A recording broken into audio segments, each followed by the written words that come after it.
Alright. It's been about 2 weeks. Let me do the recap. The search for the remaining orbs continues, and having followed the tragic tale of Kai and Michelle's ill-fated interspecies tryst through to its conclusion, that's an interesting way to put their relationship. Feels you could have put sub up a little bit better. The party set out to sea to try and use Lorelei's harp to reach the underwater nation of Nautica, where they hope to uncover some clues as to the whereabouts of the giant pearl that sank beneath the waves. The harp works, and the salty stallion descends safely to the ocean floor. Once there, the party granted audience with Cream Marina, an informer of Michelle's unfortunate fate. As a mark of gratitude for their having gone to such great lengths to help one of her subjects, she presents them with the green orb as a reward. Or a reward, if you will. Their goal in going are achieved. The friends set out from Nautica to seek the remaining orbs with the Queen's parting words still ringing in their ears. All roads lead from the Tree of Life and to the Tree Return. Orb hunting. That's what we're doing. Surprised they didn't mention the school obsessed with mini medals made by a very dramatic fantasy French person. Yeah. After a little bit of a break last week to play some Steam demos, I am back to playing more Dragon Quest XI. That is a little high. That actually doesn't help at all. Okay, hold on. That is a little high. I'm gonna turn that down a little bit. There we go.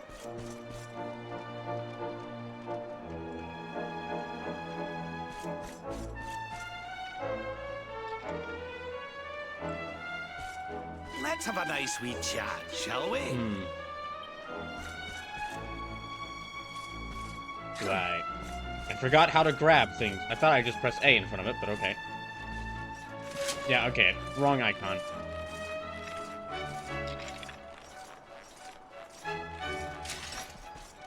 So yeah, after a little bit of a break last week to try out the Steam Access demos, I'm actually returning to Dragon Quest XI now. Let's see if... Uh-oh. No.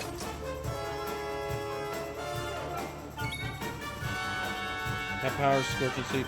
Okay, yeah, that'll work.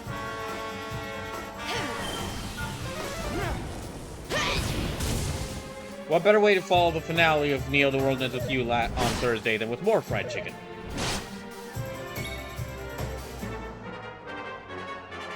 Also, yesterday, Tay Does Things followed the channel, so if you're watching either the stream or the VOD of this, thank you for the follow, Tay Does Things.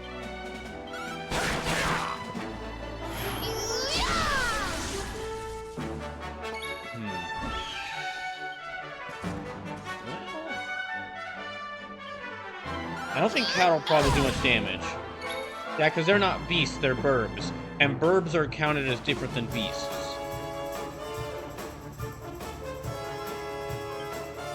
I'll zap them.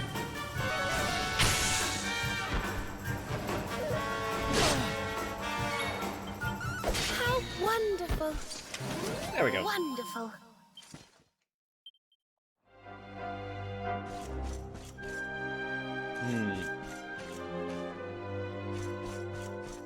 So now I'm out to find some more orbs, or some morbs. See, I've already got the 2 orbs that Eric and Rab already had. And then I got the 3rd orb from the Mermaid Queen. Oh, I need one of those skeletons. So there should be the 4th orb I should get, the 4th orb, or the Forb, I should get from beating this, this big bird at the top here. I should get the 5th orb.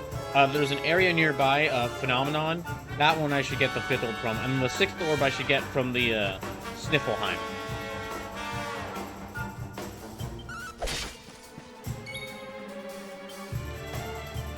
The Propeller Blade. No.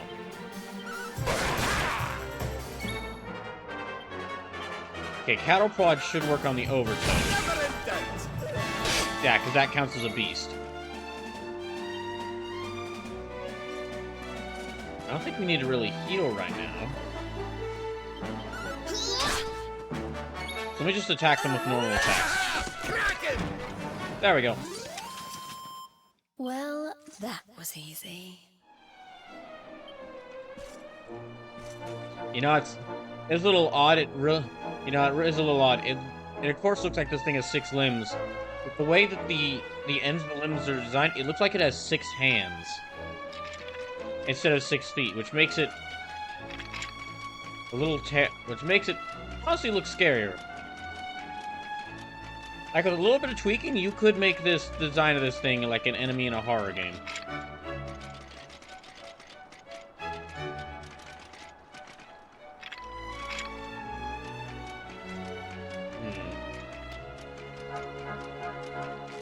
Now, let me check to see where I'm at. Yeah, okay, I need to go to the Condor's Crag.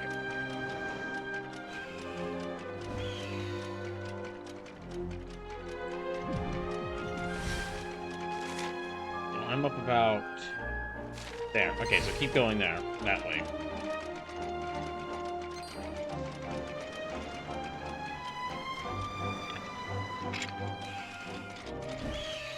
Yeah, and from here...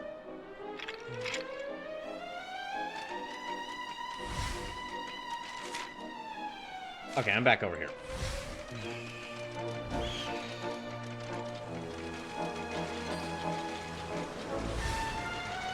Let me see if I can fight enemies. I think galloping into them will actually activate a fight. Yeah, galloping into them will activate a fight here. Let's keep at it.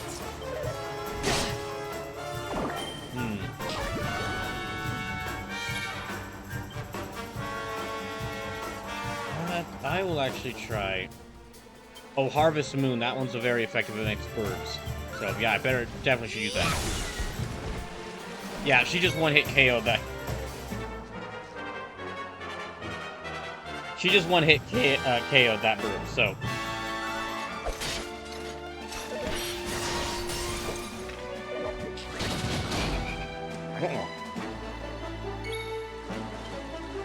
In that case, I'll have her do cattle prod on that one. And I'll have him heal Dave. Net heal!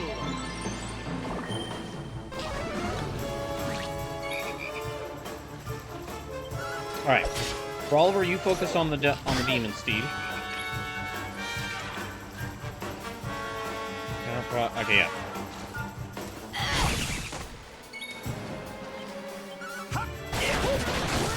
I think everyone's doing fine on health right now.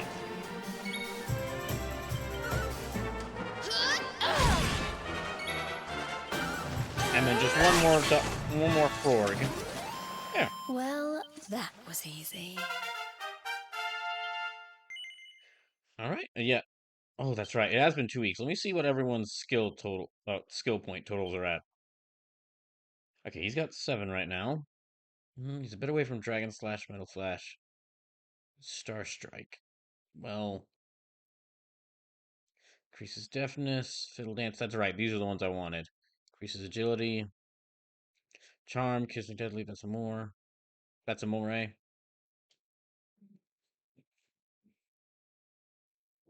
Dual wielding, Hustle Dance. Yeah. Okay. Need to wait a little bit.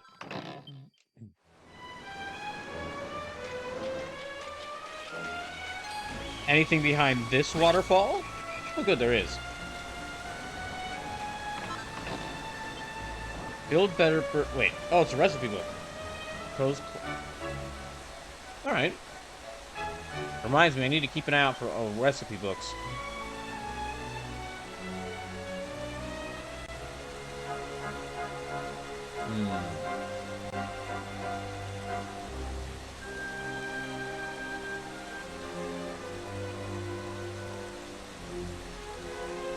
Were there any more around here?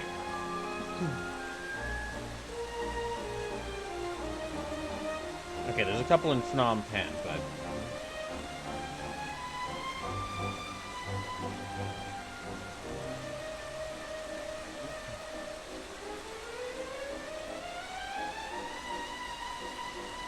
And I think that's the last one actually here, so let me...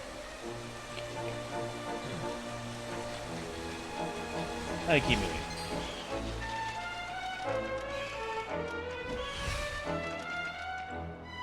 Ah, curses. Well, I can't go there. Oh, well, I can see them already. There's the bird we're looking for.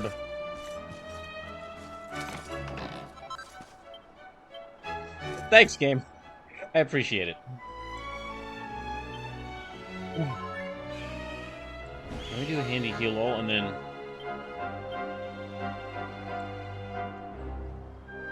Let me hand those magic waters out to everyone, so...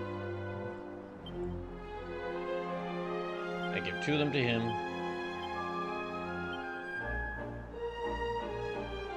That way...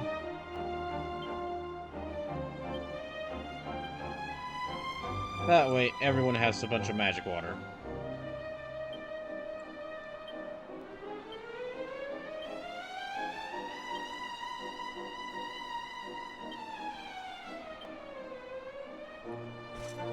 Alright. Time to fight some burbs.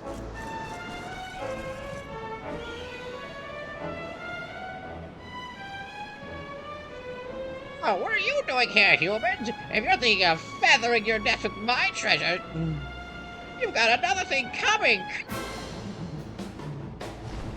This will be a awful experience for you.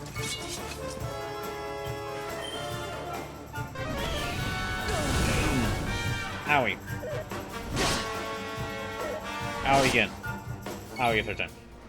First of all, let me take out its backup. Let me take out its backup, so...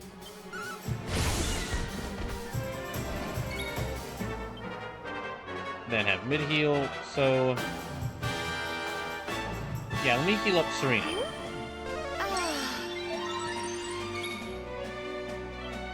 And heal up Brawler. Here you His go, health buddy. he took a little bit of damage there as well. And I'll have Brawler. Let me see if I can make that Elysian bird sleep for a little bit. Nah.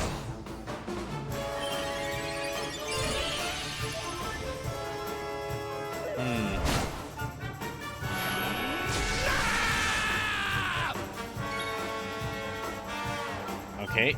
Well, let me have him more heal himself. Then Harvest Moon. There. It's just that one now.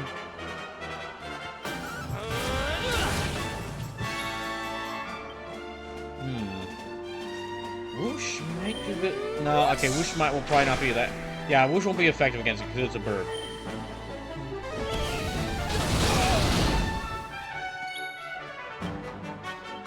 So keep having Jade do Harvest Moon against it, because that does a lot of damage to it. Alright. Yeah, let me definitely do that. Oh no, wait, I should have casted it on Jade.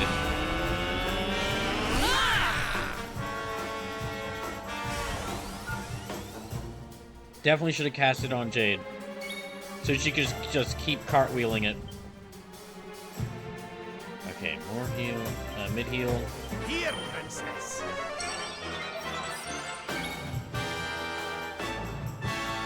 Don't worry, I'm here to help. Gosh, I think you hit hard. Ow. Well, you know what? Since he...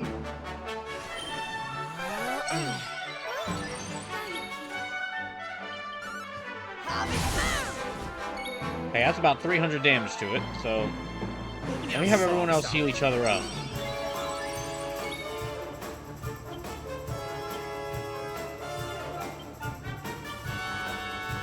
And... No, everyone's good on... Well, okay. Heal up Serena.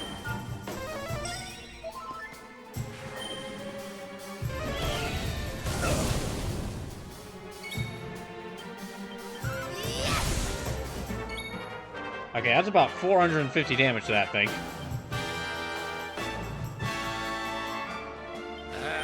Oh, okay, no, it's looking pretty bad on health. Just 1 or 2 more kicks and it should be dead.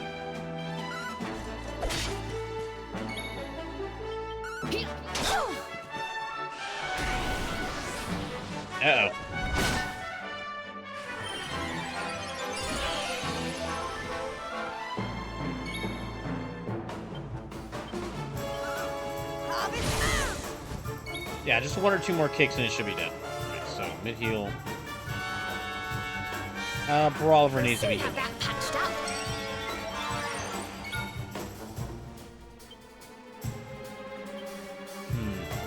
Single ally. Raise ran. Passes on some MP to an ally. Let me actually do that for Jade. Your socks up.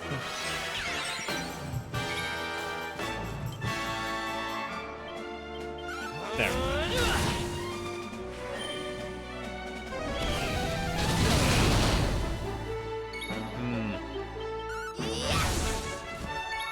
Okay, like one more kick and it's done. Oh, never mind. That's enough. Wonderful. Well, I guess we won't be at least seeing them later. Not bad.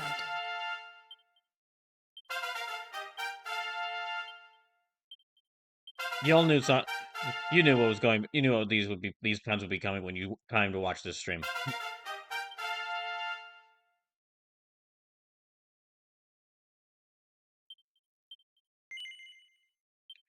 So everyone got some skill points. Let me see if I can get them anything. Okay. Type power wielding, miracle slash. I want miracle slash next.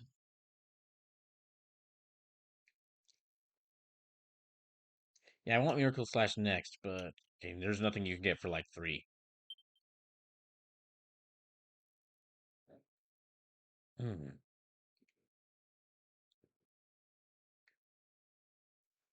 Hmm. No, no. 6, 10, 6, 7. I can deal heavy damage to the. Let me give her that. That way I can do a lot of damage to undead.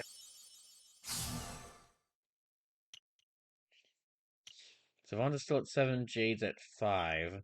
I don't think she can get anything. No?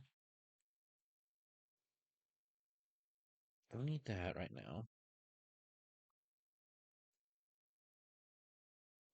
Hmm.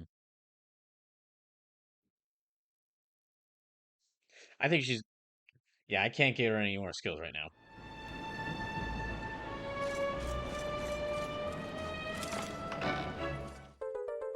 There we go. Orb.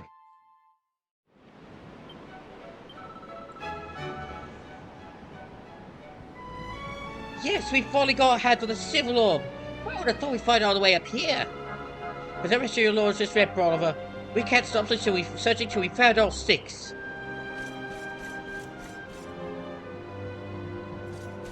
Alright, that's Forbes. That's 4 orbs, or Forbes. I'm gonna just go ahead and get out of here.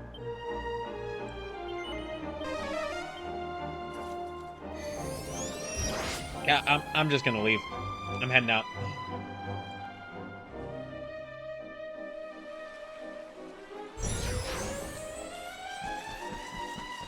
And then Phnom Penh should be where I go for the next orb. But let me check my side quests and see if there's any of them I can go ahead and fulfill.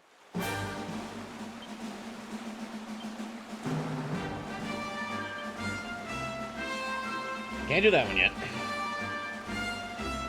No, Cactus Colors died for. That involves going back to the Golden Globes. Nope.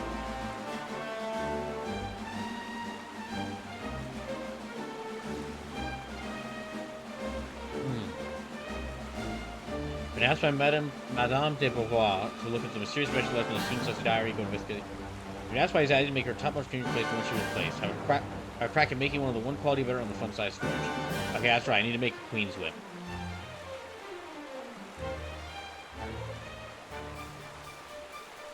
Right.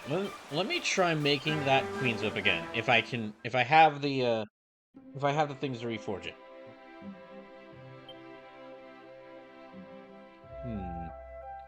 No, not. You know what? Actually, yeah. So okay, well, maybe not yet. Work an item. I need to make.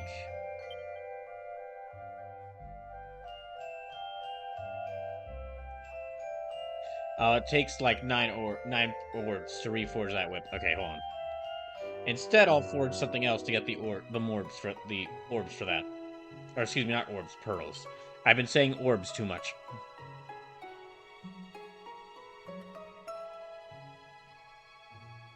Well, I could try forging it again. Yeah, I'll try forging this one again.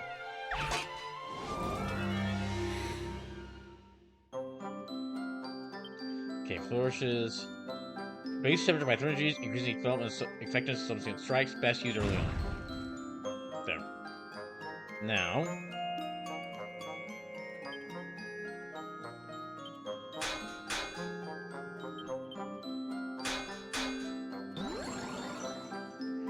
Okay, I gotta be careful with this.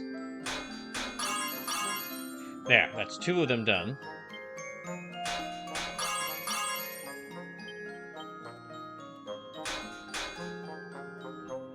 Let's see, lightning bat, yep.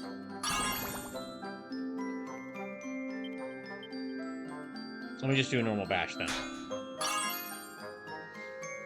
And whammy. Oh gosh, I have just enough. Okay.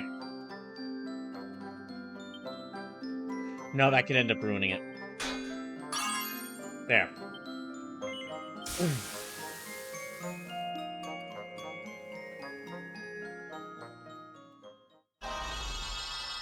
Hopefully that's a +1. Oh, +2, that's even better.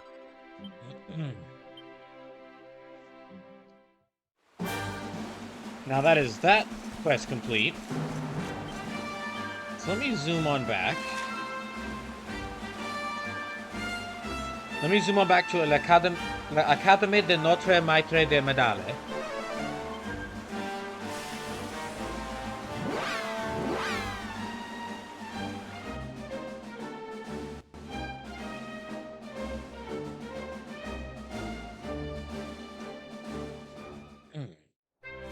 And that should complete this quest for this one delinquent girl.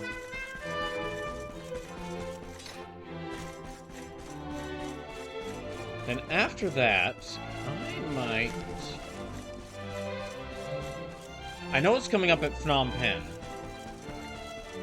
So I might do like 1 or 2 more side quests to complete.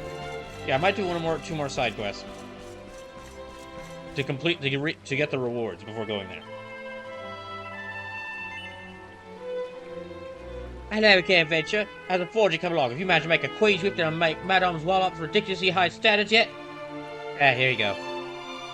Well, what a whip. There's no way Madame Wallop can complain about this little beauty. This is sure getting me off the hook. In fact, if she finds out what I did, she might reward me for throwing away her old ranching award when she see this absolute corker. Thank you, Venture. I owe you one. Here, you should have these.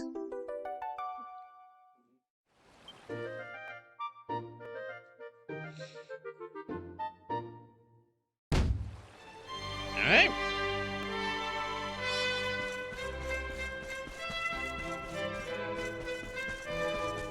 Well, that one, the rather eccentric owner of this place does really, our headmaster does really like these medals, so let me give him some more.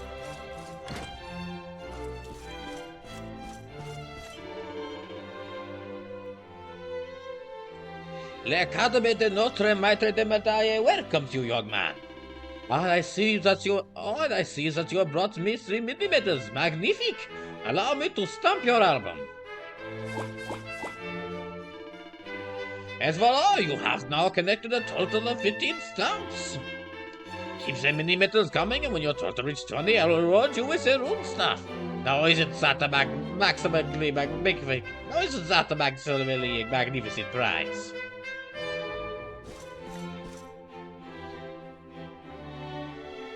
Well, at least he's happy. Why do you have I'm curious where he got the taiko drum from. Maybe he was just maybe he collected... I get the feeling that, considering how you find most mini-medals, I think it would have been really funny if you had found this guy out in the field. Like, this headmaster who's obsessed with mini-medals so much he made a young girls' school to force them to learn how to act like mini-medals. To teach them to learn how to act like mini-medals. You just saw him out in the field, like, you're just... You know, your main guy just casually breaks pots, and then you just go into a town and you find some other person Like, the town is, like, investigating, like, this one guy who's just going around destroying everything in the search for more mini-medals. Because that's how you usually find them. You usually find them in treasure chests or in pots. Or by breaking, like, pots or barrels.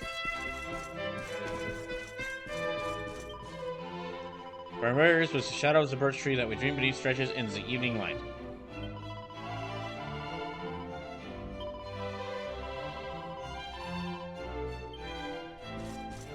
Okay, the evening light. So I need to sleep until evening.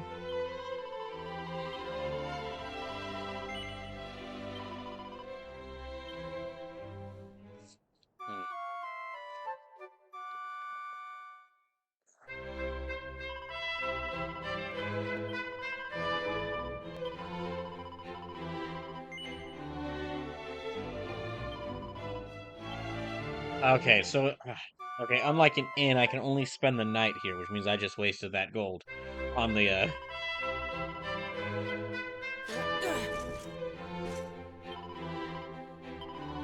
So we'll take Perfectionist Pearls. No need for other things. So you have 11 Perfectionist Pearls. Oh, I can actually buy Perfectionist Pearls here. Oh, heck yeah, I'm getting, like...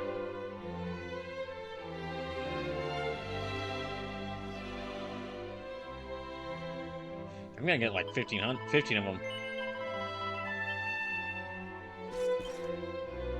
That costs a lot of amount of money, but the Perfectionist Pearls are very helpful if I mess up something. And I'm gonna be forging a lot of stuff here. I'll have to keep that in mind that I can actually buy Perfectionist Pearls here. Let me actually rework an item. Okay, that's it, +3, +3. Let me actually try and see if I can rework this armor. Wait, no. I'll rework this dress for Jade.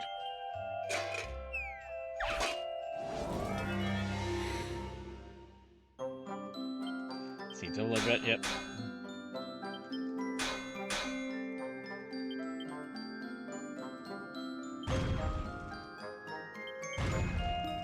Ah, damn it. Okay, I didn't mean to do that.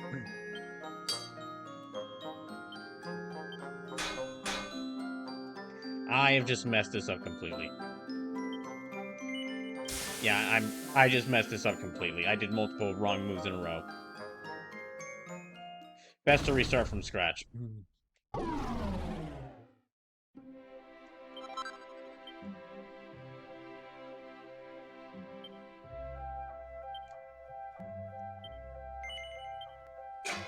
Okay, but this is the only time I can do this again.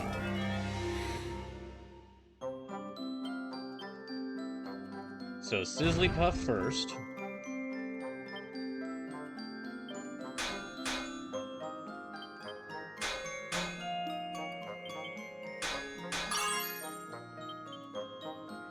Okay, 48.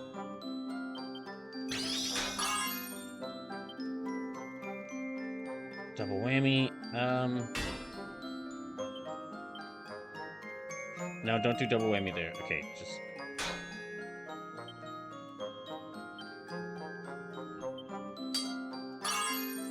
Okay. There we go. I actually got it right that time.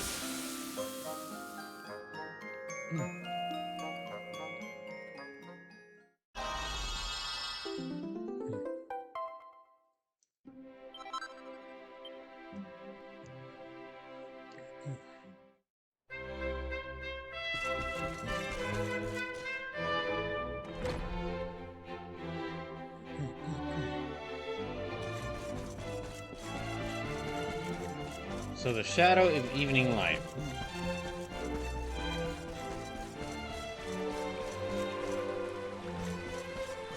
Well, I guess I can only pick this up once there's an... Yeah, I can only pick this up once it's the evening, so I kind of just have to wait around until then. I can't really use the,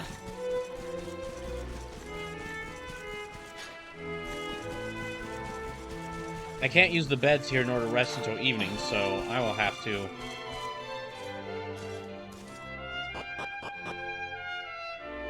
go explorizing. Oh, little slime guy. Do you want to hear something that's going to blow your mind? This hut is actually the holiday home of a mini-metal loving maniac. He comes to stay here whenever he wants to get in touch with how mini-metal feels, hid away in the shadows. Rich people have really silly ideas all the slime. Screen capping that. That's amazing. That is a perfect line right there. Aha, I'm stealing his mini medals.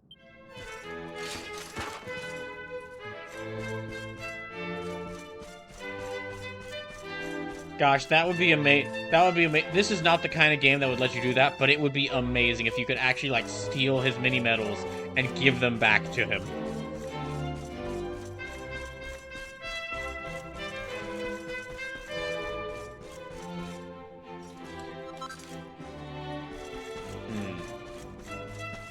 Alright, so soil. Now let's let down path number 3. What if this turns out to be another mini medal? Oh, no, it's an enchanted stone. See, actually more useful.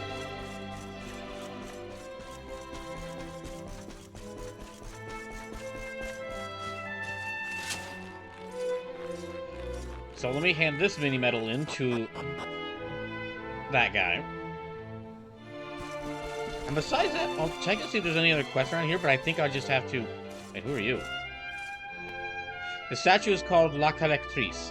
It depicts an elegant young lady picking up a gold medal in a distinctly dignified fashion. Now, where's that picture? Where's that picture I saved? Rich people have silly ideas all the slime.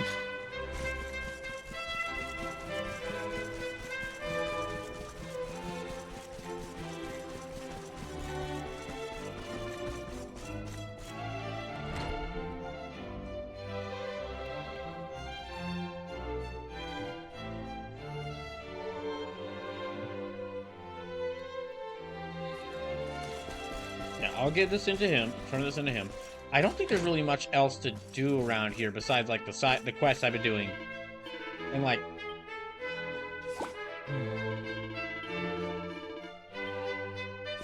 Yeah, besides the quest I've been doing and, like, just, I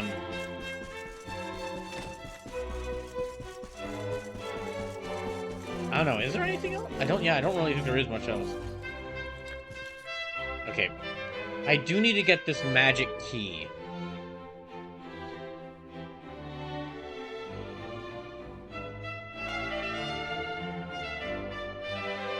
Let me see, where do I get that door?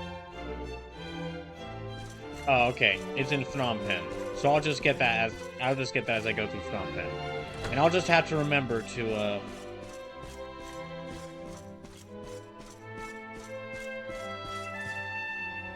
I will just have to remember to return to all these places I visited and open up their door and open up these doors in them.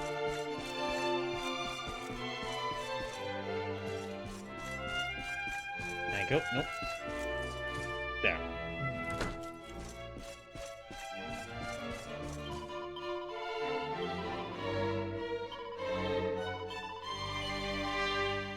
So, just a little reminder, Brawl or Nothing 5 is only 2 weeks away from today.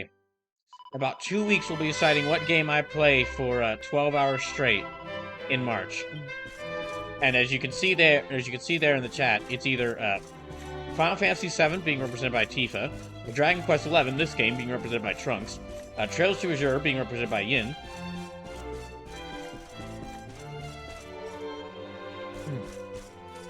Metal Gear Solid 2 being represented by Snake, Xenoblade Chronicles being represented by Shulk,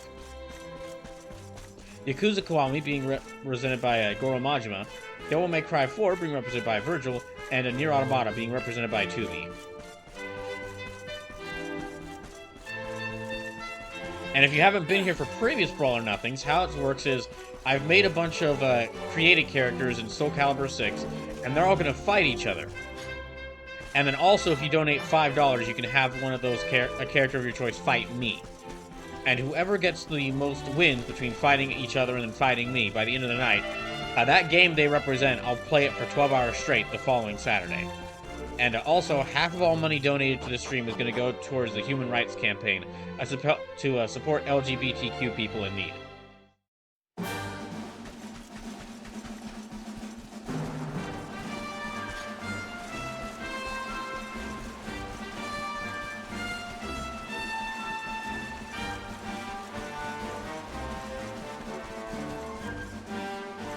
I guess I'll go ahead and go to...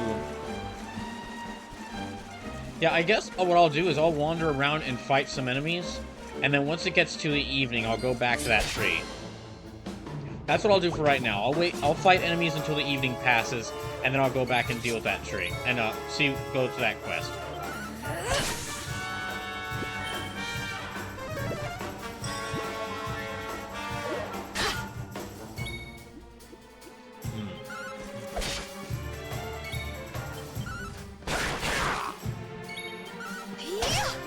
I mean, I don't really need the experience, because, I mean, yeah, party's doing pretty good.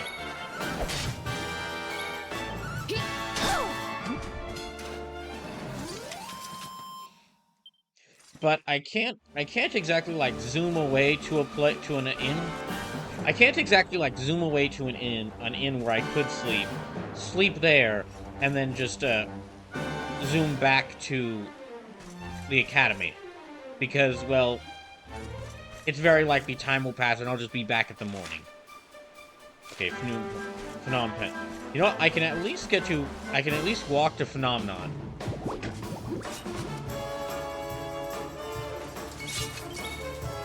Yeah, I can walk to Phenomenon.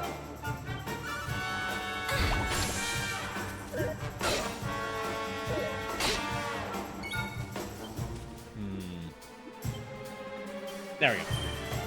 They're all metal knights, so well, I thought they would do more damage because their armor would conduct electricity, and the giant metal slime their own would conduct electricity as well. Guess not.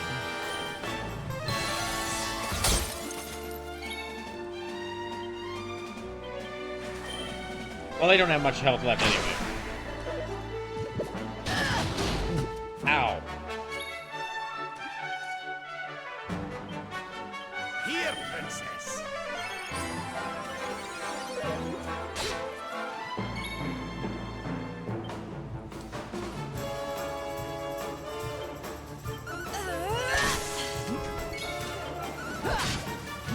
Yeah, it's not gonna take too much left to fell them.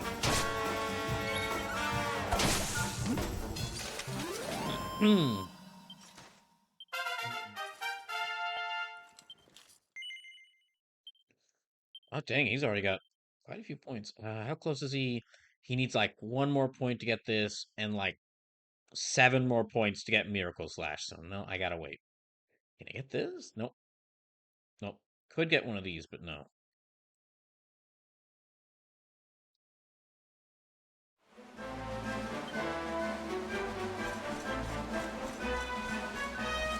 I will actually let me head. Yeah, I'll head to Phenomenon. Make my way towards Phenomenon. And once it gets to evening, I'll just run all the way back to, once it gets to evening, I'll just zoom over to the academy.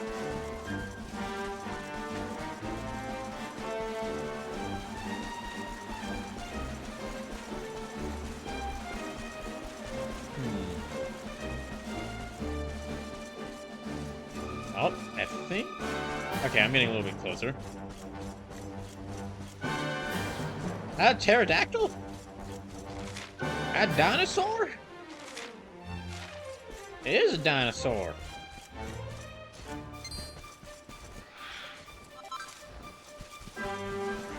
Always fun to see dinosaurs in fantasy games. Well, I mean, it's always fun to see dinosaurs in games in general, but also fun to see dinosaurs in, like, fantasy settings.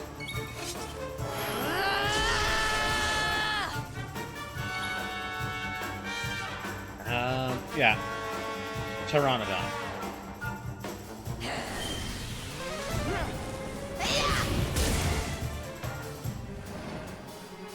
And those are flying enemies, so sure, Harvest Moon should do even more damage to them.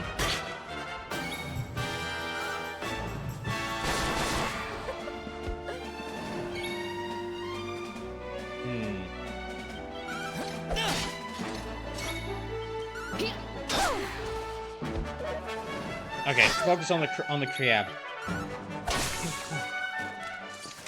Good job focusing on them. Oh, I already picked up the shiny thing over here. So, oh, yep. Gosh, this game looks good.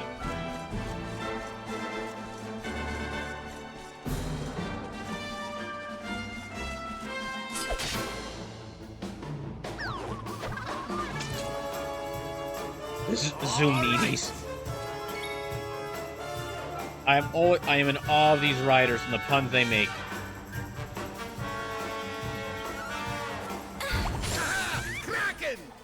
Oh my gosh, she just one-shot that killer cucumber with her butt. Astounding.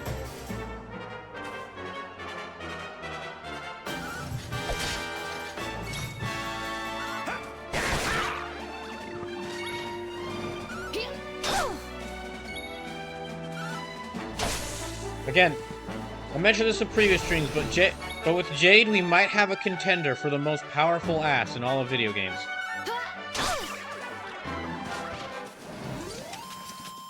We win again.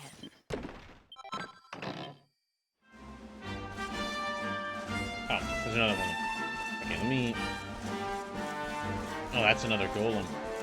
I forget what phenomenon is themed after, like what the area is themed after. Well, I mean, we'll see.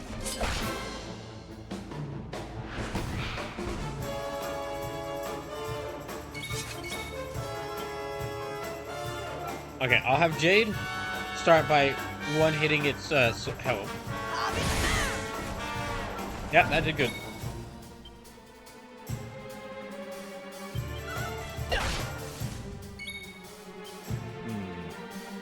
Not propeller blade.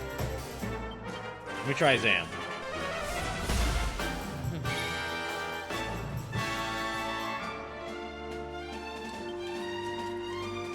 Whoosh. I don't think Whoosh will do much damage to it, but it'll do more damage than a normal attack.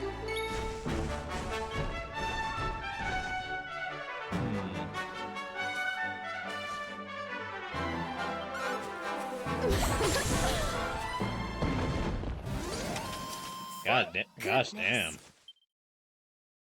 I didn't think it would do that much damage.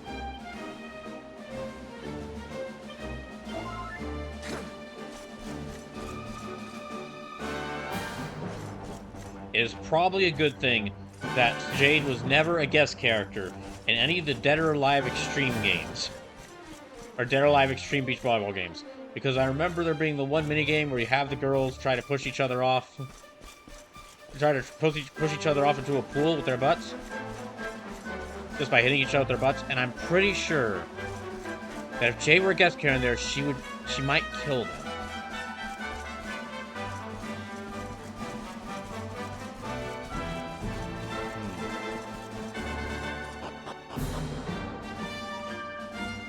Wait, is not similar to Hato?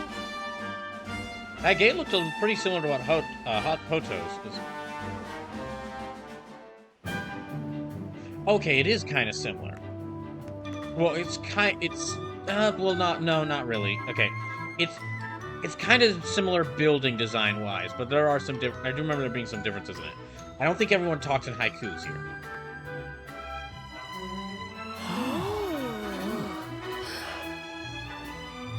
Out of the way, Drongos. Some of us have got sights to see.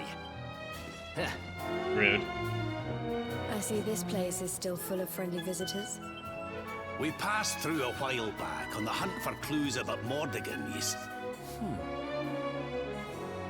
The beatific smile of the mural of the ruins of now what brings good fortune to all who lay eyes upon it. Now what? Well, if they believe that kind of rubbish, I'm guessing you didn't find out much of any use. Rude. Okay, first of all, rude. That's right, laddie. Not a sausage. First of all, rude. Second of all, we've seen crazier things than that already. With us too. I have a feeling it might be worth taking another look at those ruins with fresh eyes. We never could find anything while we were there the first time, but now with Jesus here. Let's split up and see what we can find out on the way.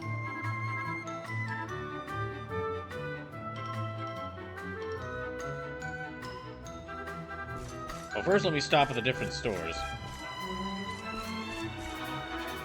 My Phenomenon's finest goods.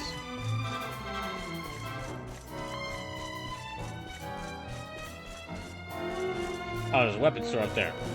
Well, here, let me talk to Jade. Others have gone to the ruins already. If you're going after them, we'll need to climb the stairs in the center of the village to the other side of the hill. To be honest with you, I'm looking forward to getting out of here. I hate people trying to sell me things.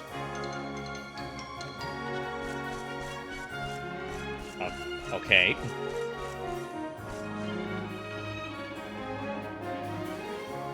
How do you take a lantern, sir? I love them. I live for them. Keeping them light is my life's work.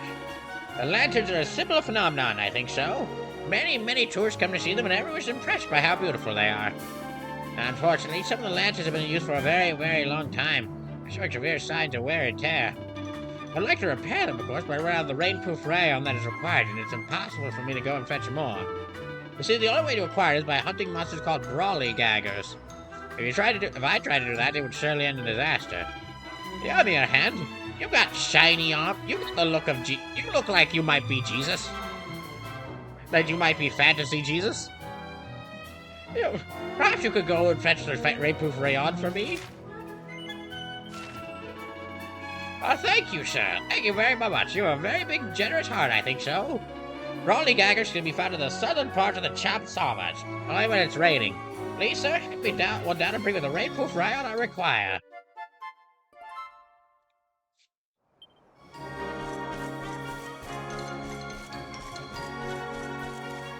Oh, hey, John. Welcome in.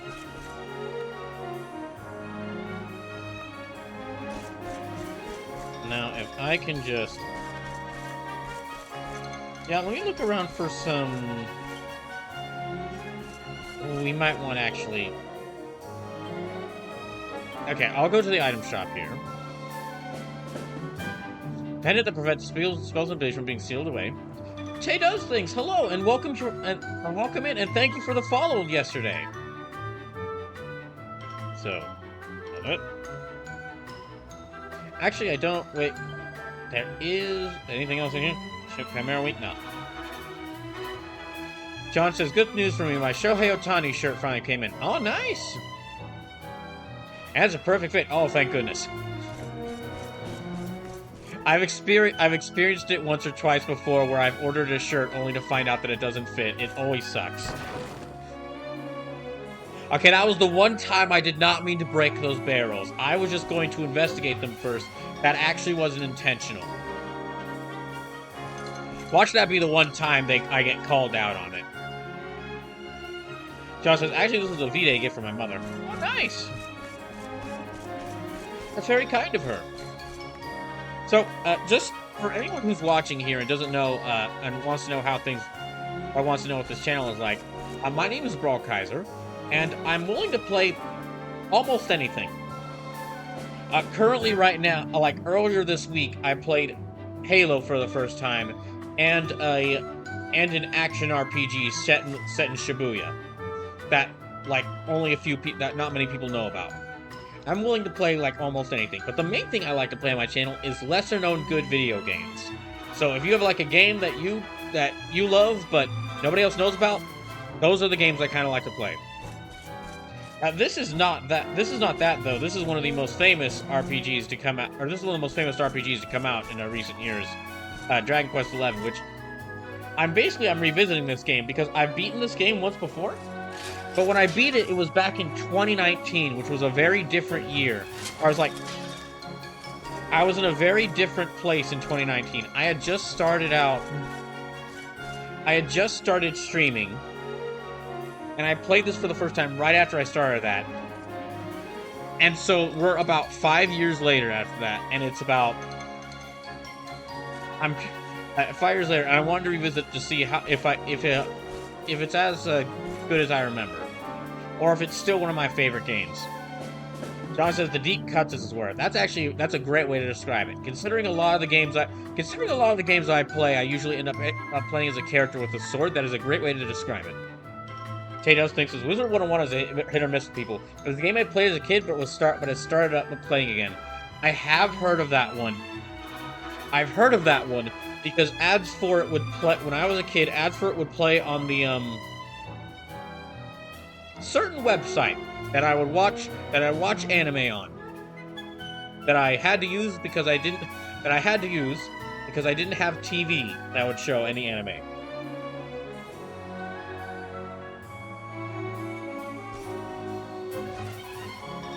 I'm trapped. Oh, just I was about to miss it. I'm a traveler just like you, roaming the world, searching for more meaning in life. I've been all over the place, and now I've ended up here. I see that you too are wearing stock Dragon Quest armor. All I keep hearing about is this mural that makes wishes come true. Can't say I believe in such things, but I suppose it's worth a look. Also, just to let y'all know, we are only 2 weeks away.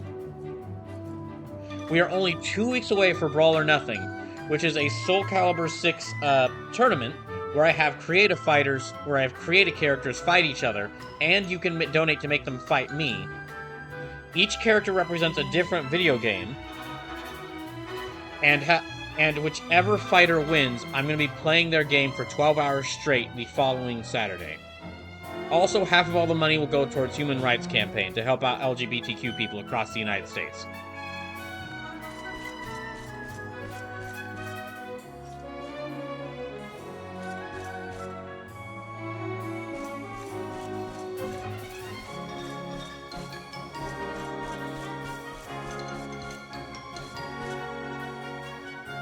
See, I actually, I could probably go ahead and load up image slides. Let me actually go ahead and load up the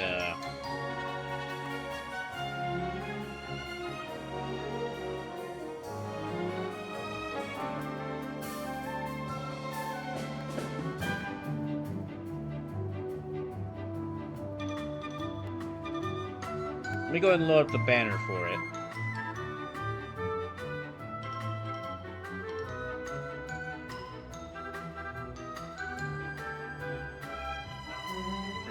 Okay, hold on.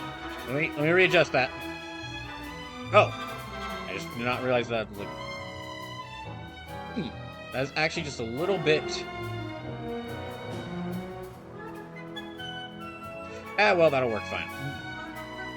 So yeah, Brawl, it's happening March 2nd on twitch.tv/BrawlKaiser here. And half of all money donated will go to Human Rights Campaign.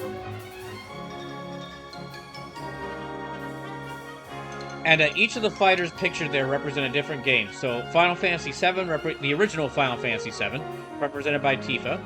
Dragon Quest XI, represented by Trunks, so this game. Trails to Azure, represented by Yin. Metal Gear Solid 2, represented by Solid Snake.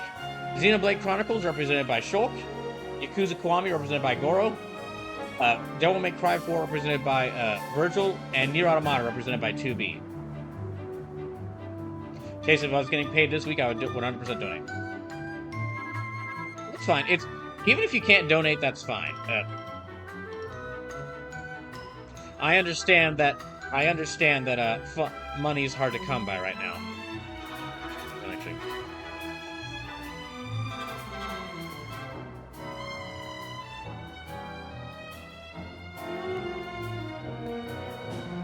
I just realized I accidentally had Thero make this a little small. So says Shulk's the one in red, right? Yes. Yeah, Shulk is the... If you want the general which character is which, if you're not certain, just going from each side, Tifa's the girl with the abs in front. Snake, I'm pretty sure you've seen Solid Snake, but he's right next to Tifa. This is on the left. This is on the left side.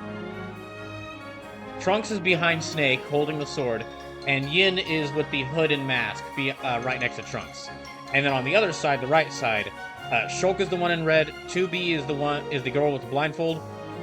Virgil's got the katana, and in the blue. And Goro is the guy with the eye patch and nunchucks.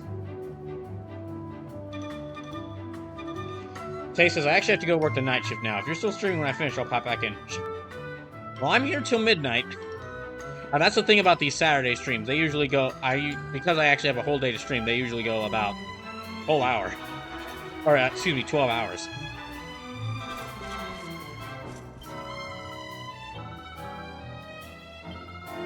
But, I also, just FYI, I also stream on Mondays at 7 p.m. Central Time, Tuesdays at 7 p.m. Central Time, and Thursdays at 7 p.m. Central Time. And if you want to know what I'm streaming on those days, I try to keep like the schedule thing that's on Twitch updated, so you can know ahead of time. John says, did they ever explain how Goro lost his eye? Yes. I've only played but never finished Yakuza Kiwami. Yes, in Yakuza 0 they show how Goro loses his eye. Or they show what happened to Goro where he lost his eye.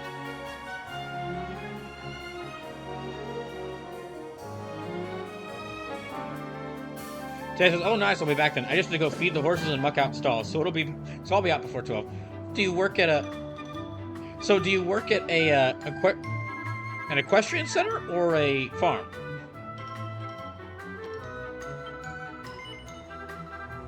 You know what? Let me see if I can get. Ah, dang! I do not have enough money for it. So what I get for getting all those perfections for those. I actually do not have enough to get at these. John says, or maybe a stable like my cousin does.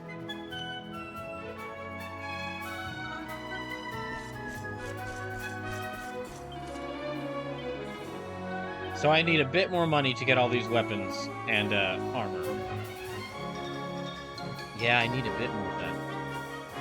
Tay Does Thing says, I work at a therapeutic equestrian center, so I am both a group leader and an animal caretaker. Oh, nice!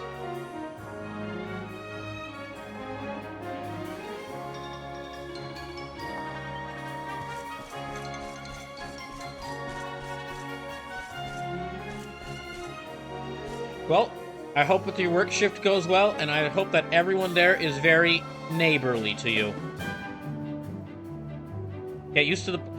If you're new to the channel, get used to the puns. They will not end.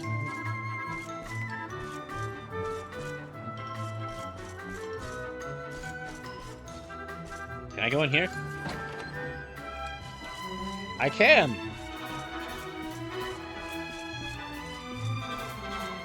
John says, never ridden a horse before, but they're beautiful animals. I have, however, ridden something far more exotic than a horse. I've only ridden a horse once, but I have ridden a horse. That was many years ago. Oh wait, this is a new town. There's probably recipe books in here. Let me find the right recipe books.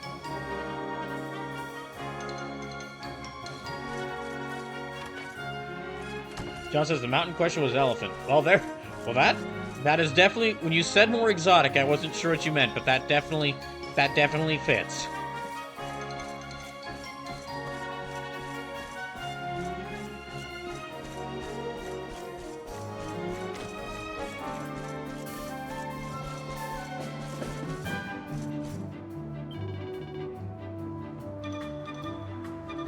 John says at the Texas Renaissance Festival.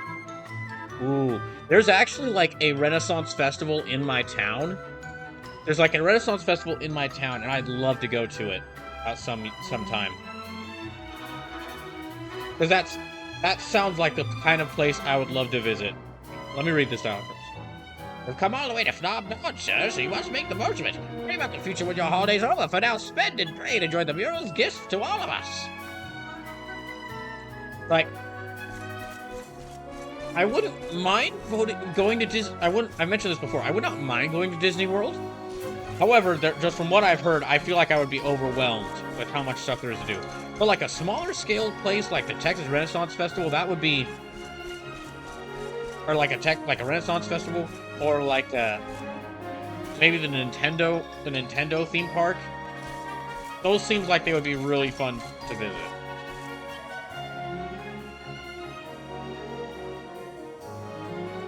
Hey, thanks to our famous mule, people will buy any old rubbish you say will bring a good luck. Wait, did I say that out loud?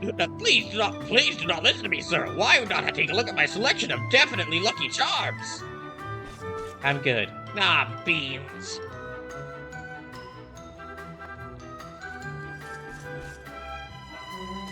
No, okay, there's...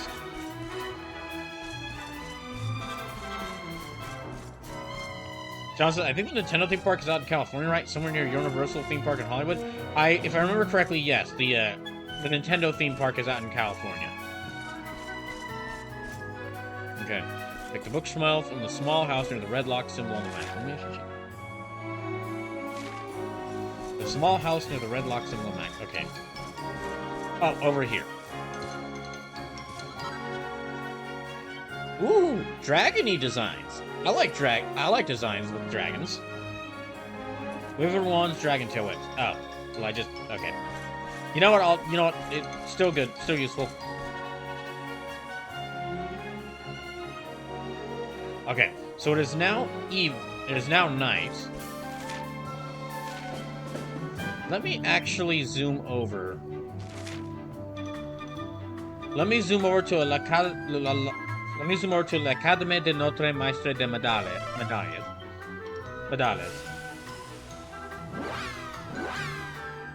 See if I can solve that one quest, and then I'll come right back here.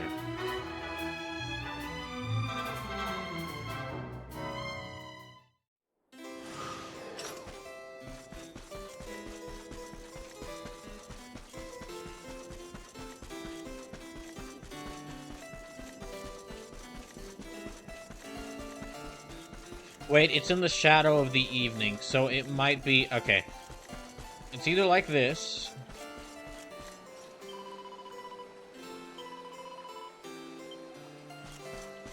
That's either about here, or it has to be in the evening time, so not at night, like it is right now.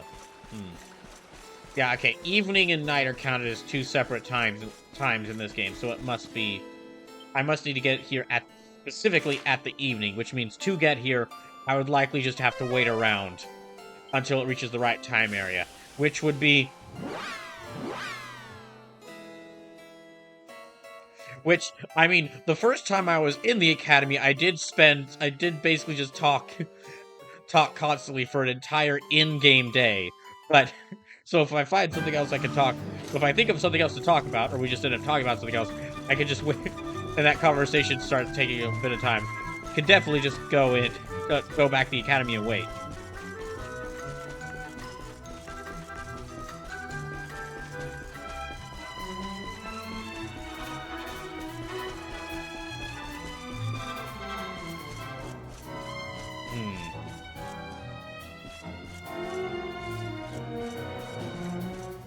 Let's hear. There's a tourist pamphlet called The Rough Planet Guide to Phenomenon. Robert takes from the shelf and has a close look. Since the discovery deep within the ruins, the beautiful smiling Maria is gained something of a reputation for blessing visitors with good fortune, drawing sightseers from across the world. The ruins themselves are thought to be all that remains of once powerful civilization that was destroyed under mysterious circumstances hundreds of years ago.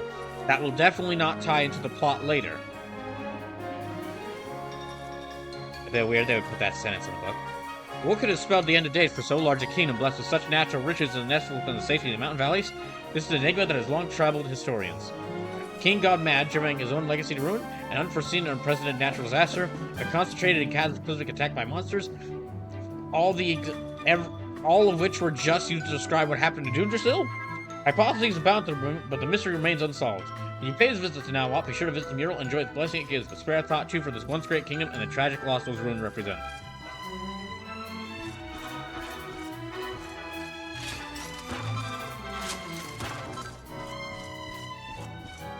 Alright.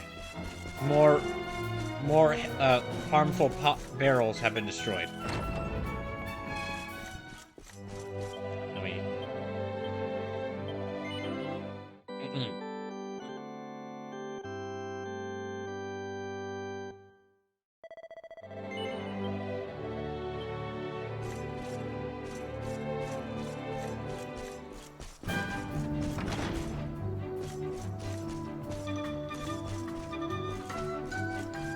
Alright, up to that mural. Let's see what's... Let me go see now what's going on. So this now what and this now what up here is where the next mural is, the next orb is located. Oh hey, Sylvanda. Father! Doesn't it just break your heart? The poor thing's lost her parents. Oh, don't cry, sweetie. It's all right. We'll help you find them. Now, why don't you tell me your name? Dora. My name's Dora. I came here with my mother and father, but then they left me behind. They said that the mural was going to make them rich, and then they just went. Please help me. I want them back so badly. Oh, there, little one. We'll find out where they've gone. Don't you worry. I'll take the town, you search the ruins, okay? Sounds good. I knew you wouldn't let me down. Sylve's detective agency to the rescue. Let the search begin.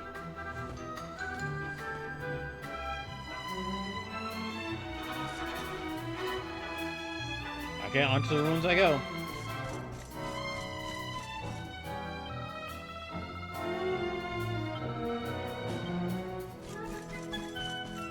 Okay, if I remember. No, not there. Need to go. John says, is it me or does the MC look like a Marvel Comics character Beta Ray Bill? You mean the main character? This guy?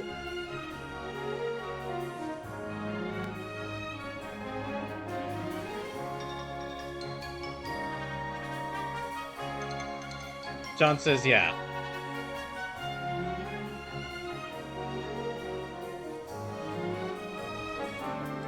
So, I know what Beta Ray Bill... I know who Beta Ray Bill is, and I gotta ask, I gotta say... And knowing what Beta Ray Bill looks like... Yeah. Lucky Cap TV, thank you for the follow. Welcome in. Yeah, knowing what Beta Ray Bill looks like, I gotta ask, how? I don't like he's got the wings on the side of his helmet, but there's a distinct lack of alien zombie horse face going on there. Or rippling biceps. He also main character for this game also doesn't have the rippling biceps.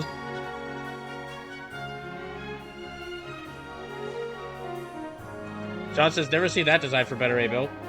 But that's slightly different, but yeah, that's what he looks like.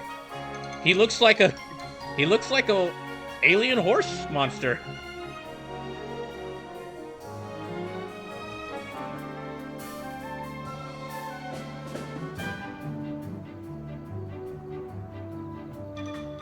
Well, yeah, pretty threatening alien horse monster. So yeah, I don't see it at all. I think it's just you. Like, he does have the head wing, he does have the head wings, or the helmet wings, and he does have a cape. But other than that, no.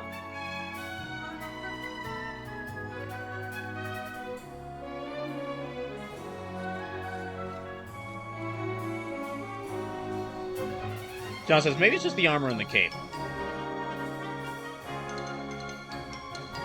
Even compared to... I'm just even comparing the two, I'm just going back to this because they're just... That was like... I never expected anyone to reference this character from Marvel, besides Sage. But... Yeah, even just going up to the armor... I'm trying to think of what... Yeah, it's not really, no. I'm not seeing it at all. Sorry, John. But again, Lucky Cap TV, thank you for the follow, and welcome in. Alright, now let's go into now what? Also, another thing... Okay. Excuse me, another thing. And it's very important. Rolliver here can't carry hammers. John says, Beta Ray Bill popped up in almost all Marvel games, which is how I know about him.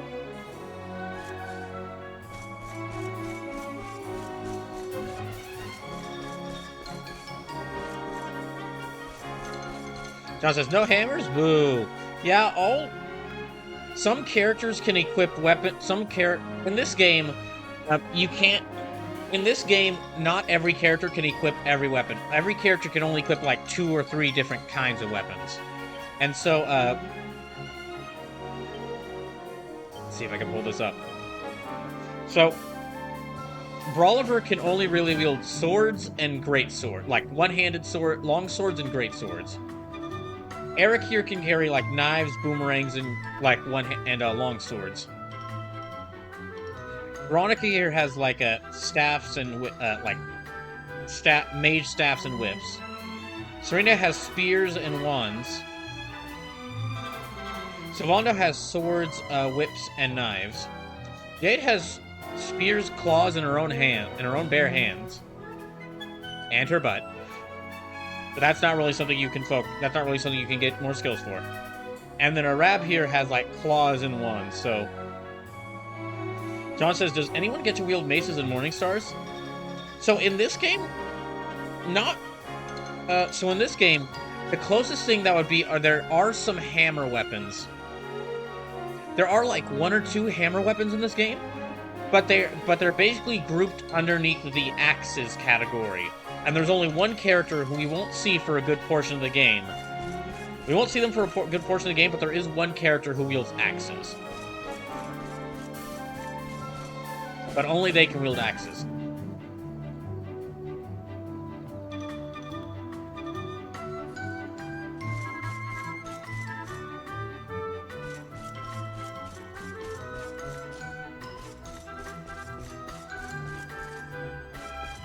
Let me check around here, see if there's anything around here I can pick up. Probably would have been more, probably would have been better if I headed here in the morning when it's not so dark out here, but I won't. Oh, there's something around there. I can't get to it.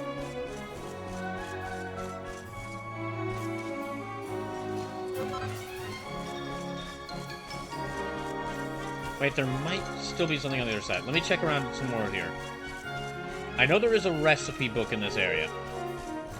So if you're just coming to the stream and wondering what's going on, and you haven't been seeing me play this, generally, if you are new to the channel, generally I'm willing to play almost anything, but I really like to play like lesser-known good video games, like niche RPGs, cult classics, indie games, games that deserve, games from like smaller studios. I really like to play like lesser-known good games on the channel. But I'm still willing to play nearly everything. Like for example, I just finished playing through Halo 1 for the first time this week, and we'll be playing more Halo games for the first time.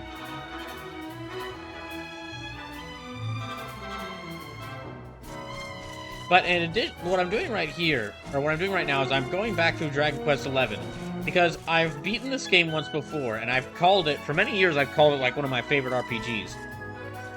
But the first time I played this and beat it, the only time I've beaten this was back in 2019, almost 5 years ago, when I had just started out streaming. So I figured I should replay through it with how much has changed and how many other great RPGs I've gotten to play over the past couple of years. I figured it'd be a great time to like replay through this game.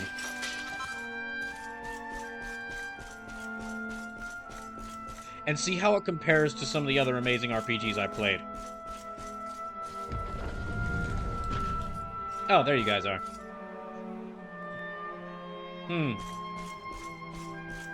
Interesting mural there.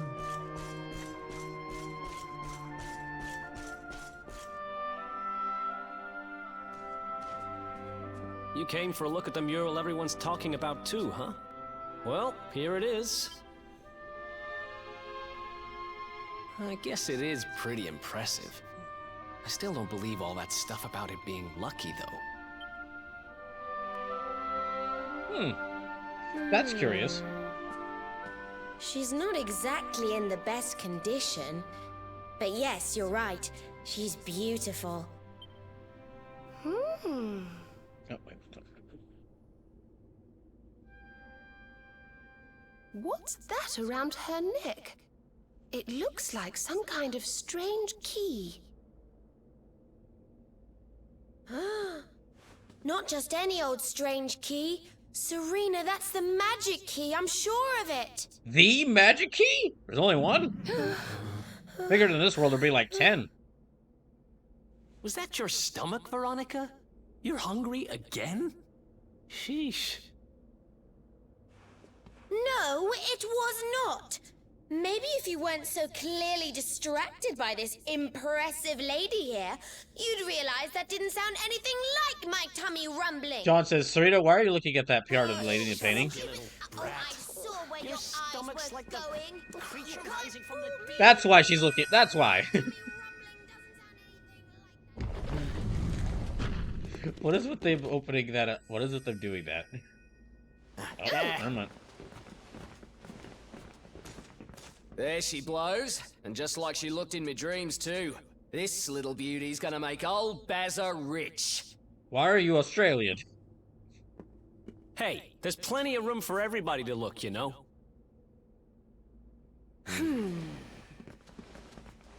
Okay. I know your game, Spiky. Well, you can't keep it all to yourselves, you know. We deserve a chance to get rich. Are they really? too. They really look like they about to Stop fight us? trying to hog all the good luck, you selfish so-and-sos. Yeah. Give someone else a chance to be happy, why don't ya? We can't all be chosen ones. I think we should probably leave, don't you? John says, I like the Aussie's blonde friend. There's a lot of there's a lot of parties that have the one blonde friend, the one Wow. tall blonde lady I was friend here, don't they? pretty keen to see the mural, but clearly not as keen as some. What is it? Is there something else worrying you? My chosen one's senses are tingling. Huh. So you're looking for this kid's parents, huh? Well, we got nothing better to do. Let's see what we can find. There you are, my trusty sidekick! Alas, I found no sign of the missing persons in town. Did you have any Zavanda's luck little here? mannerisms always make you crack up.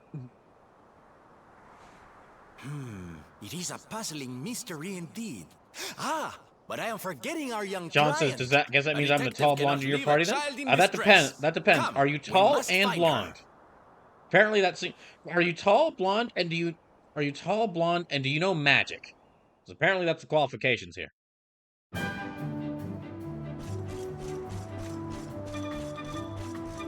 Well, you're really good with musical instruments, so that is kind of magical.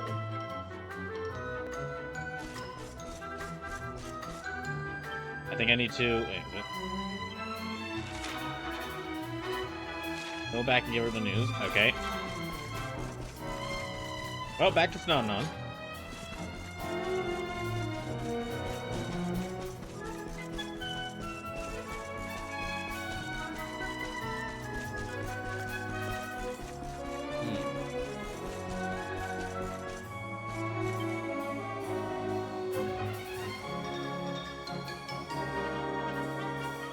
Honey, I've lost little Dora.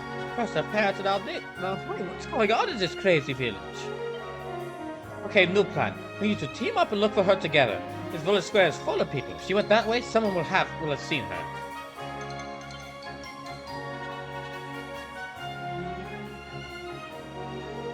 John says, tall, yes. Blonde? Not naturally, but magic? Well, men and women, and even a few animals, do seem to follow me around without being asked.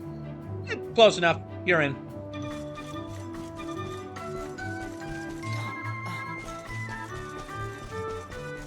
Because of your musical talents, we could probably make you the bard. Or if you want to change to a different class, that's accepted too. But you'll have to know magic.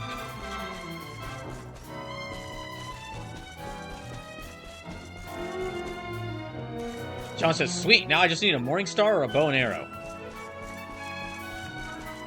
And we'll figure out what weapons we get for whatever weapons everyone's equipping when we figure out the whole party setup. I think I'm supposed to go back here. Yep, I'm supposed to go back here.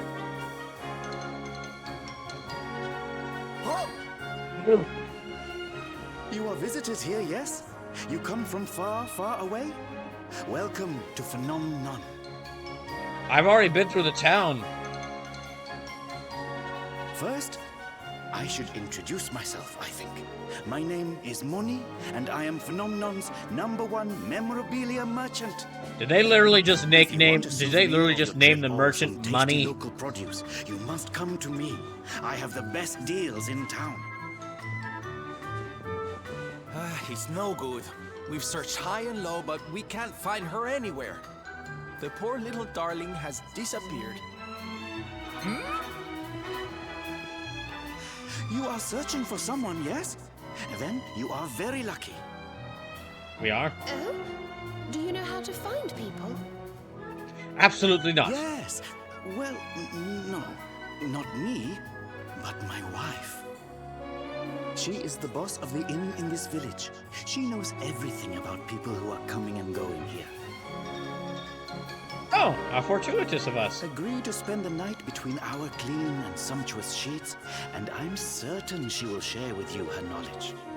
Uh-huh. You do not need to worry about the cost. The first night, we will offer entirely... Don't take it! Don't take it! With this deal, yes? Do not, no, don't take it! Nah, I've seen enough H.P. Lovecraft and you know what happens here. A town where people keep disappearing and they offer you a free night at the inn, you do not accept that. No, thank you. We'll camp outside. I know what you're thinking. There's no such thing as a free lunch. Veronica, no! But we might as well just try it for For one a night. game for once, would you let me? Choices, please. Let me decide for myself. Let me have agency. No, no. Well, you can be as stubborn as you like. But it's not like there's anywhere left to look for your little friend. We will I camp know what you're outside. thinking. There's no such thing as a No! free lunch. But we might as well just I know try what it you're for doing, one Dame. night. No. Shall we? Well, you can be as stubborn as you like. But it's not like there's anywhere left to look for your little friend. I know what you're thinking. There's no such thing as a free lunch. All the fake choice. But we So might as originally well the just fake try it choice, for the one fake night. choices were Shall we? When I first played through this game, the fake choices were just they were just like not really that big a deal. I didn't even notice them. But now going through this again and having played playing some other RPGs where like character choices, either like a really, not even the games that I've played where player choice is a really big thing, but like even just like some other turn-based RPGs I played where choosing things, there's like, it's given some level of importance.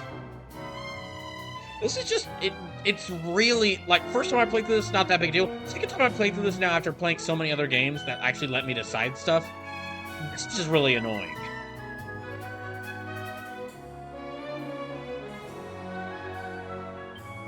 Good. Fine. Very good. I will tell my wife that you are coming.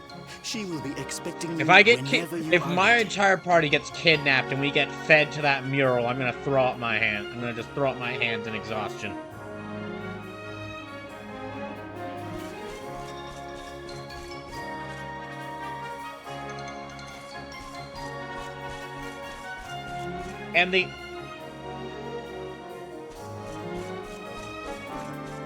And honestly, it's like if they just had it through natural dialogue, if they had just like taken out the choice, and like the guy said, "Hey, spend the night in our inn, and you can spend the night in our inn for free, and we'll tell you how to find these people." And the main character, he didn't even have to say anything; he could have just nodded yes. Would have been fine. I wouldn't be mentioning it, but the fact they were like, "All right, how do you want to do this? Do you want to go in or not?" And you can say, and they act like you can choose yes or no. But then anytime you choose no, it's like, "Oh, I'm sorry, I didn't hear you there. Are you going to go into the inn or not?" No. Sorry, really, it's not clear there. Are you going into the inn or not? No.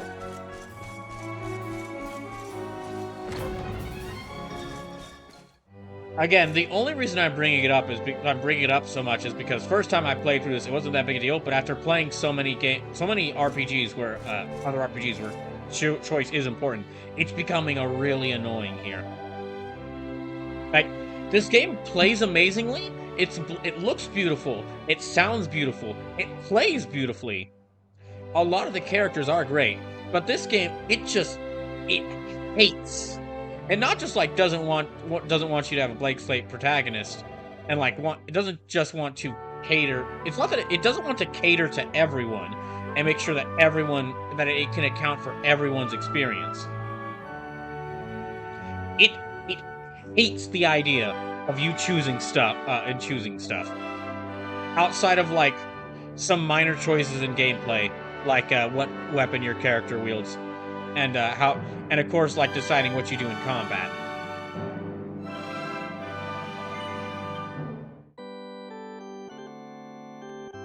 But even then, well, I say that, but you can't really make any crazy versions of the characters.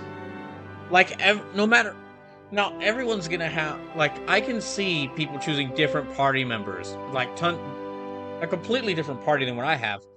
But you can't really do all the main characters are still gonna end up with the same abilities.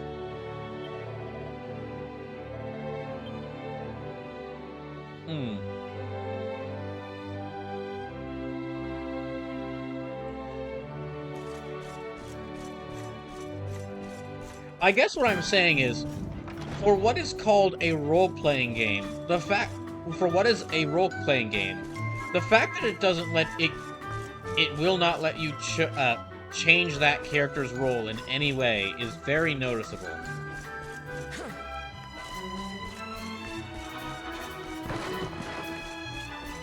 Like comparing to a game I played recently, Final Fantasy IX. In that game, yeah, everyone had their own set class and their set weapon that they had to use, but that game had a little bit of actually had a bit of choice, lets the player kind of choose some things different gameplay wise. Because all your abilities were tied to different weapons and armor, what often happened is I would be faced with the choice of, do I want to equip this better weapon now, or do I want to have my characters have worse stats for now? They get more abilities. And depending on my choices, I could end up with a character that is like stronger stat-wise, but did not have that many abilities or skills. And it was a balancing act between that the whole time.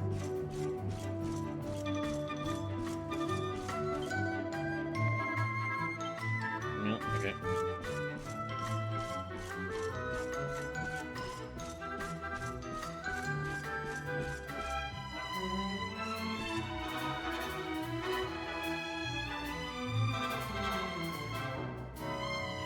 Welcome to our inn. My husband has told me all about you. You'll be staying tonight, I think so?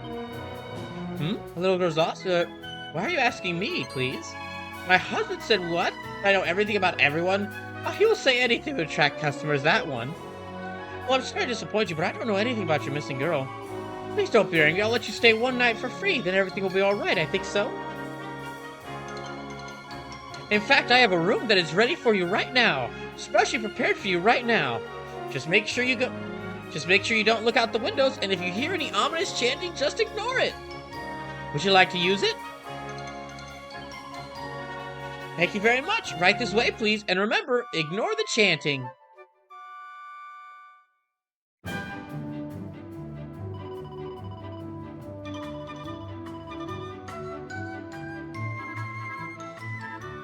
See what I say. Just ignore the chanting. Just ignore the chanting and ignore the weird glowing that was happening outside the window, and everything's okay. Everything's okay. By the way, do you know a man named Baza? He's also a guest here, but he did not return last night. He was very keen indeed to see the mural. Hope he did not injure himself just to get there. You two must be careful, please. Okay, so nothing happened. Nothing happened. Moni just lied to us, but still.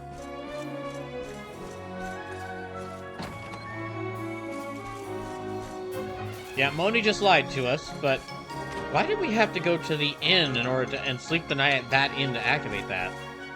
Ah, well.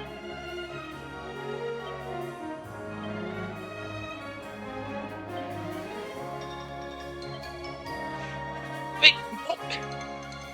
Okay, I was just gonna skip over his dialogue because I was curious what he would say. Is like, don't worry, people get lost and flogged on every day.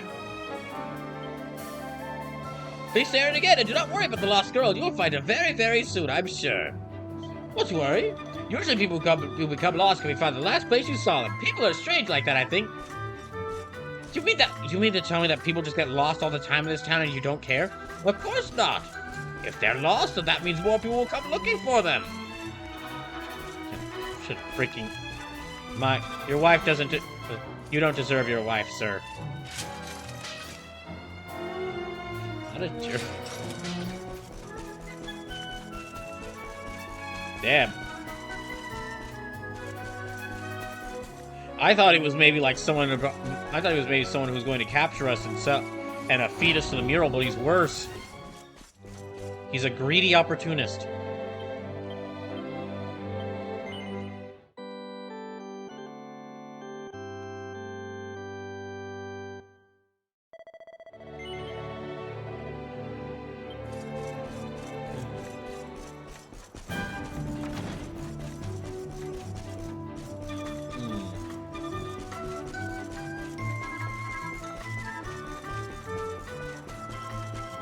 Alright, back to the mural.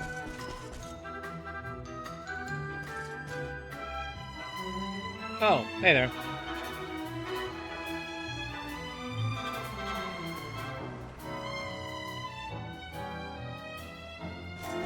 Now let me follow her down.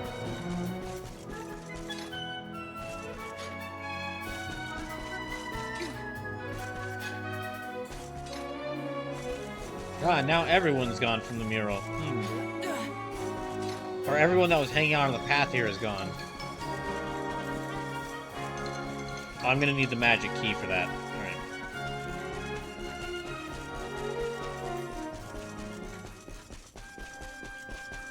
Now we just go back down here and...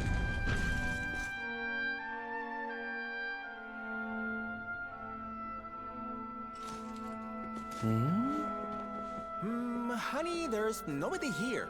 I thought you said you saw Dora come this way. If she did, she's disappeared into thin air. Are you sure?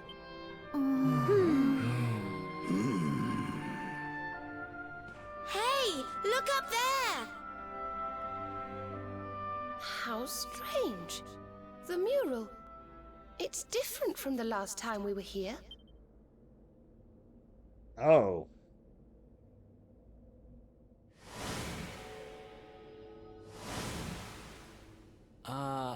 Am I going crazy? Or were those people not there yesterday? And yes to both answers. Doesn't that one look a whole lot like that Bazza guy? The grumpy one? The lady at the inn said he didn't come back last Come on, night. put two together. People are coming. People are constantly disappearing in town. There's a mural that everyone's obsessed with seeing. That guy look kind of similar there. You can do it. I believe in you. I've got a bad feeling about this. Oh, good. Veronica We figured need it to out. get out of here now. Yeah, well, one thing Veronica figured out. Unfortunately, the mural can hear them. This isn't good.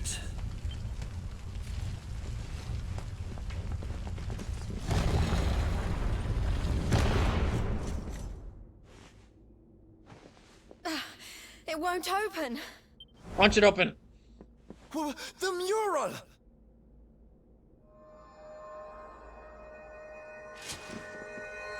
Ah, dang it. We're about to get Mario 64'd.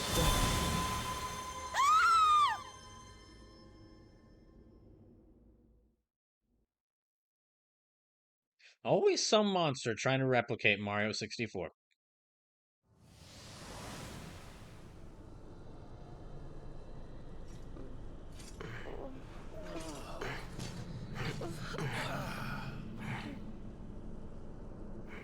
And welcome to the new dungeon. What is this place? It feels like we're dreaming, but we're not. Right? Honestly, getting sent to a pocket dimension by a mural, by a possessed mural, it's the strangest thing we've dealt with.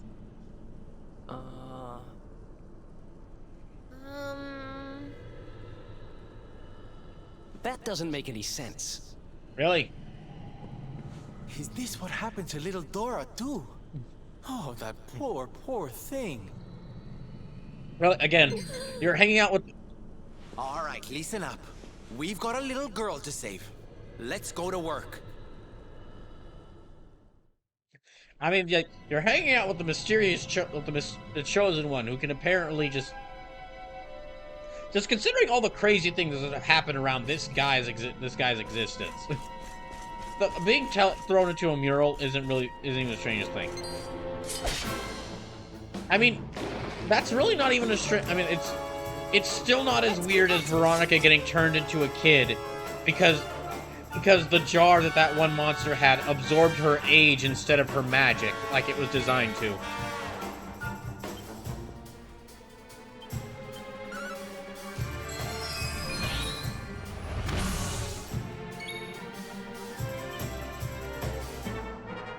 See if we could try Zap.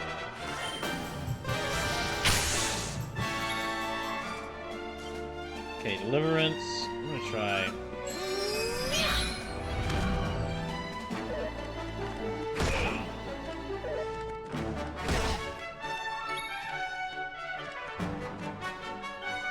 And I'll choose Crackle on all of them.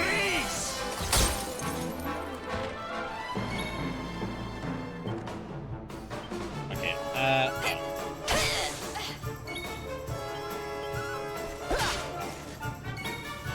Oh, I thought that would kill one of them. Dang, I thought that would kill one of them.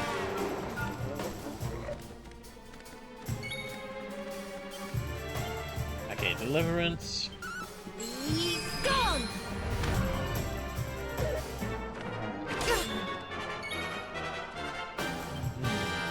Okay. Dang, they're still alive.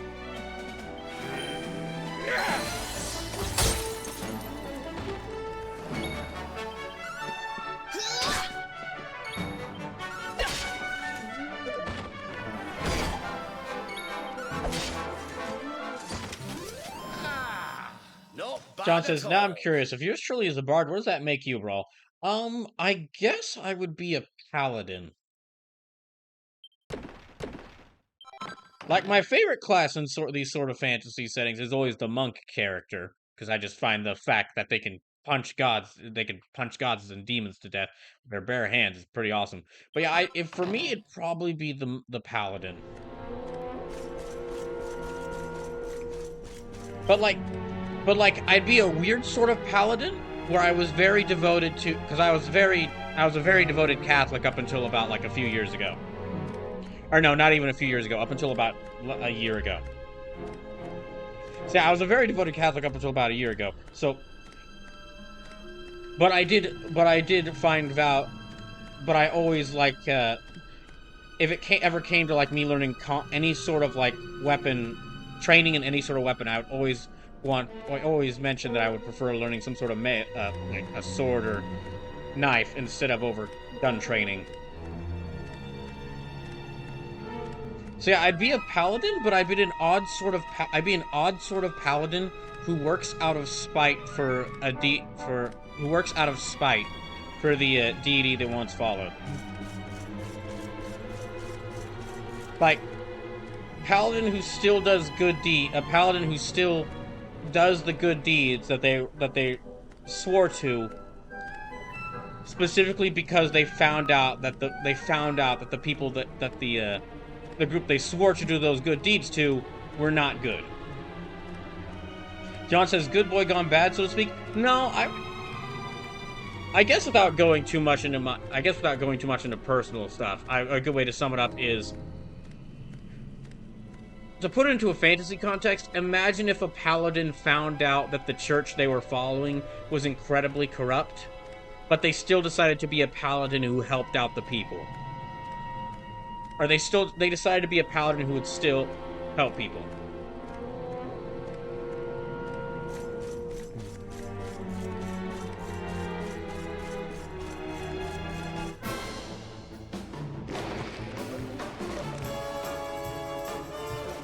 But yeah, in short answer, I'd probably be a paladin. Also, I'm a bit on the large side, so my body's probably better suited for that.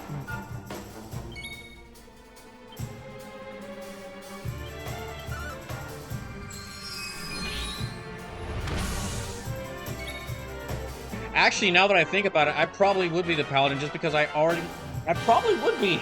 Yeah, I almost certainly would be the paladin because I already have a mace right here.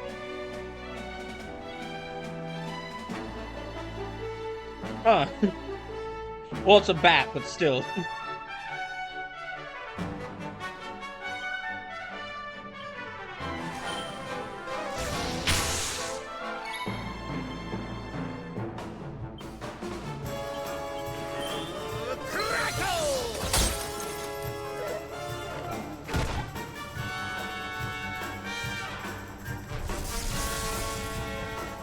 Yeah, dang it.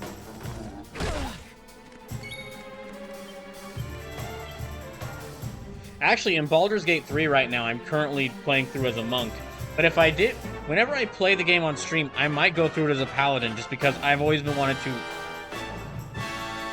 to play a paladin in one of the in a D&D game. Right, let me do this.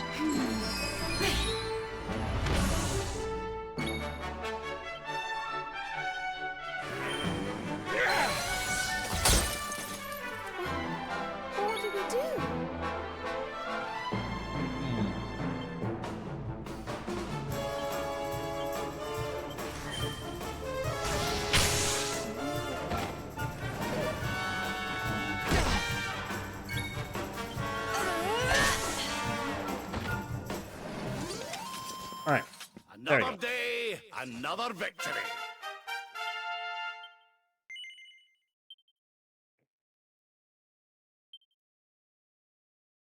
Okay, he might have enough points for one skill. Fuddle Dance.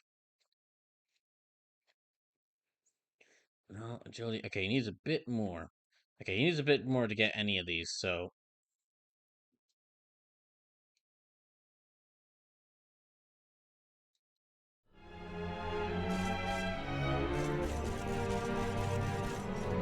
Wait. Where am I?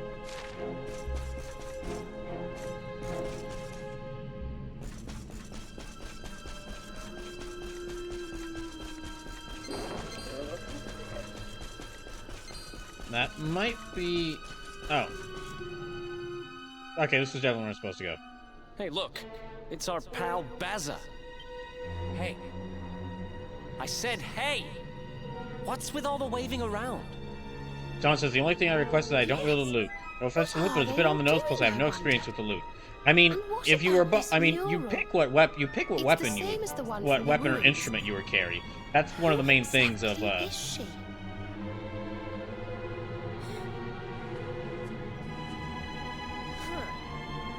don't know, but she's a charmer, all right.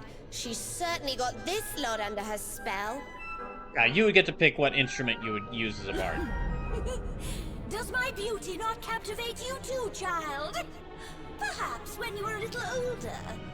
I mean, look, it's a nice painting, but I've seen better. Why so confused, little ones? I am here. Right here.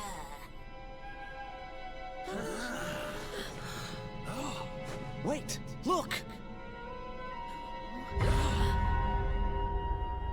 Oh. The mural.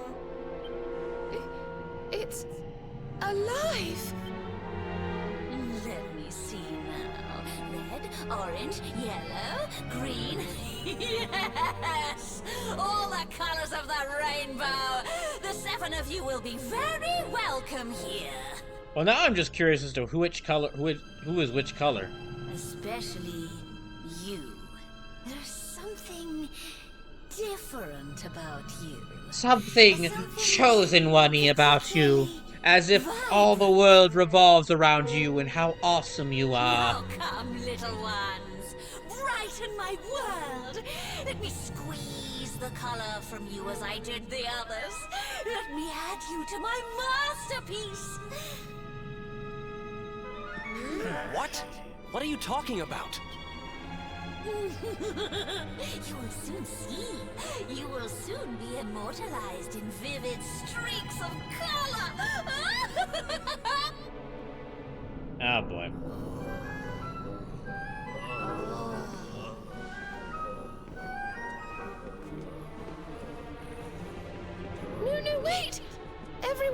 come back!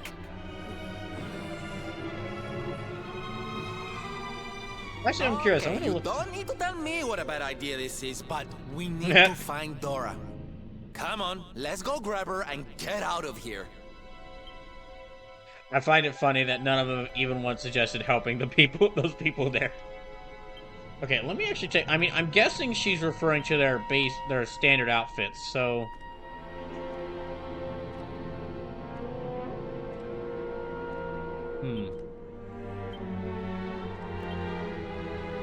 Okay, well the Luminary's standard outfit. Okay, he's in this armor right now, but the Luminary's standard outfit is purple, so that's one color. See, Jade is green. Okay, Rab is like red and well, Rab is red. But Serena is also green. What's Eric? Eric's standard outfit is like some sort of like gray-ish look. And Veronica's outfit, her normal outfit is colored red. Sylvando's outfit is... I'm gonna try... Yeah, his outfit's black and white with like a little bit of red there. So none of these kids... Only like... No, they don't fit the 7 colors of the rainbow. Not at all. Maybe if I had changed like their outfits to where one of them had each of the colors, which... I guess I could have done. But that would have taken a little bit of planning.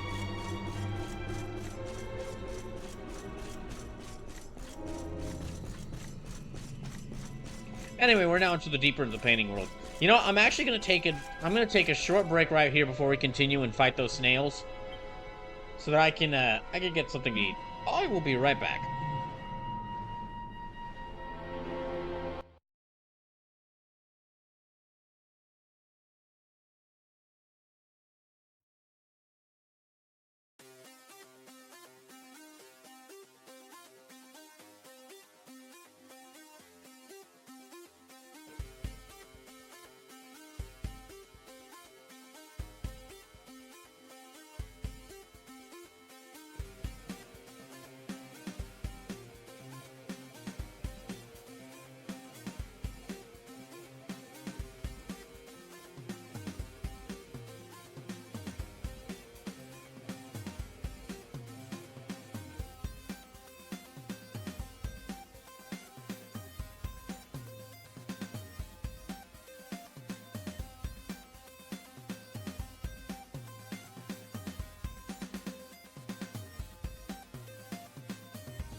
John says, coincidentally, I just started eating right after giving my cat her dinner.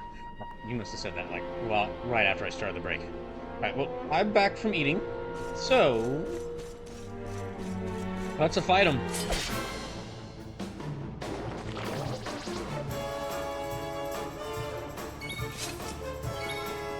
So there's a whole bunch of snails. I'll actually, you know, I'll have Jade focus on taking out the zombie. Jade and Zarina, you focus on the zombie, and I'll have Brawliver and Rab focus on taking out these snails.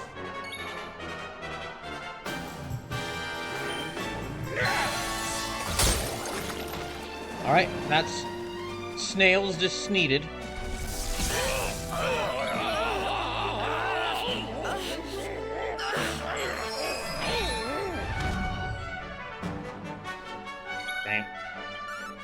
Okay, just keep attack him.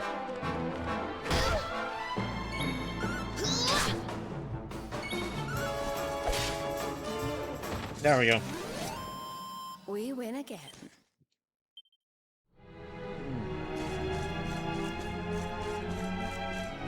Now, I don't think there's any recipe books here.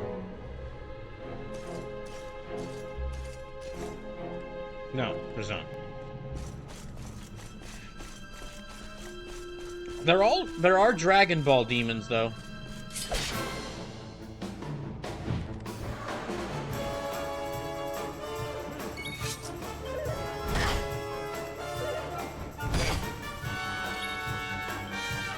Let's see, Deliverance, Harvest Moon, no.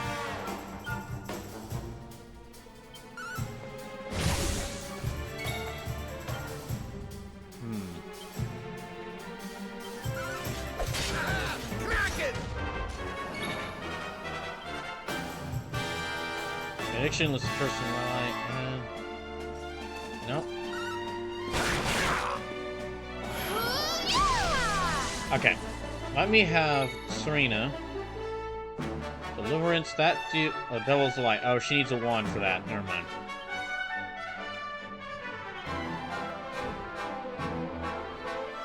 Is all allies HP and undoes any stats, ailments, and even brings back the dead. Not using Saint's Ascension first. Oh, okay. I need Saint's Ascensions first, so... in that case, I'll just heal it. I'll just heal up people. Here you are.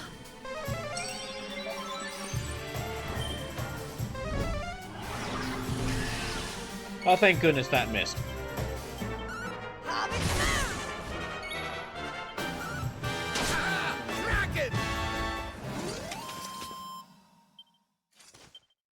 Alright, sweet. That's some demons beaten. Okay, that is absolute... yeah, I mean, that is absolutely a mimic. That is a mimic. Can tell you right now it's a mimic. But I'm still gonna fight it.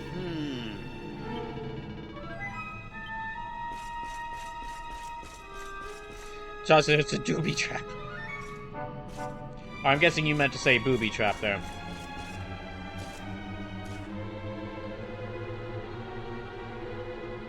Nah. I'll leave it closed. I won't fight it. Oh.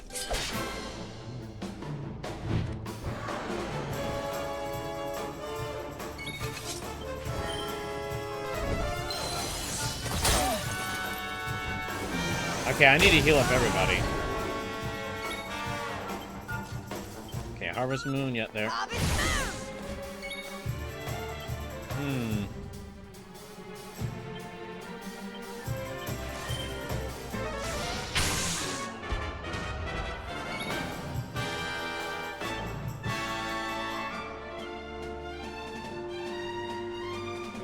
Curse. Okay, let me lift the curse from Brawler.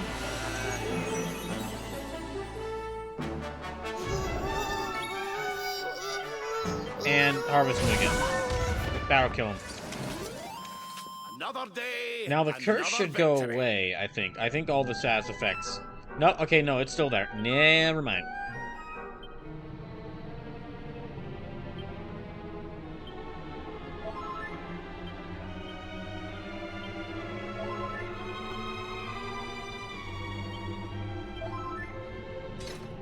There we go. All right.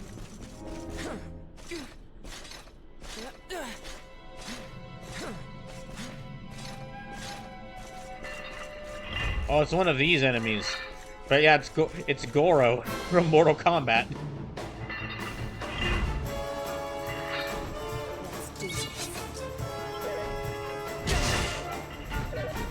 Also, Jockilles, like Jock mixed with Achilles, 10 out of 10 pun, and named for a monster right there.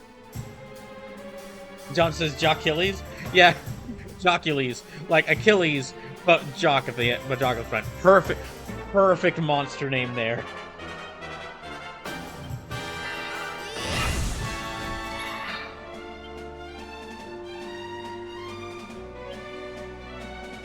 John says Achilles didn't have 4 arms, though. Yeah, and?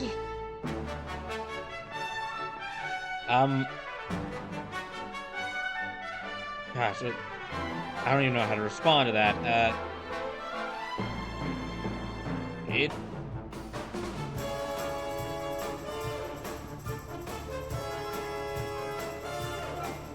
The tree's called, the main tree in the game is called Yggdrasil. But this game doesn't take place in... This game doesn't have Vikings in it. And it doesn't take place in the lands where Norse people lived. Hey.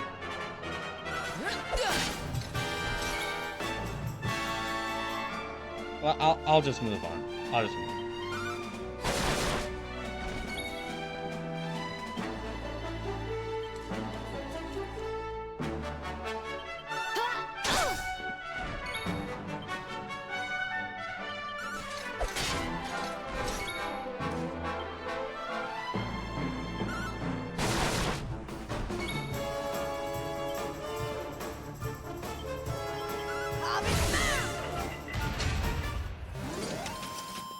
We win again.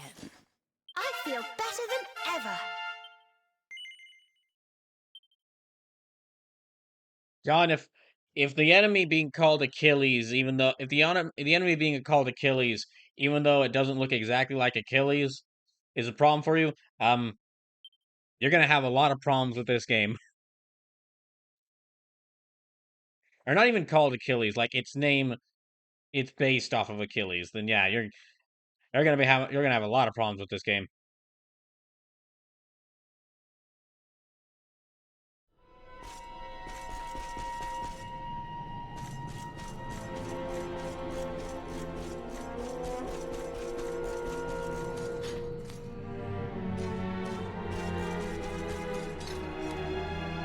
I think... Oh no, that might be the entrance to the next area.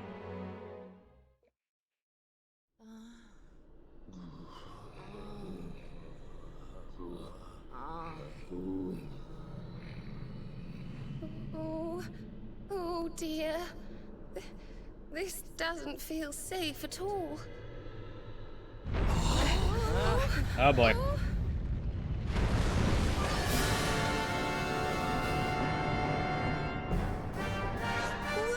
What the heck is it?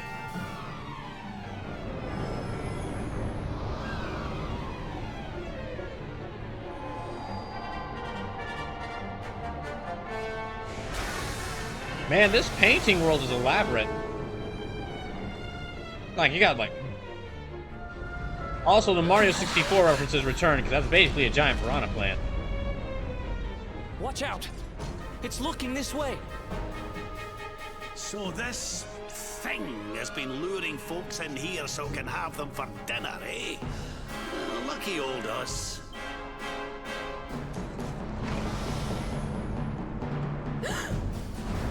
Careful!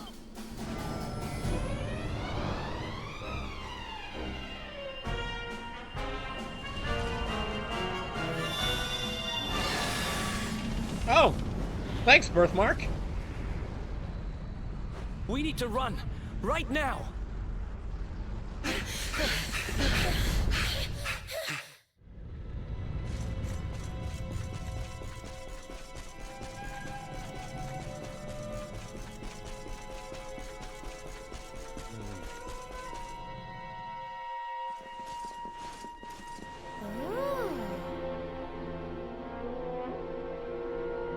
Monsters the hell kind of food are they giving these plants? And why is Well, it being apparently people. smashed to pieces?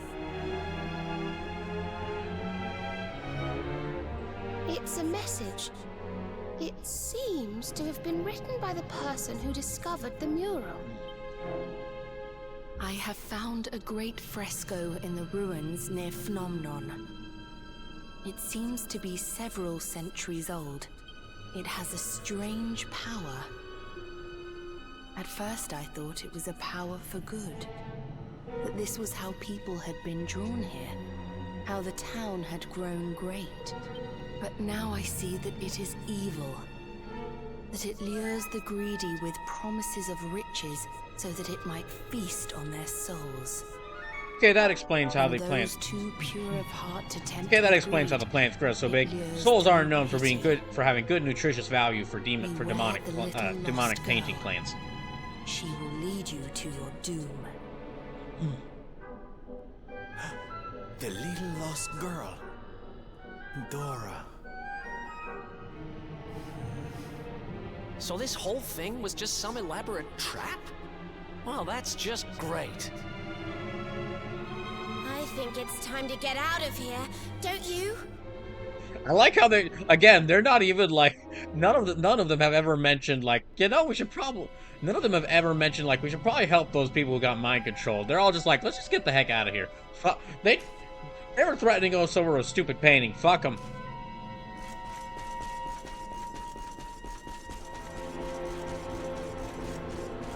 Well, let's go.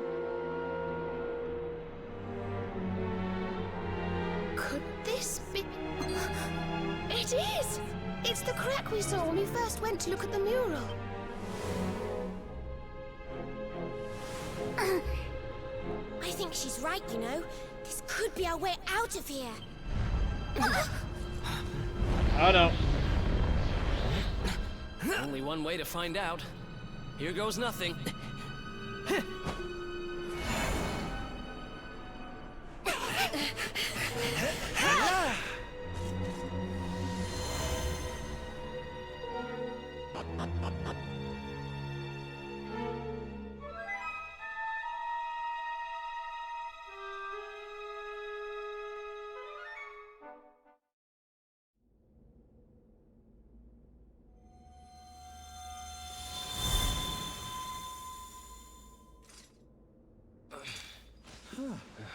Ay, ay, ay. Well, I've made more graceful entrances. All right, everyone, throw Is all your everybody magic okay? spells at that mural. More or less. Anyway, I'm just glad we got out of there.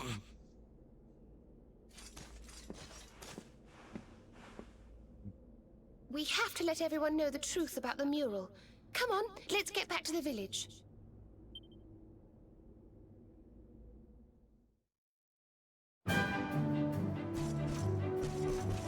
Well, first let's save.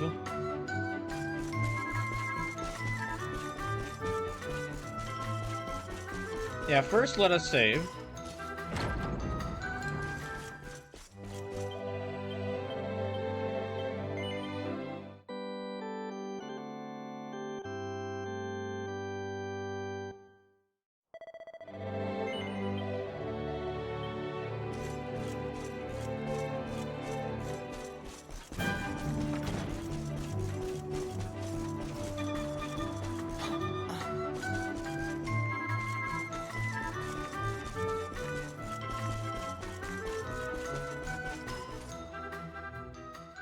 Oh boy, what now? Well, look who it is. Well, that sounds Yes, wonderful. you should. Well, I had heard rumors about the mural. That's why I'm here, to be honest. But can So- what you just told me really be true? This is gonna be. Yes, it's true, it's true. I know it's about The to big happen, and because painting I'm laughing. cured me. All I had to do was look at it. It will do the same for you, I'm sure. So, Well, I suppose I'd better Important go and take a lesson. look right away then. if you Thank find you, out young that a lady. girl is actually a young child is actually the spirit of a mural, trying to trying to feast on the souls of more people. Don't do what these people. Don't do what these people are about to do. Yeah, don't do what these people are about to do. But how? I had you in my clutches. You should be part of my masterpiece by now. You've doubted the power of the holy birthmark. Of yours. You must go back and let them all out this instant. You can't keep all those poor people trapped in there. Come on, there's no point playing innocent anymore. John says if only there was some sort of musical magic you could use to see through illusions.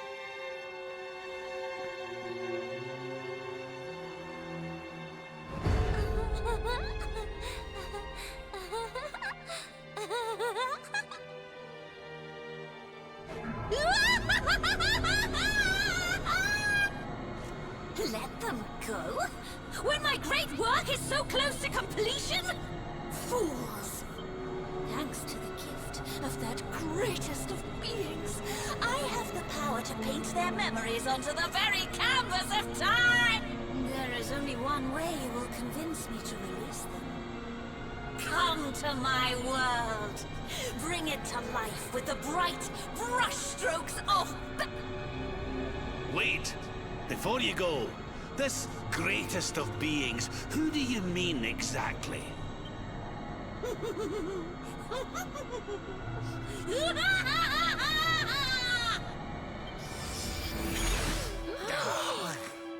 Well, I, for one, don't intend to let her That's get a lot away different with than I this. expected. I remember. Come on, let's get I remember- back to that mural. Okay, I remembered like I remembered her like them confronting her, and then she acted like she acted like she was a, you know, like they were all threatening a harmless little girl, and so everyone chased them back to the mural. I must have been remembering. I must have been confusing it with some other game. Yeah, I remember that happening, but I must have confused it with some other game.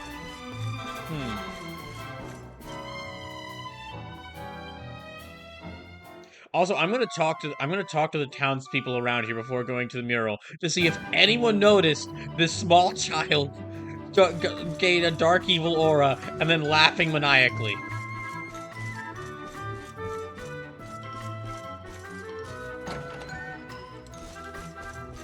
Let's see what he says.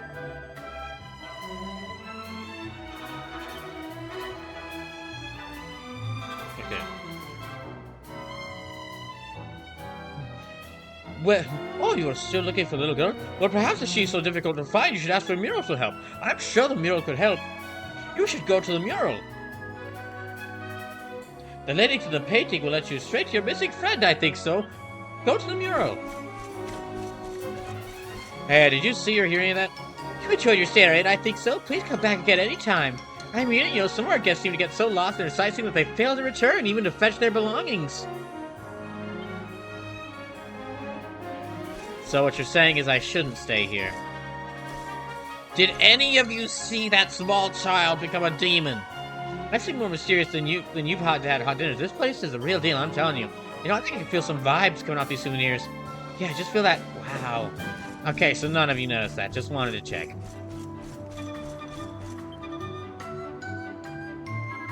John says, on second thought, I think your Rolver's armor and cape looks more like Ocean Master. I'm guessing from the movies.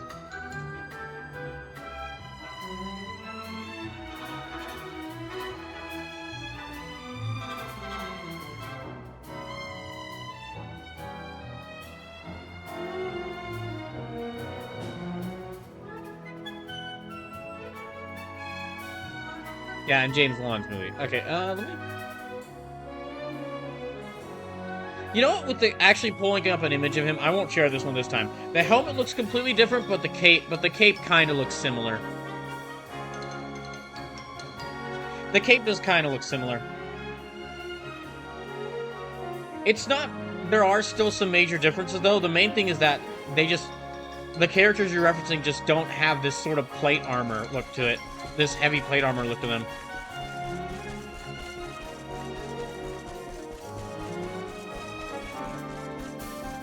But the cape, but looking at pictures of them, the cape and kind of like Schultz and Pauldron's kind of does. I can kind of see a resemblance there. Let's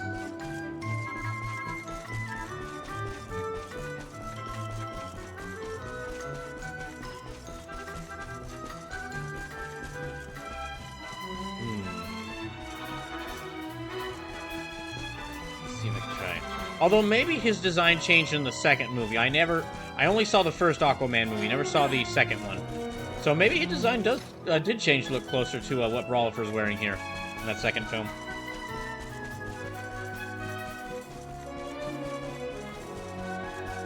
John says the second one is much better, IMO.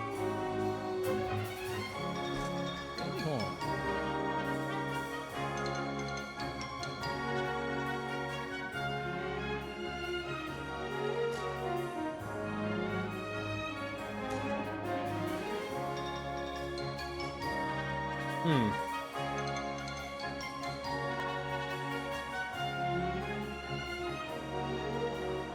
Well, I honestly haven't heard much about the second one, like, at all. Like, I haven't seen...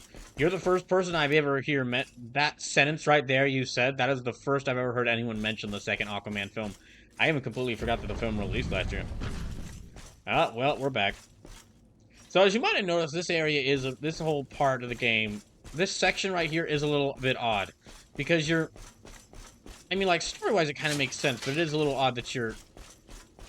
going from the town to the mural to its dungeon, then you leave there, then you go back to the town, then you go from the mural. Excuse me, you go to the town, go to the mural, then you go back to the town, then back to the mural, then back to the town, then back to the mural. And well, I did go through that dungeon, like a couple floors, a couple areas of that dungeon before. And now I'm going to experience the full dungeon.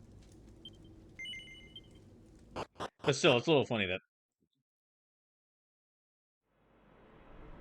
John says, critics seem to really hate Aquaman Lost Kingdom, though I don't seem to understand why. But really, who actually gives a shit what the critics say? Depends. I mean, depends on what they say.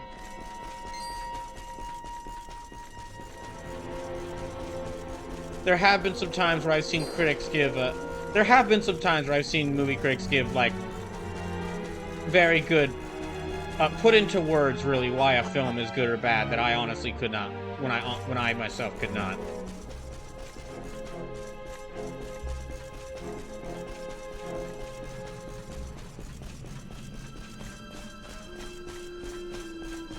I'm just gonna run right past these guys. Can he go upstairs? Oh, nope. Oh, he just gave up.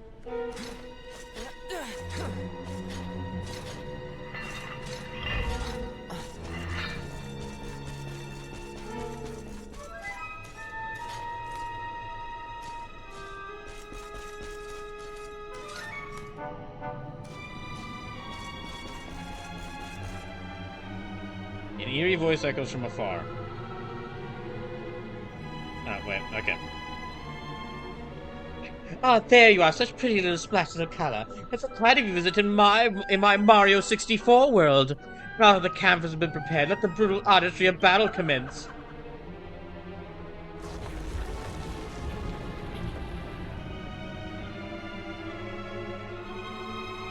Oh, okay. Alright, just right after here is where you fight her. Okay, so it's really not even that big of a dungeon. Yeah, it's really not that big of a dungeon.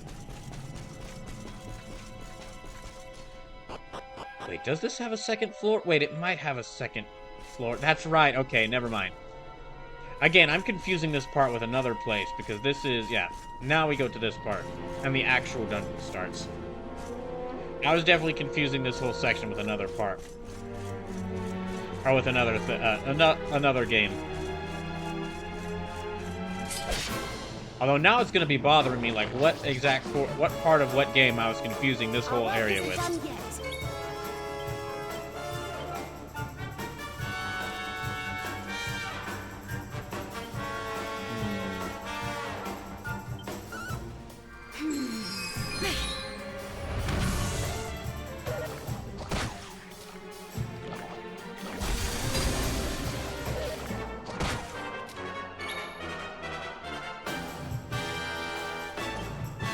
Oh, he can't. Okay. Yeah, he's blocked. He's banned from casting spells in that case.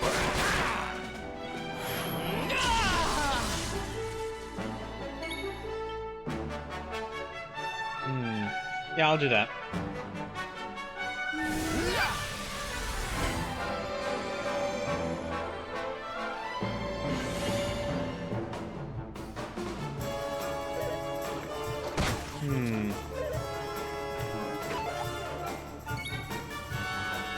Wait, what?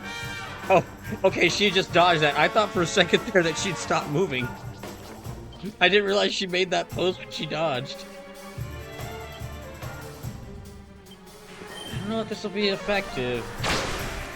Whoosh is not yet. Her Serena's magical attack is not high at all.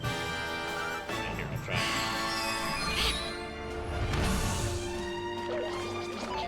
Karis, is that thing still alive?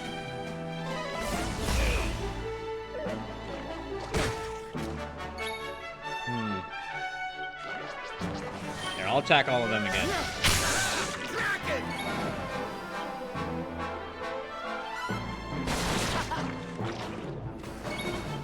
Okay, it's almost dead. Another day, another victory.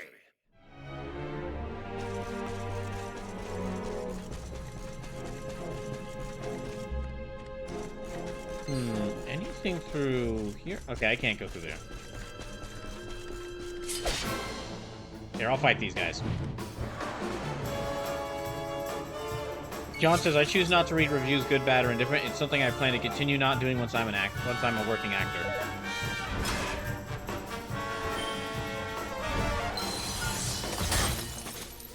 I find it's a good idea to find a critic or someone who critiques things whose opinions you feel that you can trust, whose opinions on works you feel that you can trust, and listen to them.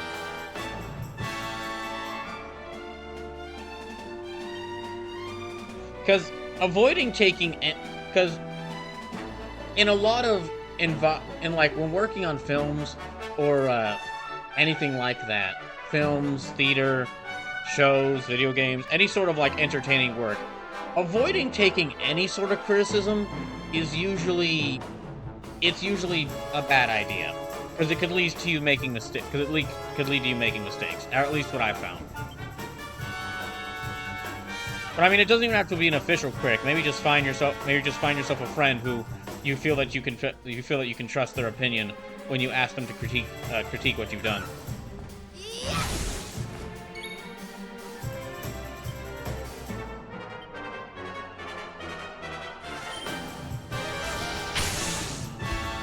All right, that's one of them down.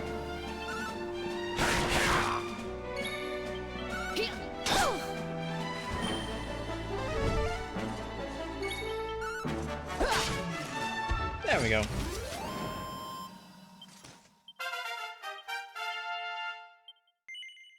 Okay, let me use skill points.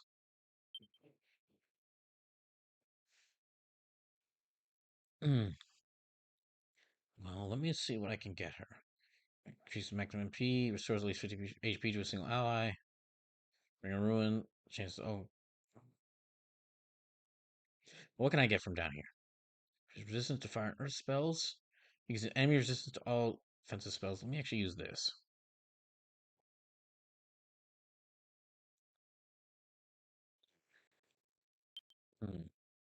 I don't have enough for that. Darn it. Okay.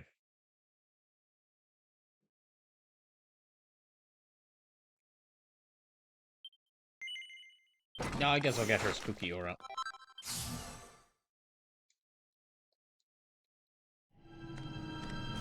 Ah, damn it. Okay.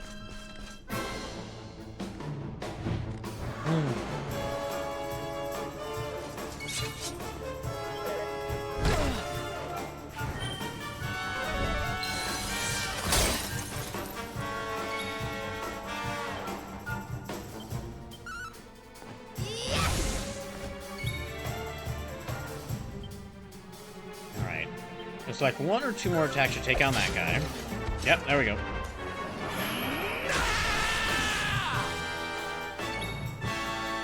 Now, let me have you heal up yourself. And no, Deliverance won't work because this thing isn't undead.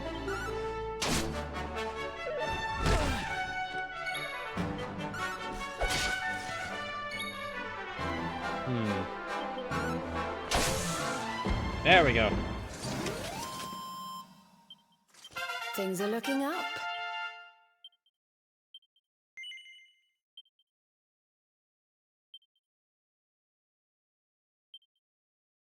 John says, I don't know. The guys in Rush turned out okay by not reading reviews. After a while, the negative ones didn't even phase them, and this was pre-2112, arguably their breakthrough album.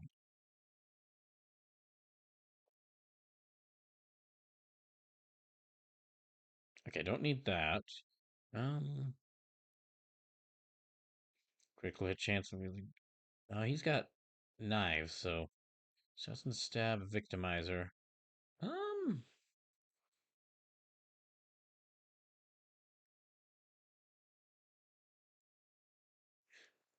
Nope, can't do anything with. Yeah, I can't do anything there. Anything I can get her? Increase resilience. Increase. Okay, I can increase her resilience. Increase strength. Increase strength. Okay, I'll increase. Wait. Okay, I'll use this one to increase her strength.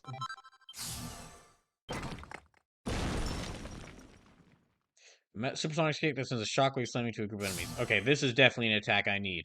Most of Jade's attacks are single target, so having her, yeah, most of Jade's attacks are single target, so having an attack that hits multiple enemies at once is a good idea for her.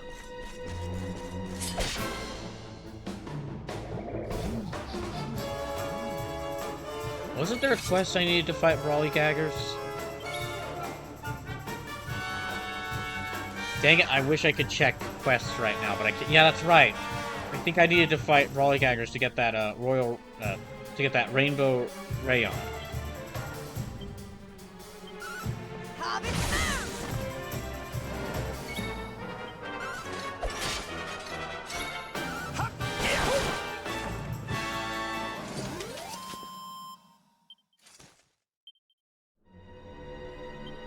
Yeah, let me check my quest list. There should... That's Paradise, no. Light it up.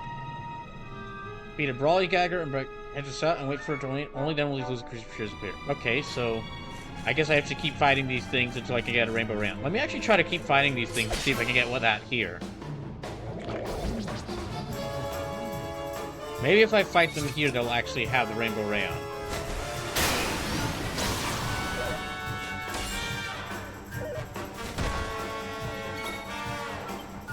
Oh, okay. Harvest Moon? Yeah, Harvest Moon. Harvest Moon!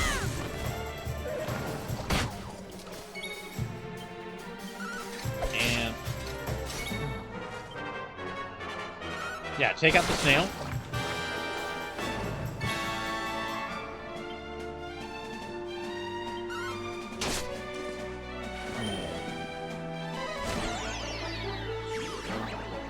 Oh, thank goodness, she's not confused. Alright. But I do need to heal up Brawliver. I definitely need to heal up Brawliver. Alright, let me try... there.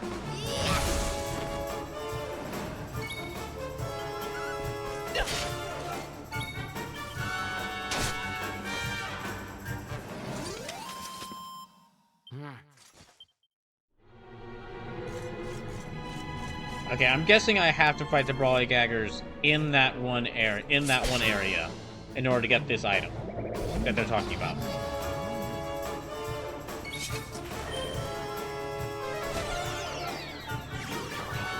Oh, thank goodness it didn't work. I'm on fire! Let's see, Scorch and Sweep. Okay, let me just do Scorch and Sweep so I can take all three of them out at once. Never in doubt.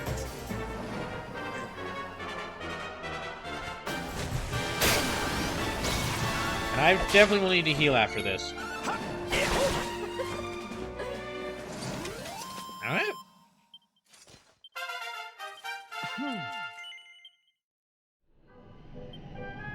Okay, heal up.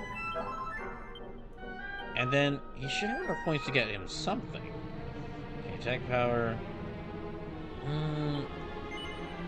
Okay, fine. I'll get him that.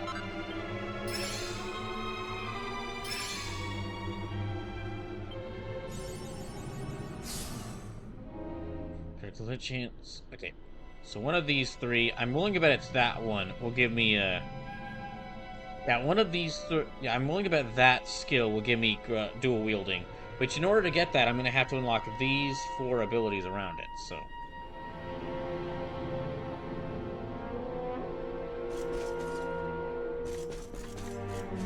Yeah, if I'm not going to get that item, then I'll just run past this Brawly Gagger.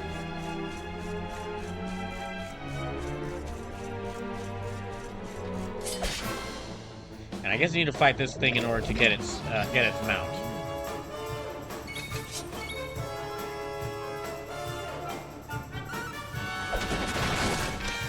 Oh, wow. Great job.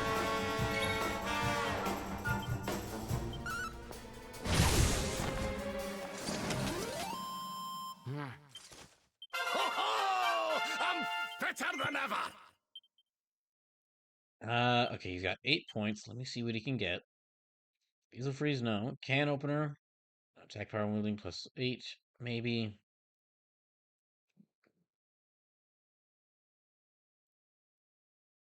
Okay, he can't get any of those yet. I guess I'll wait.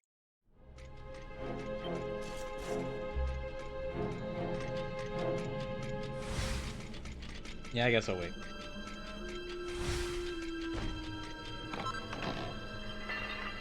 Sweet. Okay. Now, I don't think that's better than any... Yeah, that's not better than any item I have right now. Nope. Still, I'll keep that for now.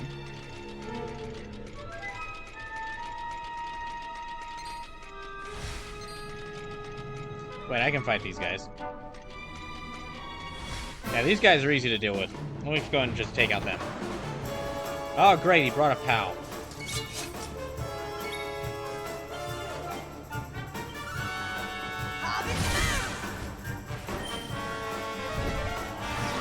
Please don't work. Oh, thank goodness.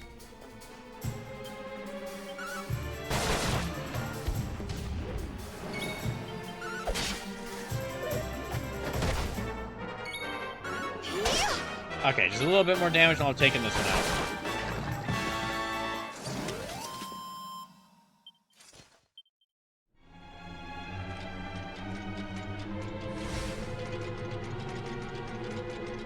Okay, and...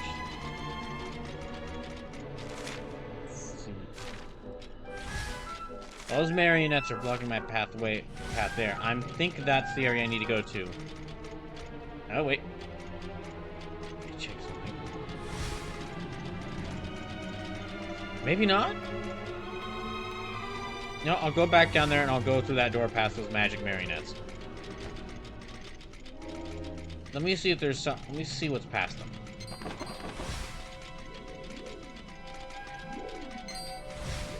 Oh, it's a treasure chest. Okay.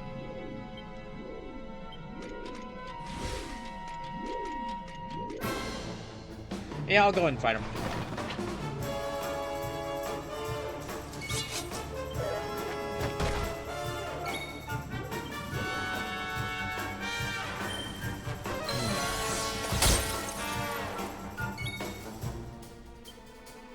No, I don't have anything that can hit multiple enemies at once with Jade, so... But she can almost one-hit KO a lot of enemies. Or she does a lot of damage with what... She can do a lot of damage with one enemy.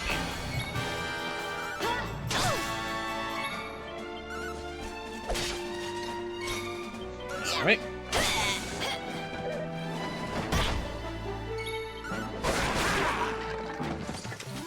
And stay down.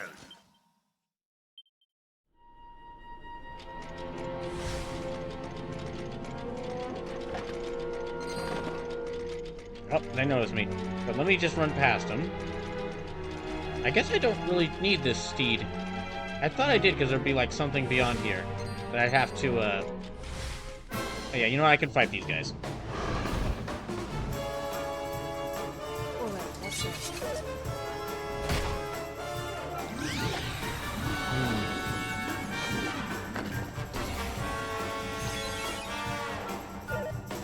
Oh, okay, that dance drains MP. John says Griffins with a work third eye? Yep.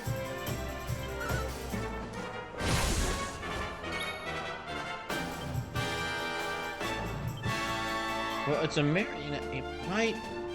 Let me try Flame Slash against it. Okay, that did do a good amount of damage.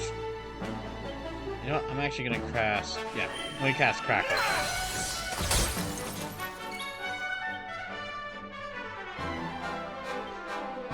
And... no, not Whoosh. They won't really be hurt that much by Whoosh.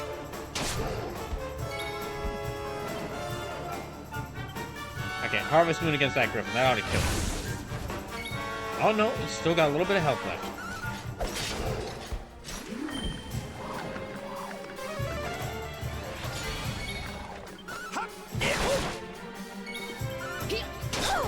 There we go. John says BRB again. All right. Well, that was easy.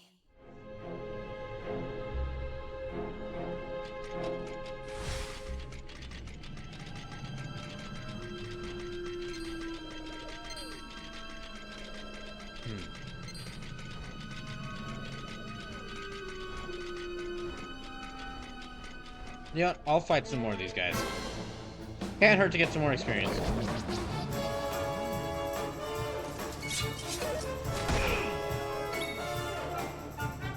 Okay, so he has... Yeah, Bang. Let me use Bang. That did not do much.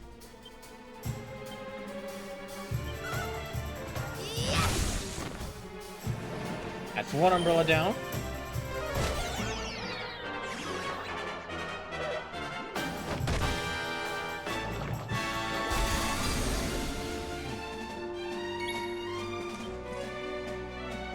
No, Whoosh can't attack one. Whoosh would only hit one of the enemies, so... Let me actually have her...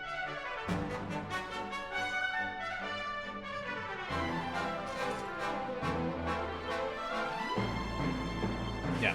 Let me have her prevent this marionette from using magic.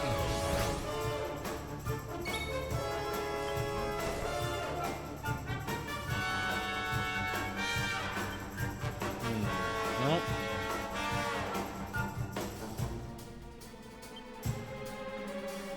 Single enemy asleep.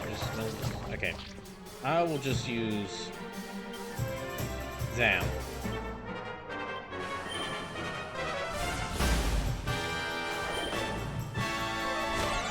Yeah, I'll just use Zam. It's fine.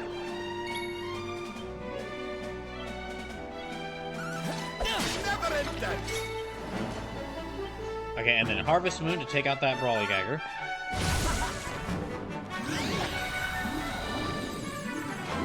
I guess that doesn't count as magic, weirdly enough. But now I just need to do like normal attacks to it, and it should kill it soon enough.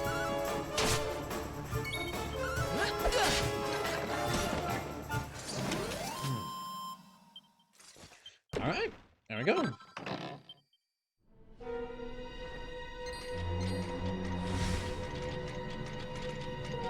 Is this where wait, hold on. I tried to remember where all I went, what direction I was going in. Okay, yeah, I'm going back in the wrong direction from where I went.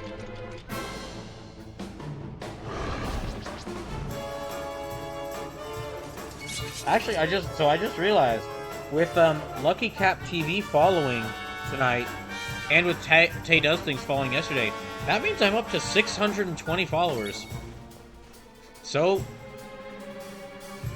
this kind of happened during last year, where I spent a lot of the year doing the 500 follower special, Covert Oops. And I gained a lot of people following because of it. It would be pretty funny. I actually got close to reaching 600 while I was doing the 500 follower celebration. It would be pretty funny if like a similar thing happened again, where I ended up getting close to 700 followers before the 600 follower celebration ended. Although if that did happen, it'd mean I'd have to jump from planning out the 600 follower celebration to immediately planning out the 700 follower celebration. Which is what kind of happened last year, because I hadn't even finished Covert Oops when I started planning out for Halo Combat Evolved. Okay, let me get back to...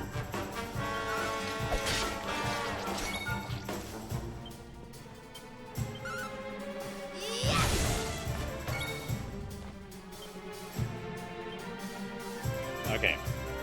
Might take out one of them. There.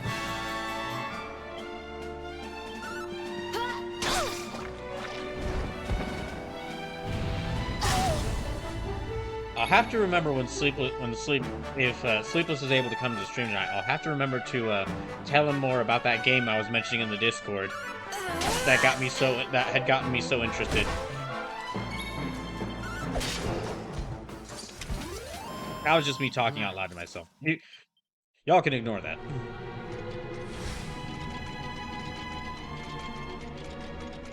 No, no.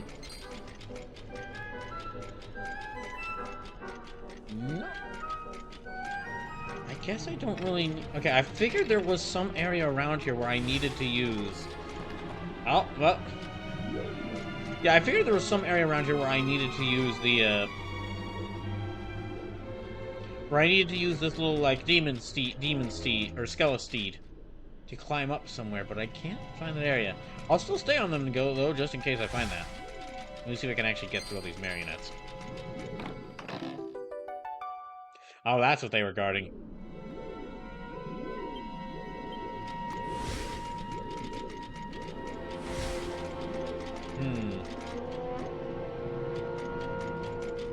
Now, where?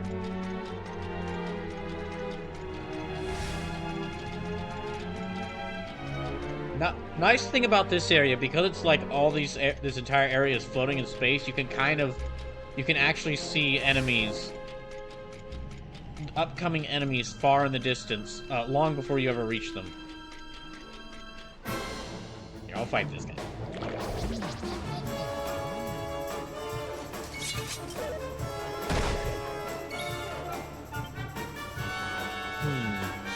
I will... You know, I'll try... Let me try Sizzle. I don't know how good Sizzle will be against snails, but...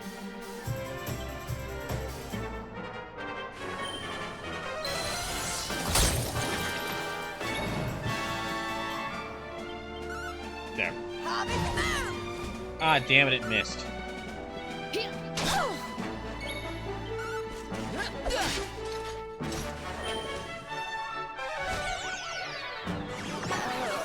Ah, damn it, she's confused. Okay, we'll just have to take it out with normal attacks.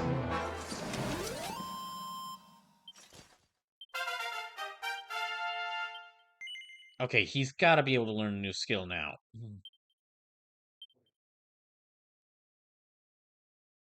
Let me teach him Fuddle Dance so he can get close. Yeah, I'll teach him Fuddle Dance so he can get closer to dual wielding.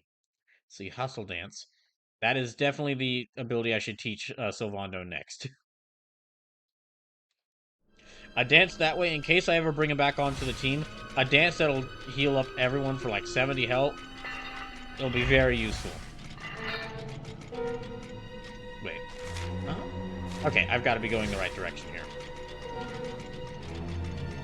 Yep, I'm definitely going the right direction.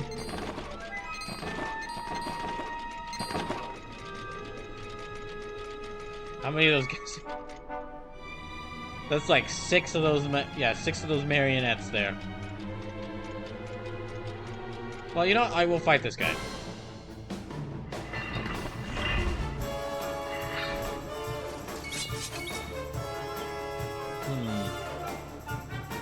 I'll have her do Harvest Moon again. Ow.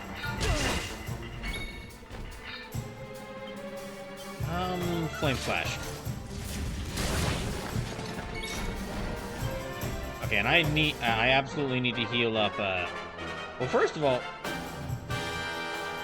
let me use some magic water to restore Jade's MP, because she actually has the least MP at my entire party right now. And now I'll heal her up. Here, princess.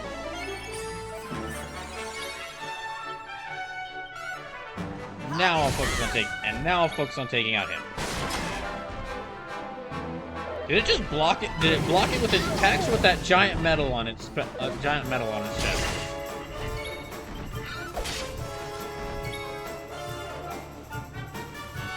Alright. Serena, heal yourself. I'm here to help.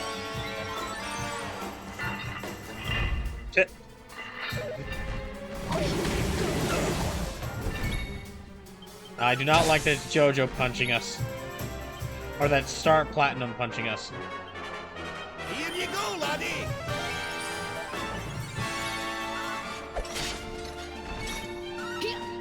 Oh, hey, Tay Does Things, welcome back. And stay down. Alright.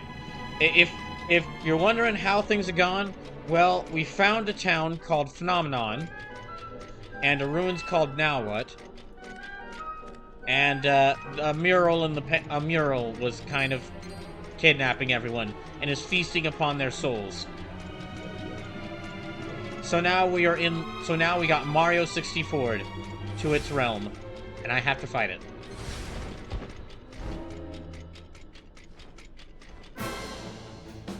I can't preemptively attack these guys. Let's keep at it. Well, this time I'll be able to preemptively attack it. There we go. I was actually just saying, Tay Does Things. So, because you followed yesterday, and because someone followed earlier this stream, I've actually reached 620 followers. And the reason I'm bringing this up is because I'm currently celebrating the 600 followers reaching 600 followers last year with playing through the Halo games for the first time with some friends. But last year, a similar thing happened where I was doing the 500 follower celebration, where I was playing through a bunch of stealth games like Metal Gear Solid 1 and the Sly Cooper games. And while I was going through that, I got pretty close to 600 followers. So we could end up in another situation where I don't know how long... Like, I've beaten Halo 1, and then currently Sage the Omni Geek is putting together a wrestling match in WWE 2K23 between characters representing himself, Farting Tart, and Sithico, and they will wrestle to decide who plays Halo 2 with me. But and then Halo 3 and Reach, I'm going to be playing with all three of them. So basically, we're just waiting a little bit to set things up. But I'm not sure how long. And then after I finish all the main campaigns, then I'll do multiplayer for a bunch of time. So it is possible I reach 700 followers before I finish the 600 follower celebration. Tay says, "Yay! Congratulations! Thank you." John says, "Real sorry that Halo Comment of all got to being a pain for you, bro. It's not your fault." Oh, I guess I used the fun size forge.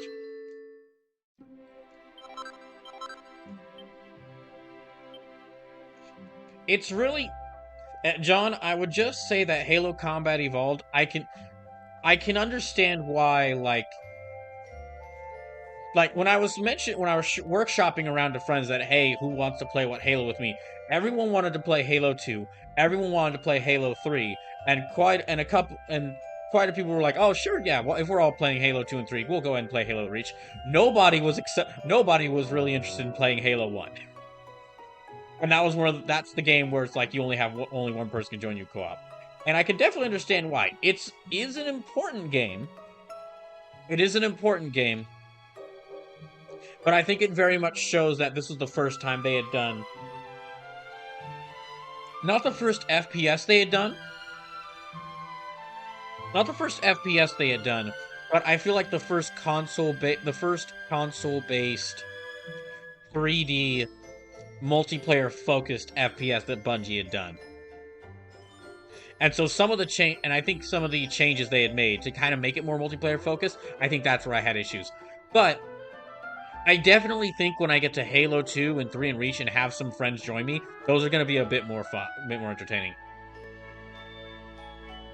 Tay does, all it took was you saying hello during a stream we were watching for me to give you a follow. As a bonus, I think your streams are cool. Oh, thank you. Well, I do try to do cool streams. Oh, hey, Sleepless. John says, it's not one of the best games in the franchise in hindsight, but it is important for both console gaming and for the franchise. Yeah. I mean, it is very important that I played the first game. And I mean, despite my experience with it, I am glad that I got to play it, because now I'm very excited for Halo 2. Like, very excited for Halo 2. Oh, Sleepless.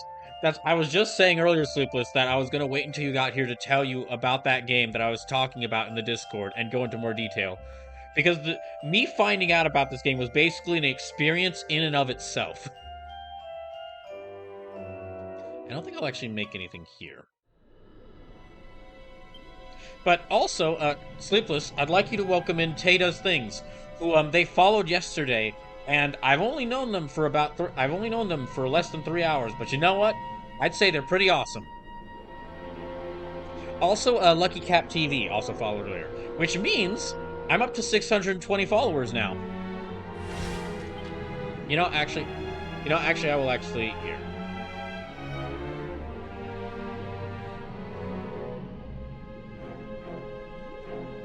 Taze Does Things, you might have to change your name to Tay Gets Things because you're getting a sub.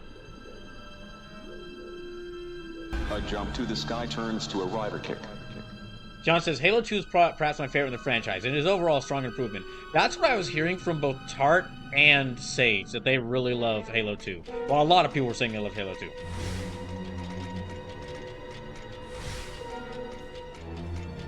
Jay says, thank you so much. Yeah, no problem.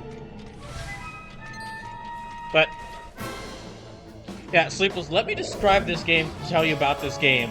That I was mentioning the Discord. If you're not in the Discord, or you didn't see that message, what I said was that, I basically said, it's a great, sometimes it's really great that you're someone who plays, that actively looks out games people don't really talk about. Because sometimes you'll just look up a game, you'll just find a game on a storefront, and you'll decide to download it, or you'll decide to get it, and then you'll just find out that the game is Persona plus Indiana Jones / The Mummy. And that game, I can actually show you it, because I was trying it out just last night. It's this one. Kowloon High School Chronicle. But I have to tell you exactly how I found out this game was Persona plus Indiana Jones. Because the way I found out was enough to make me go, I'm gonna have to play this game. I'm gonna have to play this in full. What happened is I started up the game, and the game opens with, Jay says, "OMG, this is on Switch?" Yeah, I'm playing this on Switch. I just recently got a PC that can stream games, and I do have a PS4 and Xbox One, but a lot of the games I play are on Switch. A lot of the games I play are on Switch. I've got over like 100, 200 games. I've got nearly 200 games on Switch.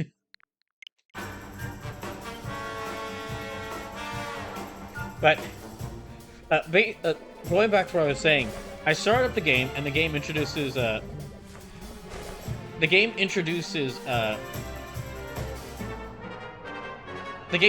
starts the tutorial. It basically starts you off in like a tomb. You're basically going into a pyramid in Egypt with this guide for you. Yeah, with this guide for you, and they introduce you to combat. You're going through this dungeon. It's a dungeon crawler. It's like a mix of dungeon crawler and RPG, because you have like a limited number of actions per turn, but you are like moving through this dungeon from a first-person perspective and fighting monsters. And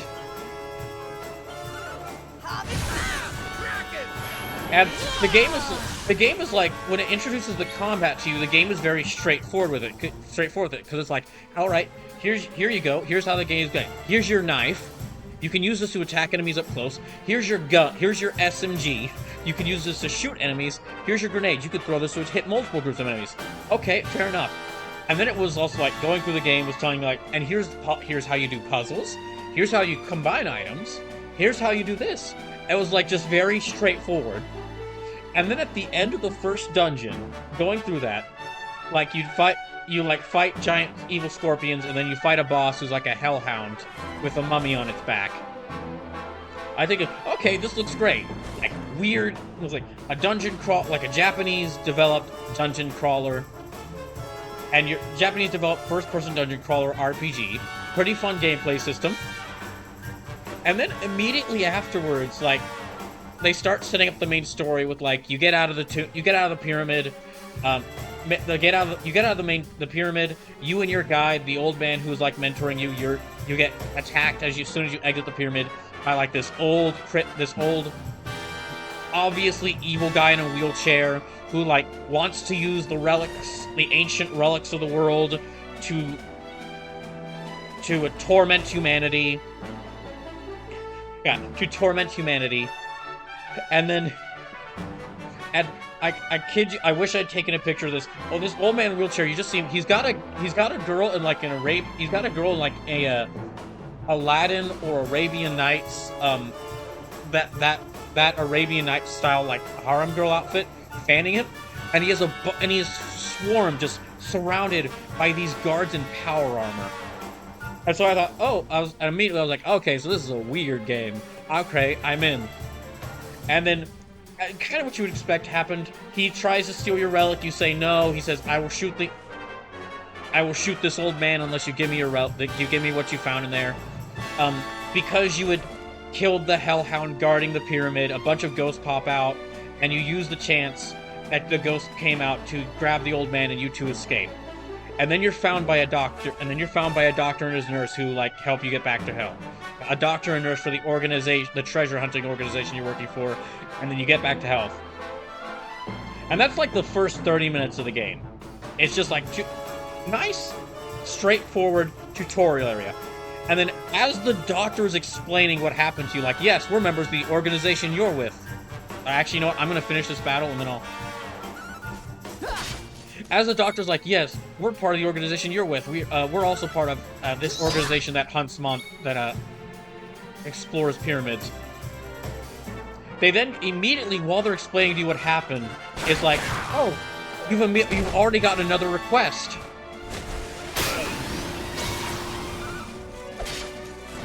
You've already got another request. Well, that was easy. There's a high school that is said to have a relic in it, a relic in the area underneath it. I thought, okay, wait, I thought, oh, okay, well, so I guess I'm going on an expedition. Wait, a high school? It's like, all right, well then, I guess you, main character, you'll have to go we're going to get you into this high school. And then you need to use your time to explore the secret ruins beneath this Japanese high school. And then immediately afterwards, they just immediately go to character creation. Which, I have to mention, before this point, your character is a silent blank slate protagonist. You never hear them speak. You never see their face. You never hear their name. So up until this point, I did not know I was playing a high schooler that had just explored a pyramid in Egypt. But apparently I was.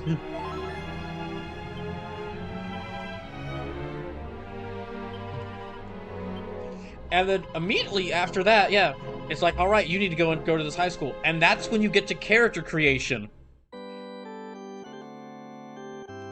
And it's basically like almost like a D&D character sheet, but it's your report card. You pick, like, you could change your character's name. You could change their name, their birthday, their weight, their height, their blood type. You pick a school focus for them, and it disguises one of their skills. And then you pick a club for them, like an after-school club for them. And I'm just going like, what the heck? Wait, what am I playing here? And then immediately after that, you start your first day of school at this Japanese high school, and then the social links start popping up. And you start meeting, like, students, each of whom is students and teachers and faculty members, each of whom is associated with something. And then it's just like, wait. And I'm just like, wait. This feels a lot like Persona. Because you can talk to the characters in specific ways to, like, build your friendship with them.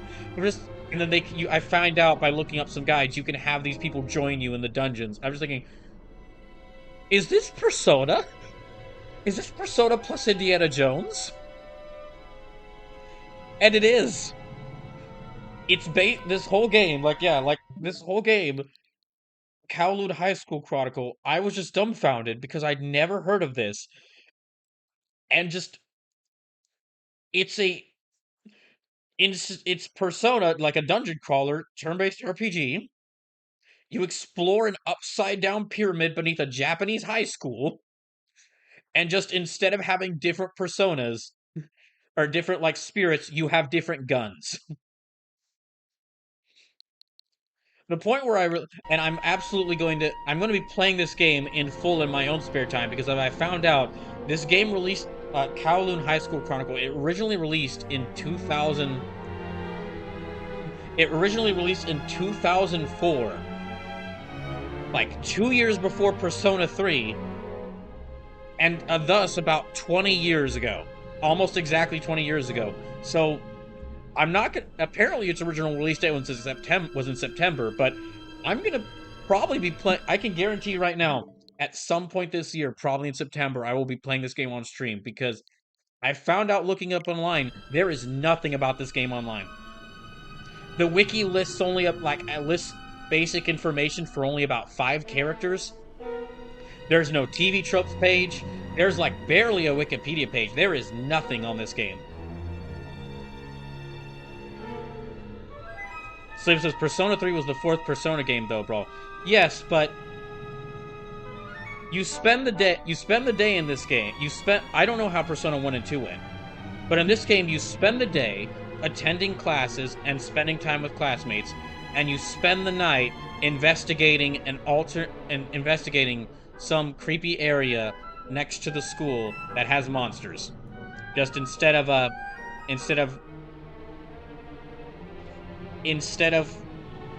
the spirits of angels and demons, you have guns. So okay, let me catch up on the chat. Tay says, that's so cool. I didn't know you could stream with Switch. Oh yeah, there's a thing called an Elgato capture card. That's generally what a lot of people use. Tay, that's what a lot of people use to stream off of consoles, is an Elgato capture card, which captures game footage.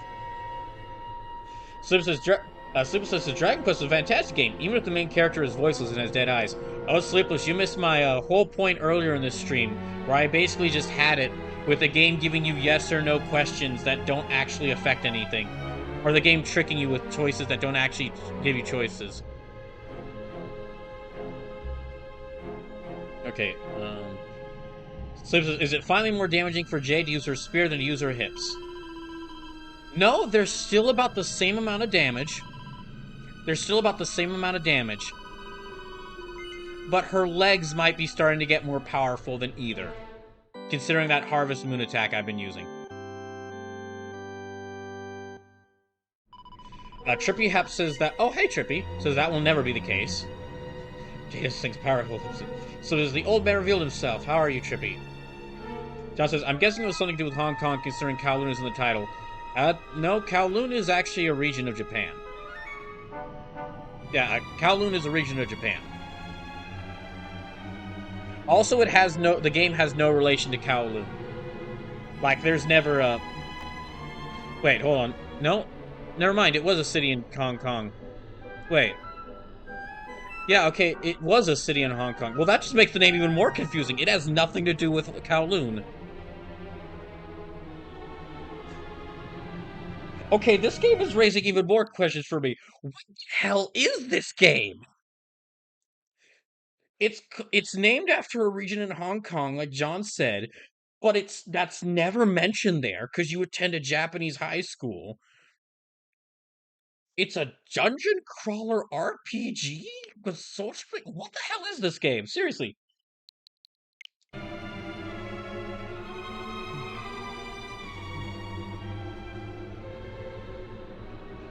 See, oh hi, Detective Heartache. Detective Heartache says Trippy is too busy losing channel points in Amiibo Fight Club to be here. Trippy says, of course, how else will I catch up to you? So says Persona 3 was the 4th game. Trippy once again yells at Detective Heartache. Detective Heartache once again yells at Trippy. Trippy Hap is asking Detective Heartache why isn't she watching furry movies. I feel like I shouldn't be. I'm not even gonna ask. Trippy Hap says, what up, bro? Is Dragon Quest treating you well? Also, I finally watched Shin Kamen Rider. Oh, awesome! How'd you like it? Trav says, holy shit, I wasn't expecting to be that bloody. Oh, yes. See, Trippy, it's a funny thing. when Little Karibo online, he was actually talking about, he watched the movie and really liked it, and that's what got, and because of that, he started watching a lot of Kamen Rider. But he was asking, like, wow, I guess, like, a lot of Kamen Rider fans must hate Shin Kamen Rider because of how gory it is, because of how dark and mature and gory it is. And myself and every other Kamen Rider fan basically replied to him, like, no, that's what the series is like. It's just a bit more gory.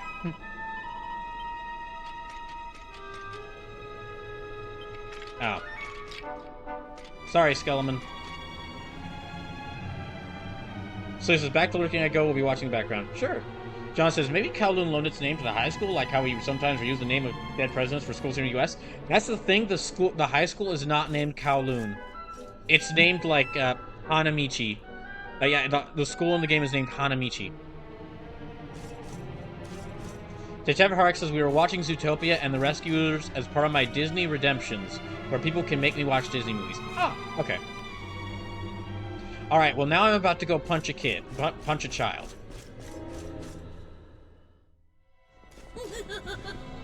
It's over. Chevy says, holy shit, I wasn't expecting to be that bloody.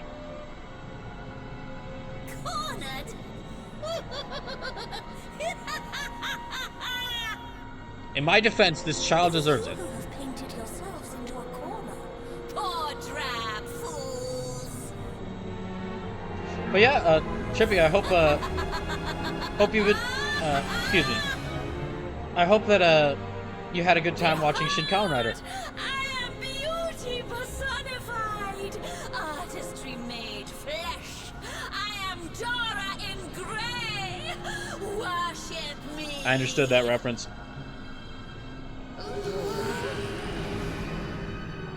Tay says that was the best delivery for that line. John says Dory and Gray? Yes, that's the reference they're going with. Who lured poor innocent people into a trap so she could turn them into paintings? Not likely. There's an AI art or NFT joke I could somewhere here that I could make. But I'm too tired to do so. For beauty, of course. For my masterpiece. Each of you will be a splash of color on my magnificent canvas. You should welcome such a fate. Actually, that is basically just how...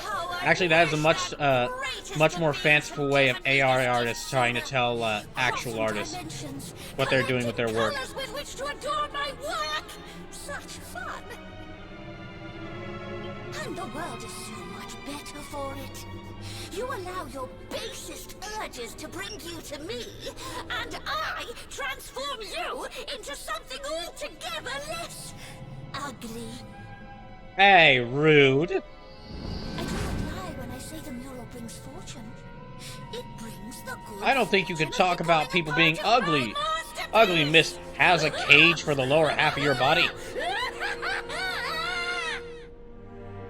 Look out, everyone!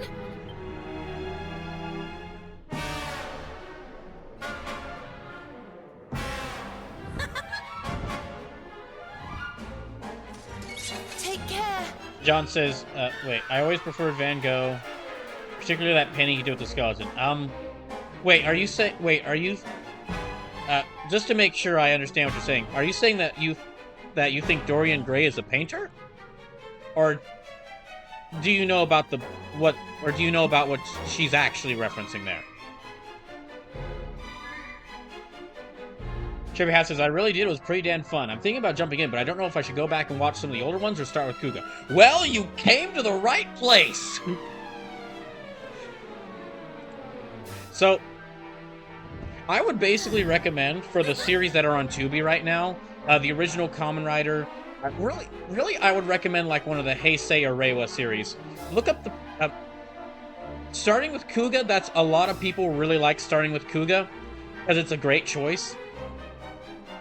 You might also like Ryuki if you love if you love death game stuff. If you love death game shows or death game anime, you might really like Ryuki because it's not one of the first death game anime because it's a live action tokusatsu, but it came out the exact same year as Fate Stay Night's anime.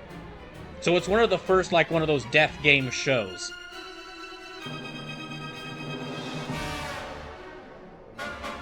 John says she was making references to worshipping or a painting form, and I mentioned one painting that I quite like. Oh, okay.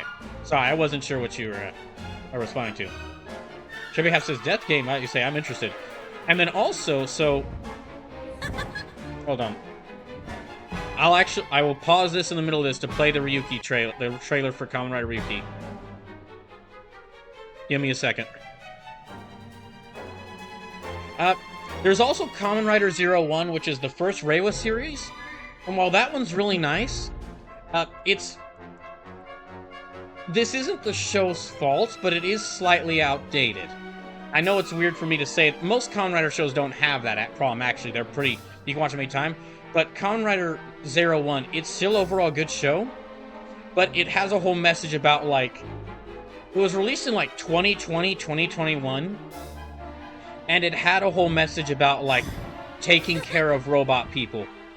Like there's an episode that is unintentionally outdated in 01, where where an author replaced his assistant, or a manga author replaced his assistant with robots. Yeah, let me just go. Yeah, I'm just gonna go and play the trailer for 01. Or no, excuse me, for not 01, for Kamen Rider Ryuki.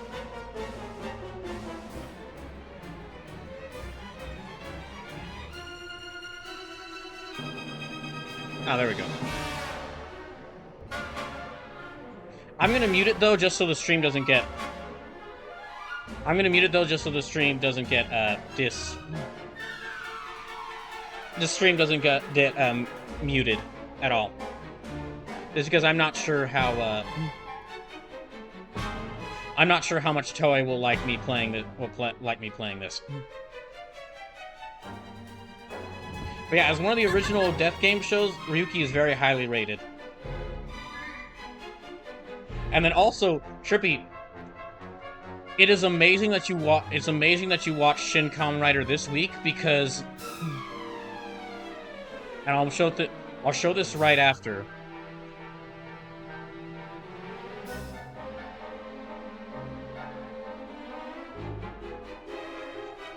Oh, also the soundtrack in Ryuki freaking awesome. Just incredible.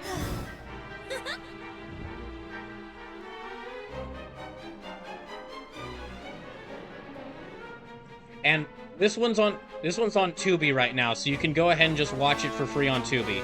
It'll play ads while you're but it'll play ads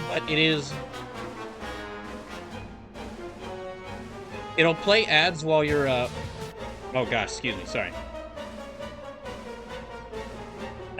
Kamen Rider, it will play ads when you're watching it on Tubi, but it's completely free, so worth it. And then this series, like literally this week, was Kamen Rider, the latest completed Kamen Rider series. Like Kamen Rider Beats was just announced that it will be coming to Tubi soon, and is already available on Shout Factory's website. And this one it's another Death Game show. Very heavily inspired, very heavily based off of stuff. Or excuse me, very heavily inspired by like, believe it or not, by like modern battle royale games. It is a tokusatsu inspired by modern battle royale games. And definitely one of my favorite series. Now, it's not going to arrive on Tubi until April 1st. But I'll let you know when it does arrive, because it is one of my favorite series in the whole franchise. Shabby Half says, I can deal with ads. All the other streaming services are putting ads and stuff anyway, ha. In that case, if you can deal with ads, go with Tubi. I made an account there. I made an account with them because I thought, oh, they probably have an ad-free tier where you can pay them to not play ads. No. The only thing you get with a Tubi account is just you can make a wish list for stuff. They do not have an option for you to send them money. You can watch ads for them. You can watch ads, which gets them money during those things, but there is no like payment tiers for them. it's quickly becoming my favorite streaming site because I can watch Kamen Rider on it for free, and recommend people watch Kamen Rider on it for free.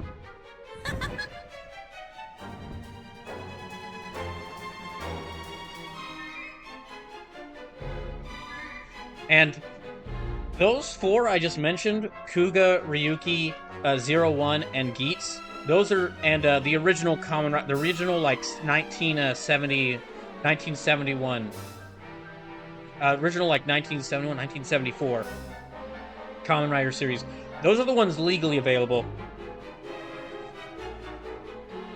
But basically, what I would say, Trippy, is, I would say, Trippy, try out like Kuga or Ryuki right now. Those would probably be the best ones for you to start with. And then after that, if you find you like it and you want to watch more, just go onto the wiki. Just go onto the wiki of Kamen Rider. Just go onto the wiki for Kamen Rider. Look up the basic premise for a series and see which ones interest you. And if it's a series and if you want to know where to watch a series, just let me know and I can point you in the right direction. Either where it's legally or not legally able to watch.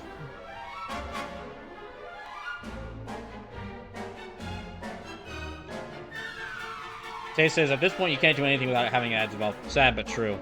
As Trippy just said. John says, yeah, that's faster. You don't have to pay a cent, but if you don't like ads, you're still fucked. Trippy says, Ryuki sounds like the one for me.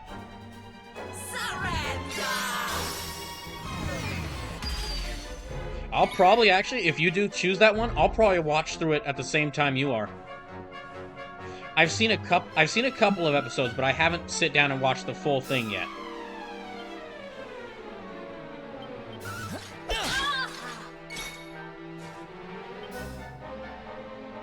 Yeah, if you do choose Ryuki, I'll probably watch it at the same time you do.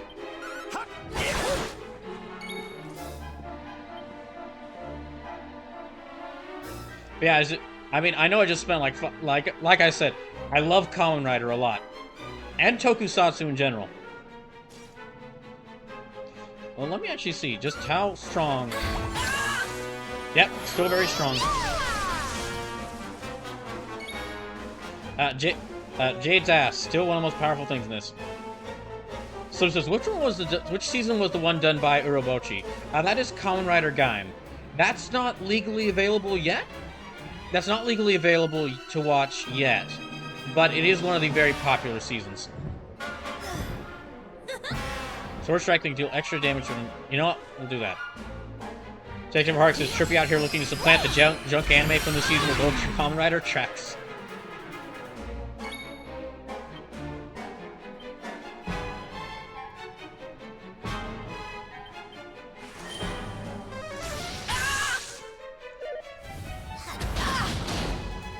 But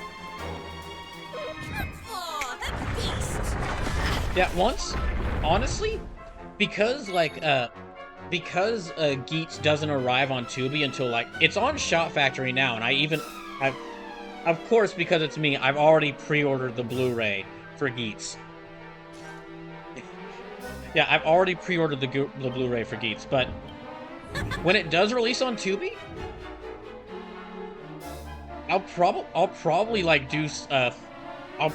do something on Sunday, my free day, where we'll watch I'll play episodes of the Discord in the Watch channel on Discord, in case y'all want to see it.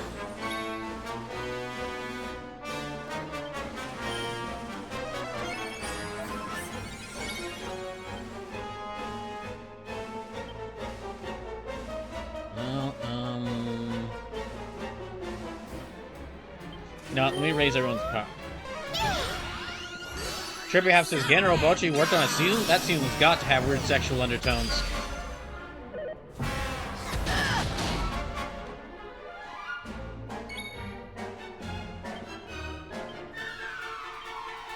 Ah, damn it, she can't use any abilities right now. Damn it. So it says, less weird sex and more just violent and bloody.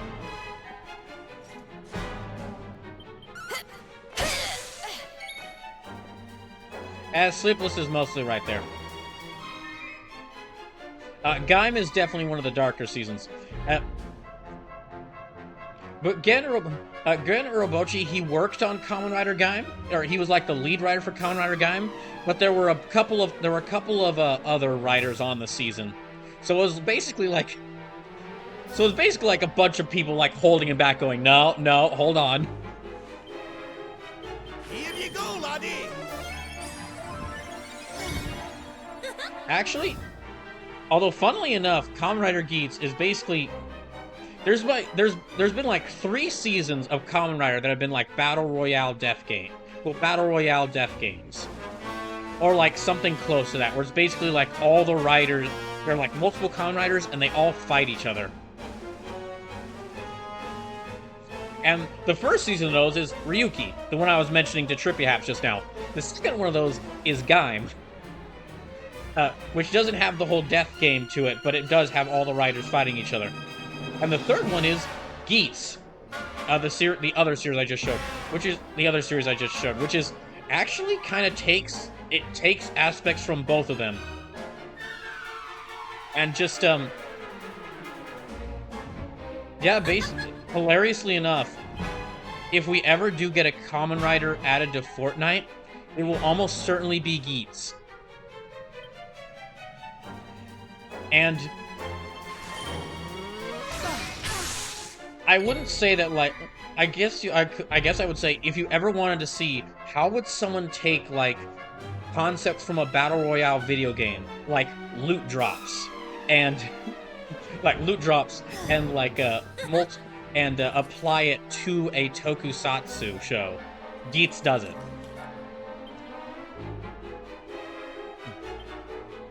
You mustn't push yourself.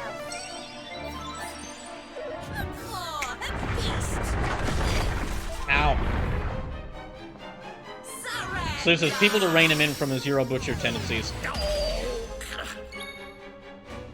Also, if that does, I don't know how likely it is to happen, because Toei is very weird. Toei is very weird when it comes to licensing out Kamen Rider. The reason why there's only been 5 seasons legally released, and again, these have been recent, is just because like Shout Factory's like, hey, look, people want this. And then Toei was just like, I don't know. We'll get back to you in a couple of years.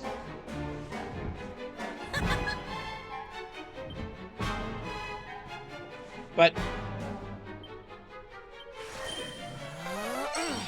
yeah, if ever it did happen and Kamen Rider got added to Fortnite,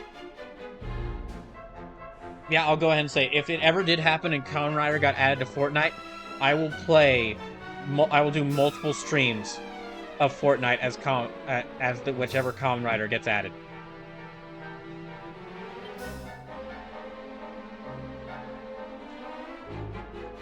Because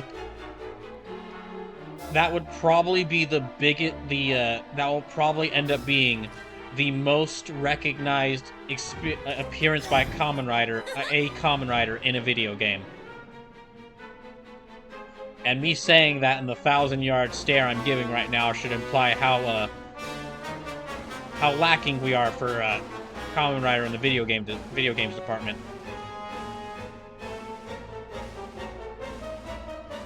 Hell, that might end up being the most recognized, or like most.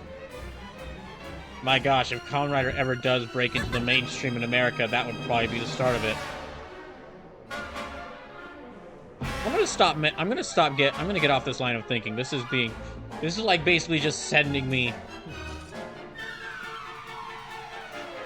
Time to heat things up. This is giving me an impromptu moment of existential.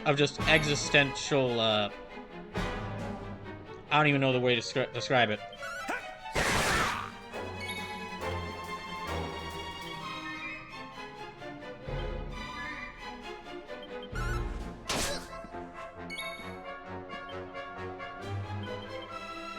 Oh, that's right. She still can't use abilities. Okay.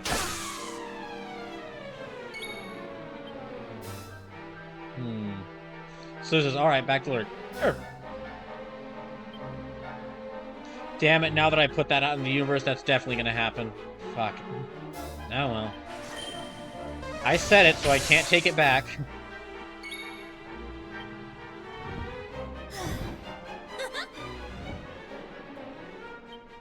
Surrender your soul!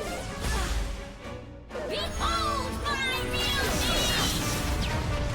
Damn painting specters and their laser eyes. Ow. Here you are. Damn painting specters and their laser eyes. Give in to me. Oh no.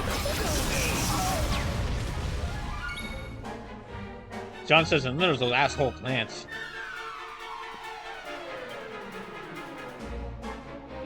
Okay, I need to heal.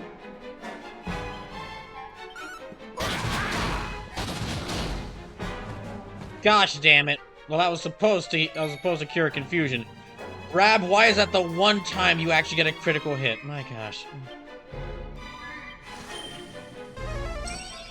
Tay says, I'm still trying to wrap my head around the fact that this is a child. Well, not exactly.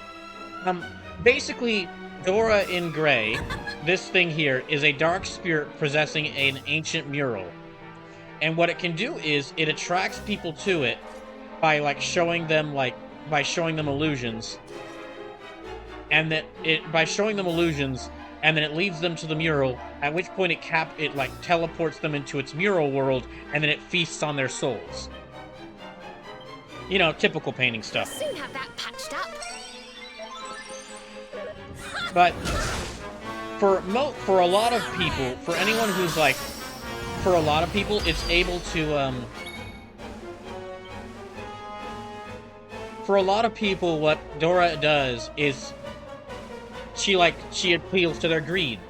She appeals to their greed. She basically shows them like, hey, tempts them with illusions of, hey, if you come to the painting, you'll get blessed with luck and become very rich. While in the case of like people who aren't tempted by greed, like my entire party, it will instead like create this avatar of like this small child and say like, my parents got sent into my parents went to the mural and they haven't come back. And then when those good people go to the mural to try and find her parents, the mural then captures them. So it's basically its main plan is just tempt people with greed, but it's like the child is the backup plan in order to get people to travel to its world. Yeah. Okay, let me cast Zing and try to bring Jade back. Tay says, oh my gosh, that's terrifying. Yee. Jade.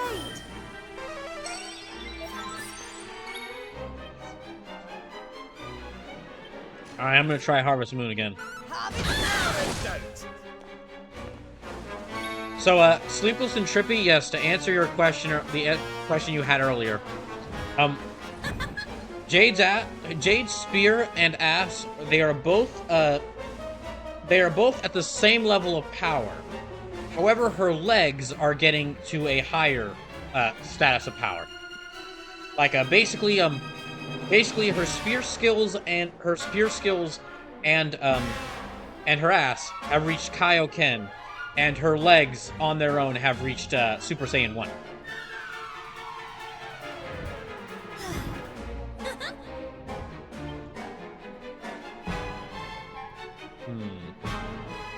Okay, that one attack by Jade just sent her to like less than half health.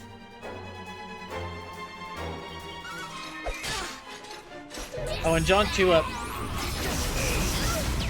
answer something to respond to something you said earlier. Fuck. To respond to something you said earlier, where you said that you hate that they don't display the boss's health. I generally like it more when they do display the boss's health as well. However, this game, it does have a way around that. It doesn't display the boss's health, but when you've got them down to about half health, their name will change from yellow, or their name will change from being in white, colored white, to being in yellow. And when you've got them down to like critical health or they're about to die, it will change from yellow to orange, and it does that for every enemy.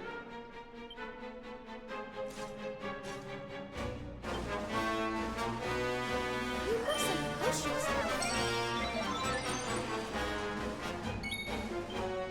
I could really do with some healing up everyone. Or I can really do with some multi-healing spells.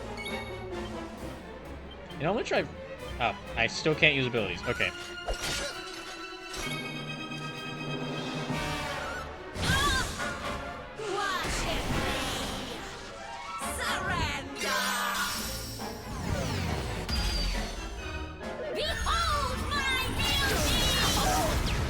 Okay, Serena's nearly dead. Everyone else is nearly dead as well, so... I'm gonna have everyone but Jade heal up the rest of the party. And then I will have Jade just kick the demon. Detective Harrick says, Sleepy, have you seen the Skull and Bones reviews yet? And Trippy, in response, once again yells at Detective for her to tell him.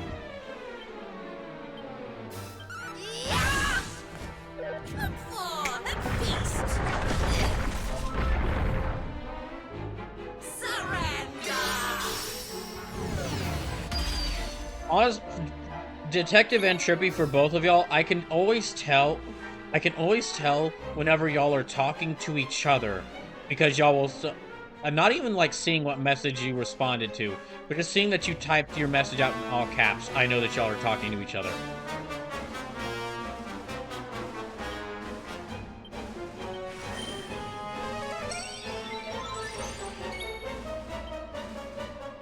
Trippy says, that's fair.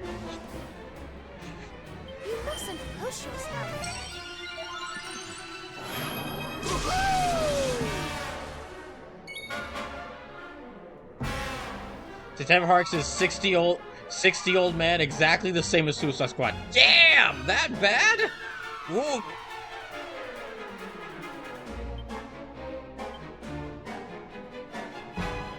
Man, the live service games are suffering. Wait, okay, well wait, before I say that, was Skull and Bones a live service? Let me actually look it up. Was it a live service game?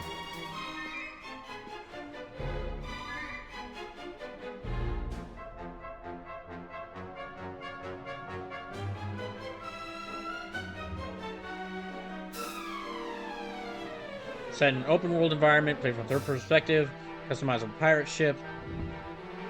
Okay, core component is the multiplayer mode loot hunt, where two groups of players are challenged in treasure hunting to further accumulate their riches.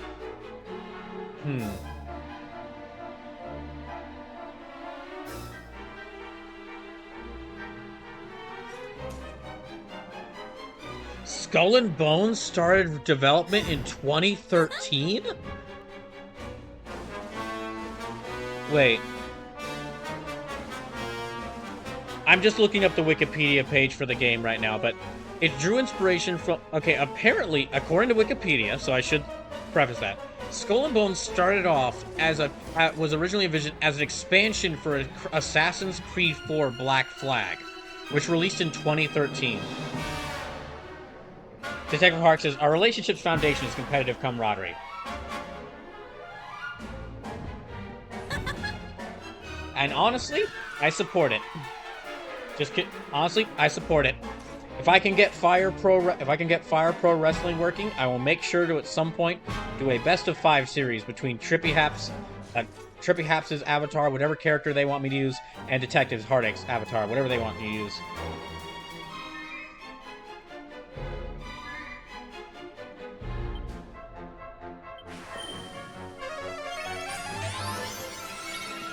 And if that does happen for both of you, if that does happen, and you want it, I will help. If that does happen and either of you want it, I will work with you to make promos calling the other one out for that match.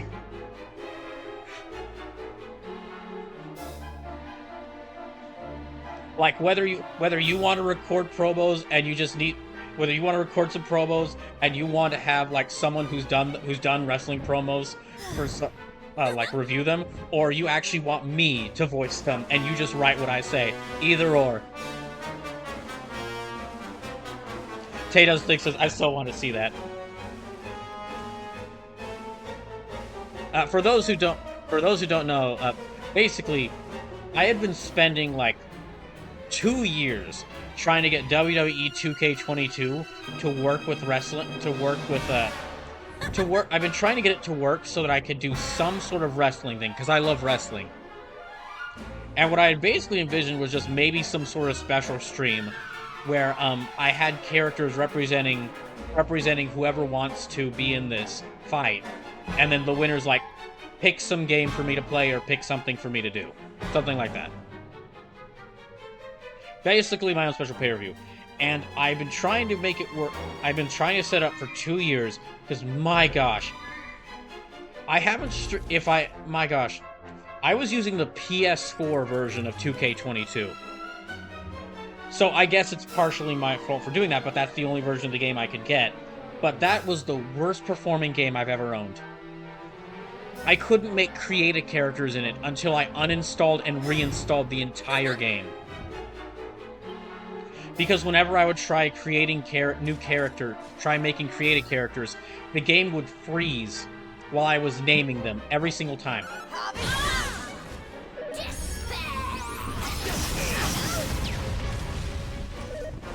The game would freeze when I would pause matches too much.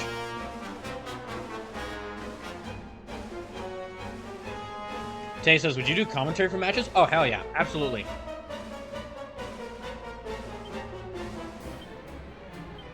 Like, I mentioned earlier that Sage the Omni Geek is actually putting together a match in 2K23. Whereas he's having... Basically what's happening is, we're using the 3 people that I'll be playing the 3 people I'm playing Halo with. Farting Tart, Sithico, and Sage the Omni Geek. All three of them good friends of mine who've been here before. I basically asked like who would want to play Halo 2 with me, because you can only have 2 player co-op in Halo 2, and all 3 of them were like very nice and accommodating with like, I'd love to play it, but but if someone else wants to, that's fine as well.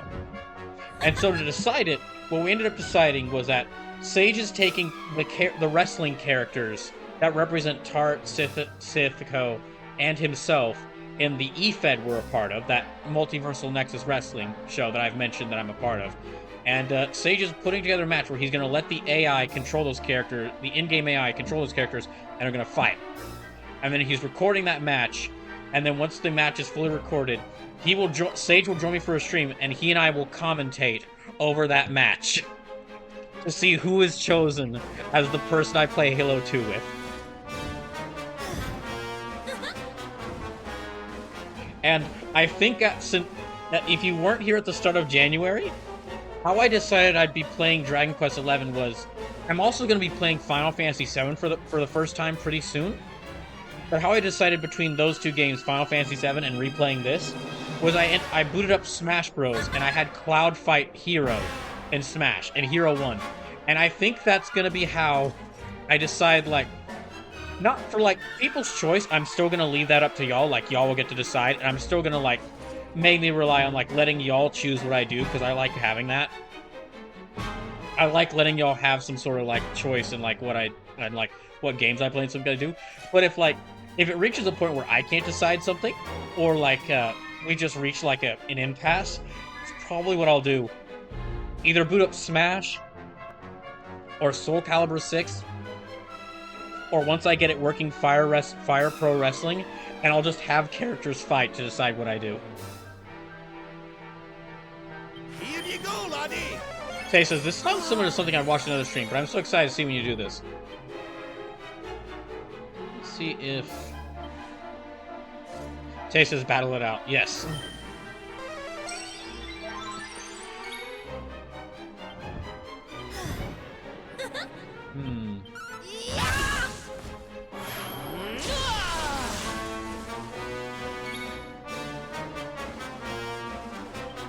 You know, I will cast this on Rap. Let's do this! I'll cast this on Rap so he can use healing spells with no what I'm gonna do with MP.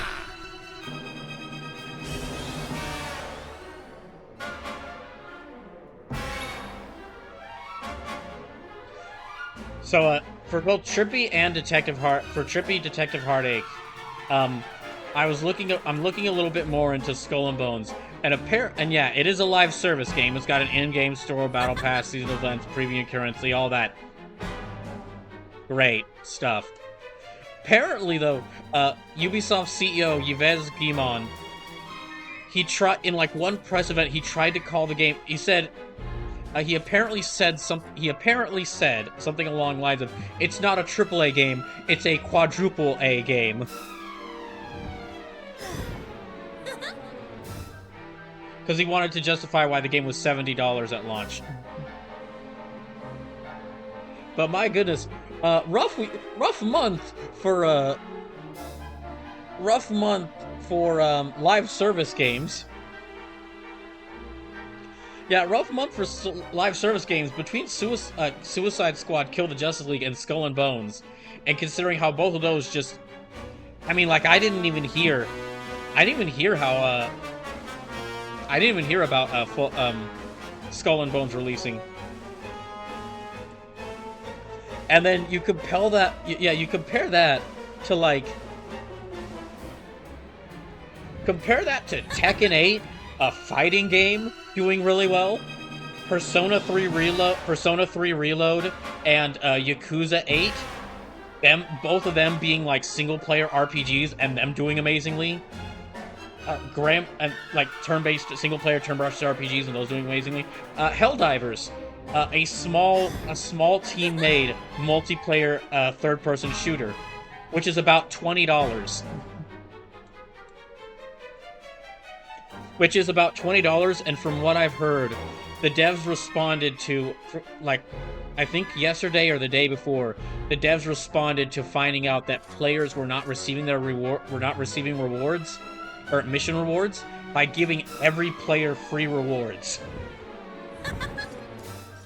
Compare that to, like, live service games, and I gotta say, I'm having a grand time right now. A lot of those games I want to play, but I haven't gotten to them yet because I'm one of the games I'm playing now. But gotta say, I'm having a great time right now. Just even though I can't play a lot of these games yet because I don't have a PS5 or a Xbox Series X. Great, just doing. I'm loving this. I'm loving this month game-wise.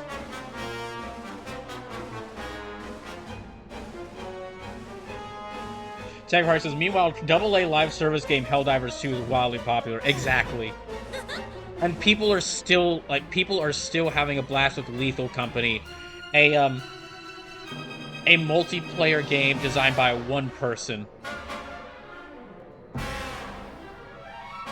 I want you to just, every time there's news about, like, normally I don't like celebrating a game's failure, or like celebrating when a game does badly, because I know that a lot of devs put a lot of hard work and effort into that. But I'm making an exception in this case, because just seeing these live service games that were so corporate focused, like seeing them fail is just lovely.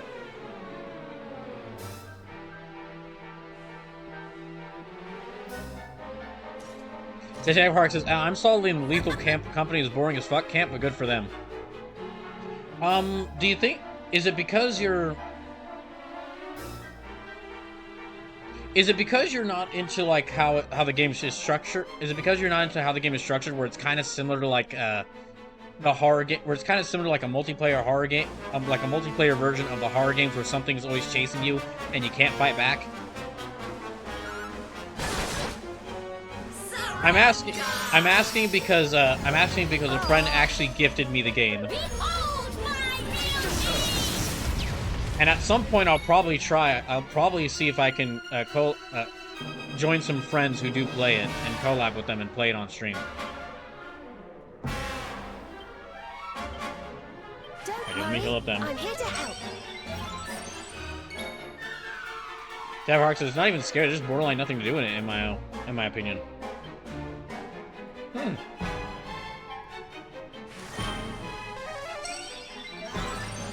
Cheers!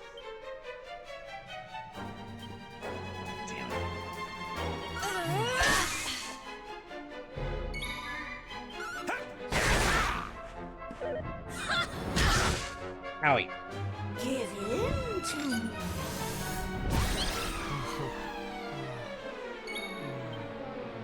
What the hell are those noises? Okay, says I started to play then stopped because it didn't scratch my gamer itch.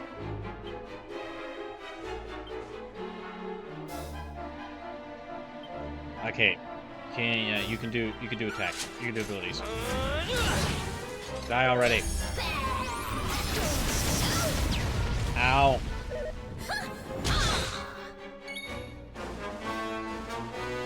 Heart says, I played last night with the Weaves and Others, and I can safely say it's the worst multiplayer experience I've ever had, and I used to play free-to-play Korean MMOs. Dang.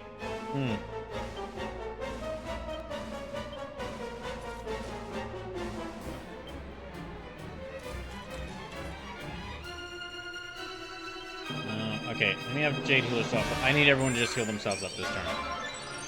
That did barely anything. Here, princess.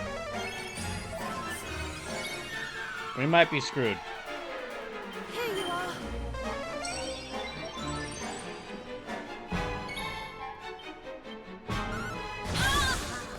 Give in. Damn it.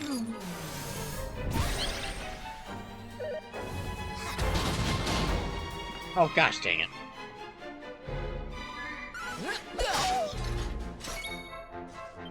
Okay, mid heal. Mid heal to herself. More heal to himself.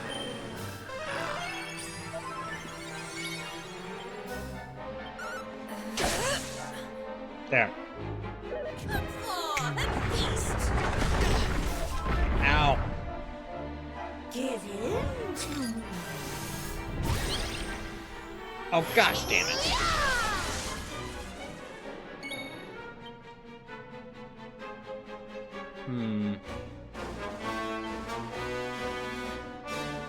Let me actually heal up Jade. I'm here to help.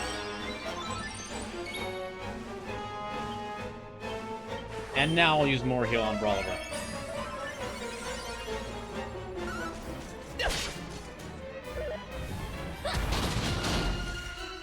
Okay, now, really? That didn't make you come to your senses? Okay, well that did.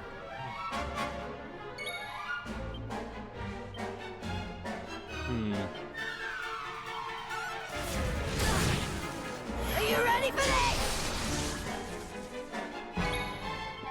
See, Scorch and Sweep. Yeah, go ahead. Do you? Ah! Oh, come on. Alright, more heal. Yeah, more heal on Brawler. Okay, Blood of Living. Yeah, Blood of Living Dead. There. Do your worst.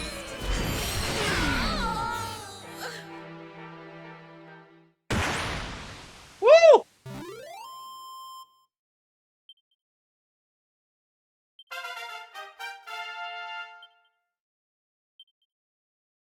Not bad. Alright, everyone should get a level up from that.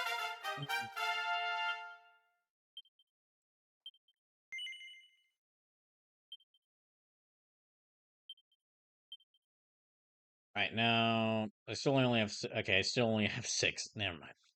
Yeah, I can't really get anything. Nope. Yeah, I can't get anything. I can get that, but it well, oof, no. No. Okay, no. Eric, can you get anything? No, no. You can increase your deafness. No, that's not really helpful much. Slice strike and use poisoned. Okay, assassin stab. No, these are probably the next 2 abilities I should get for Eric.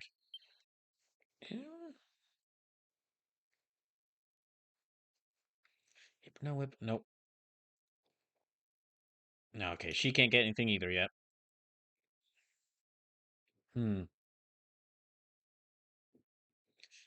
Tay does things says one game I just thought of that is supposed to be scary but just becomes more funny as you go on is Don't Scream. You basically walk around a map getting jump scared, but if you make too much noise, your body just collapses and you die. It's so silly.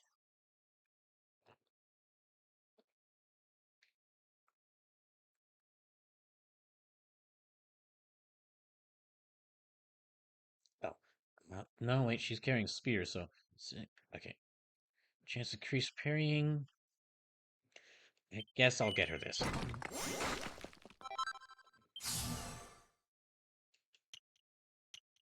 Like Servalno, nothing for Jade. Rab, can you get anything?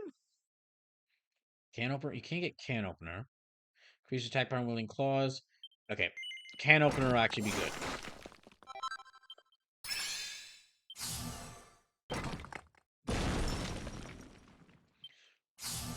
Okay, Hawkeye Claw. Strike that's nigh on undodgeable, unblockable, and unstoppable.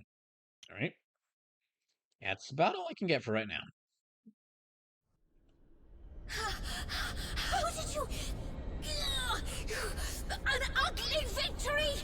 But listen well, foolish humans. Your battle cannot be won! Uh-huh, sure. You will never defeat my master, my muse, my inspiration, my Mordegon! Mordegon!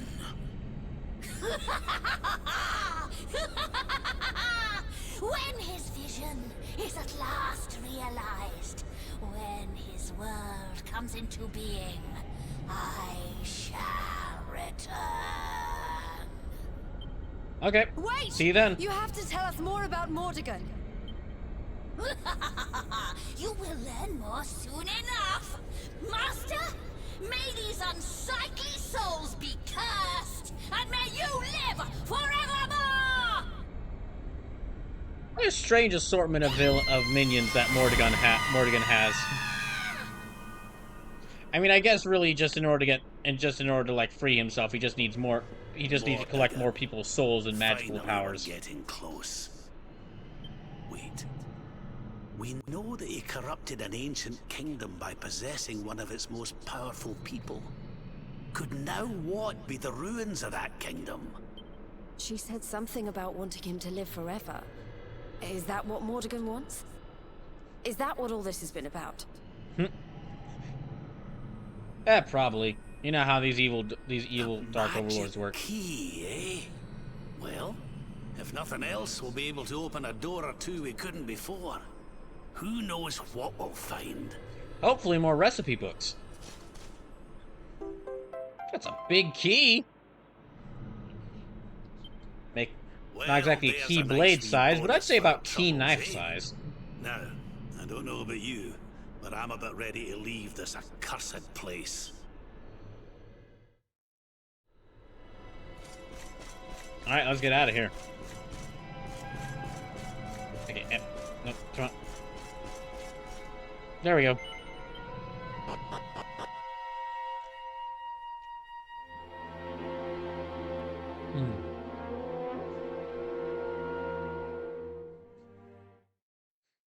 That took me a little longer than I expected, but that's really just because I ended up talking so much about Kamen Rider and Calvin High School Chronicle and other stuff. Well, well. I guess we saved the day again. John says, "Oh, I guess that's it for our art tour." Yeah, and I don't think happening, please. So many people. Yeah, and I don't think we're going to be let. I don't think we're going to be let into any more art museums anytime soon. What in the name of heaven?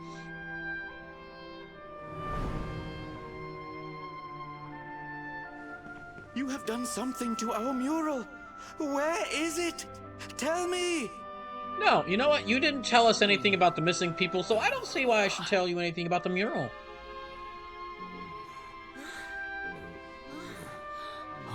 If you weren't here earlier, the guy who's shouting now and asking what's going on... The guy who is shouting now and is like, what's going on? You could ask him about, like, the real world? You could ask him about, like, the young girl you were looking for, Dora, because you didn't realize she was evil. And then he'd just say, like, oh, I've never seen a young girl. The mural did all these terrible You shouldn't worry about it. People disappear all the time people disappear all the time in Phenomenon. It's no big deal. Come. I guess it was a bigger deal than you thought. Again this evening. Free of charge, of course. John says, ah, shit, they're gonna blame us for that. Blame that on us, aren't they? No, thankfully, thankfully they realize what happens.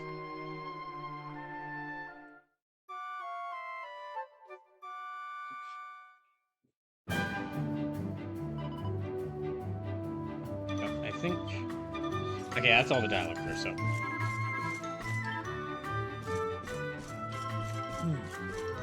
Okay. I think that's actually... Okay, this should be the last cutscene here for a phenomenon. Ah, you're leaving already? I must thank you before you go. You have saved our town and given me many great new business ideas into the bargain. Oh, I'm so glad. Goodbye to the home of the fortune-bringing mural, and hello to the town of the mural that swallows humans whole. Tourists love scary stories. Now I must go. I have a fresh batch of replica murals to sell. Tay says, what a strange to be like, oh yes, people trapped in our beloved mural? I believe you entirely. No, stranger things have happened in this game's world already. We'd better be putting our best foot forward too. Why don't we get out there and see what that magic key unlocks? I'm sure I remember seeing a door with the same symbol as the key on it over in Svardsrust. It was near that warrior's rest. Well, whenever, like, they, as soon as he asked us, hey, what the heck happened to our mural, the people that we saved from the mural were immediately shouting, like, oh my gosh, we're out of the mural, yay! So, I mean, we have witnesses. King Carnelian.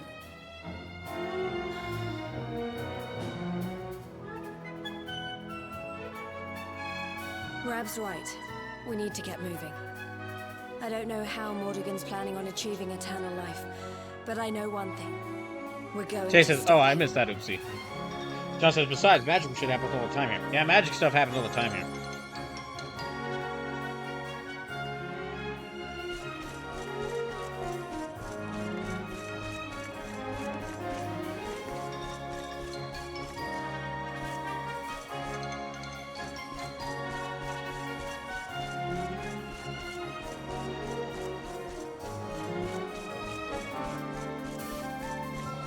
But anyway, we need to move past all that because oh my gosh, Brawler actually showed an emotion in that cutscene. There was like a brief second where like the guy said like, "Hey, I have new business ideas," and Brawler went, like it was a split second, but he reacted more to that guy saying he was gonna make murals based off of, he was gonna make more replica murals based off of the one mural that nearly killed people than he did reacting to seeing his parents' gravestone. John says, what, is he dead inside like Spock? No, Spock, no, because Spock actually will Spock will actually say things. It's that this is one of those games where they wanted you to have they wanted a blank slate protagonist, that they wanted to like make a blank slate protagonist that the player could project themselves onto. But the problem is that they made him too blank. Like, this just made him completely silent protagonist, does not react to anything at all. But they also gave him history. They also gave him history because they've established in setting that Rolliver is like the prince of was the prince of a kingdom, and on the day he was born with the mark of the chosen. He was born with the Triforce. And because of his birth, the entire kingdom was attacked by monsters.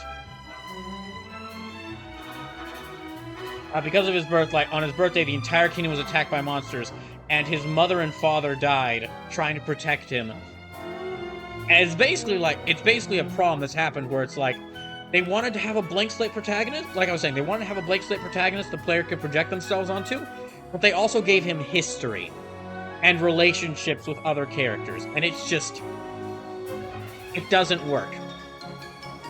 Like, you actually go, like, very early on in the game, we actually go back, like, Brawliver goes back in time, and he goes back in time to when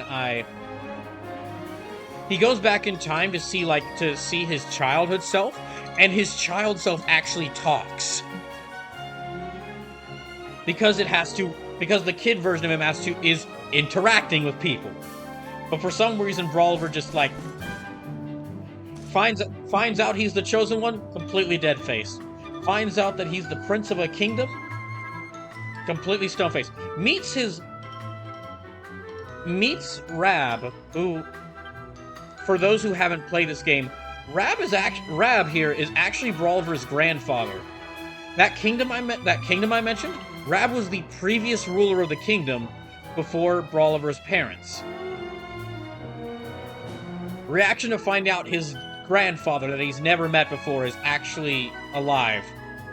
Nothing.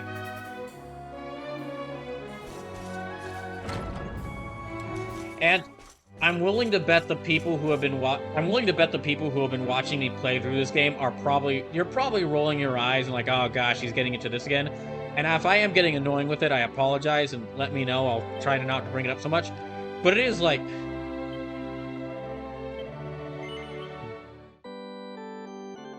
it's like seeing this. It's like seeing someone lay out the points for a really great story, and then at the last point, and like they make all these threads connecting all the dots to show, and you're like, oh, this will be amazing, and then they suddenly just take a sticky note and just slap it in the middle, and it's got like the protagonist has no personality. And it's like, what?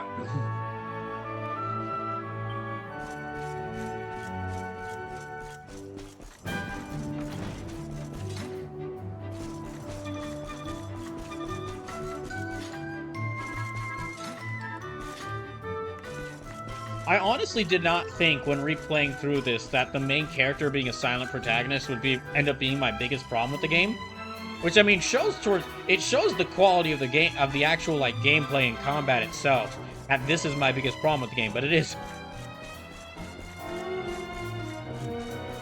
It is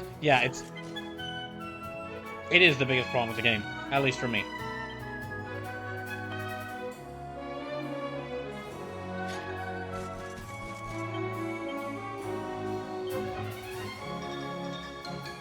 Let me leave here.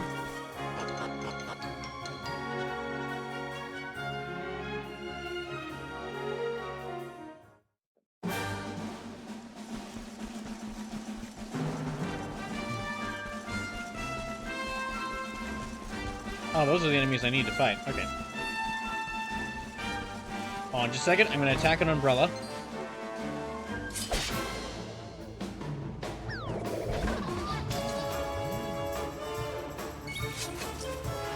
But because Sage and I are working on deciding who I play Halo 2 with, just to let y'all know what games I'm going to be playing next week. Monday, and also because I beat Neo: The World Ends With You. I'm going to be starting a couple different things. For one thing, I said that I would be playing Final Fantasy VII. I would be starting Final Fantasy VII for the first time after I beat Neo: The World Ends With You. But I'm gonna wait until after Brawl or Nothing happens so that I can know if, like, because if Final Fantasy VII wins Brawl or Nothing, then that'll mean that I can start it with a 12-hour stream. But if it doesn't, then I'll just start it earlier in the week. So, the last couple of weeks of February leading up to Brawl or Nothing 5, which again, just a little reminder, happening March 2nd. Half of all money donated will go to Human Rights Campaign to help and support LGBTQ people across the United States. But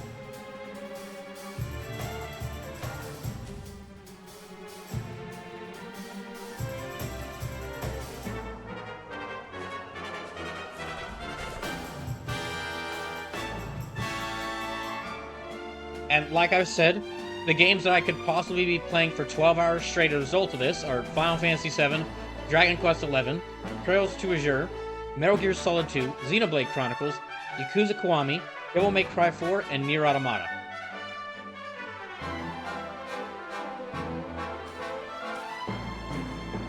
But because of that, because I'm going to wait to start Final Fantasy VII, next week and the last week of February are going to be a bit different.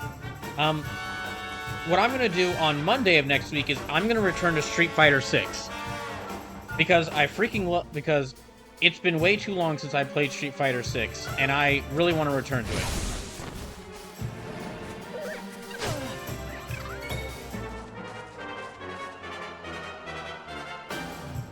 And what better way for me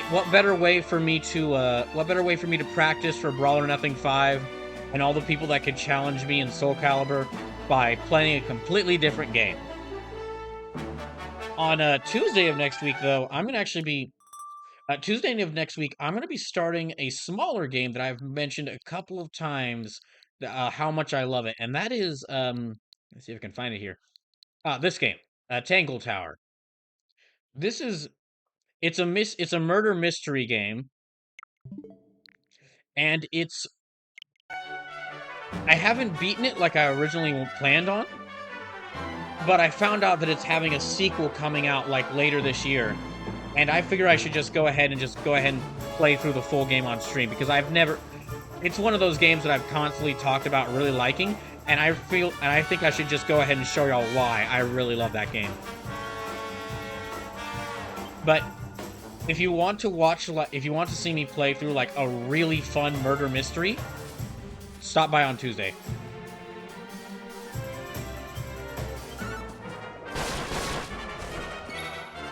Then Thursday and Saturday of next week will be more Dragon Quest XI. Yeah, Thursday before Brawl or Nothing happens, I'll do 2 streams of Dragon Quest XI Thursday and Saturday next week, so that I can get a bit farther in this game. Okay, I'm gonna attack Izumini.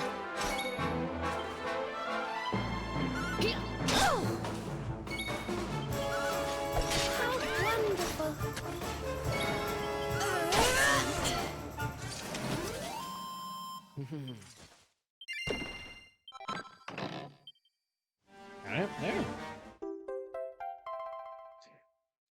You know what? I'll go ahead and give this back to that old guy.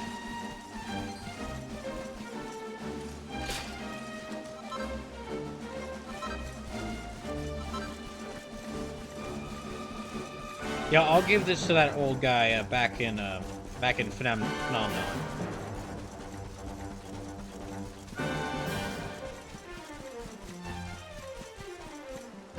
And actually, wait, did I not get one of the orbs for that?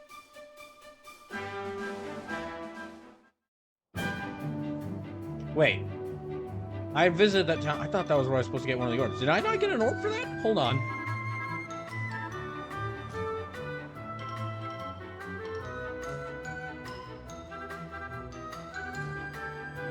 Did I miss something? Was I supposed to get one of the orbs? I remember that being one of the places you get one.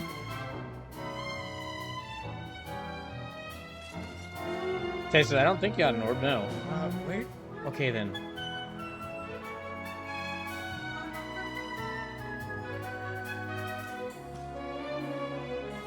Wait. Hold on, I'm gonna see where I get it. It might be because, you know, it might be behind one of the magical doors. It might be behind one of the red doors I unlocked with this key. Let me actually try it out. I'll return to this, I'll give this to this guy to complete this quest.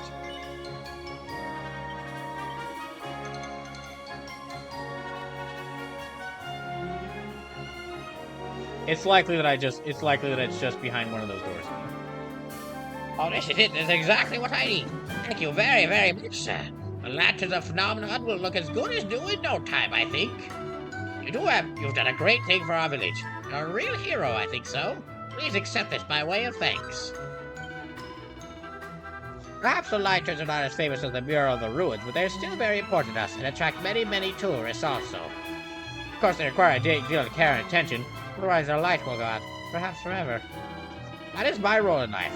I'll continue to take good care of the lanterns, repairing them as necessary, and making sure that they remain brightly lit.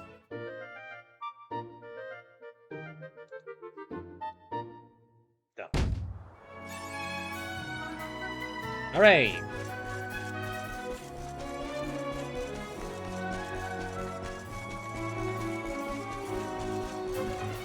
Oh, there's actually 2 gates I need to, open. Well, there's a lot of gates I need to open, but...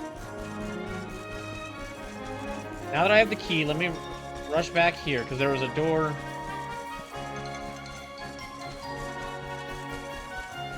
Oh, wait, that door, Rav mentioned in Zward Roost. That's probably where the orb is, if I remember correctly. That might be where the orb is. I remember receiving an orb as a reward for this. Or a reward for this. Doors Loctite. Okay, so I need a different key to get that one. Now that I replayed through it, that's a kind of cheeky move right there, game. The game, after going through all that, the game was like, you now have a magic key that will allow you to unlock locked doors. Oh, sweet. First thing a player would think, just go over here and like, can unlock this door. The game's like, no, you need another key for that. Excuse me?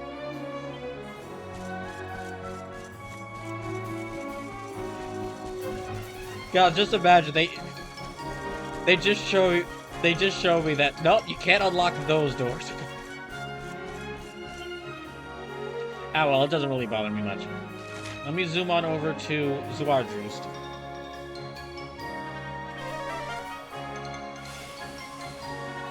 Tay says this is why trust issues are formed.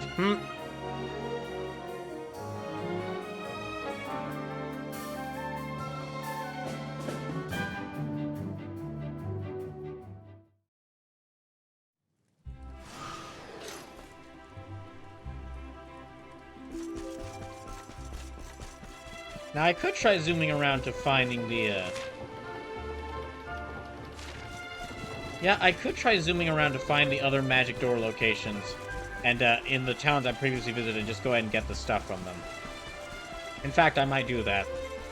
Or save that for, like, next Thursday. Or, I've got, like, an hour and a half left in this stream, so I could possibly save that for, Thursday's stream of this game. Just go around unlocking doors. Well, I'll definitely head back. I'll definitely head to the ruins of Zwardrust.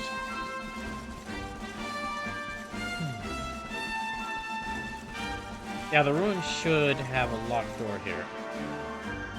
Yep, okay, it's definitely here. I just need to find that magic door. Oh, and avoid the poison. I forgot to mention that. There's poison here. There's lakes of poison here.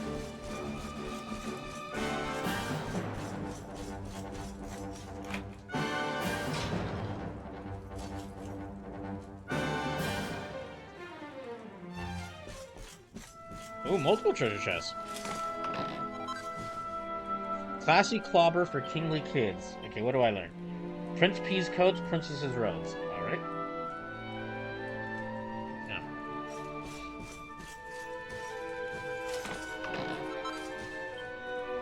Back. Okay. There we go. There's the orb. Alright, that's 5 of the 6 Dragon Balls.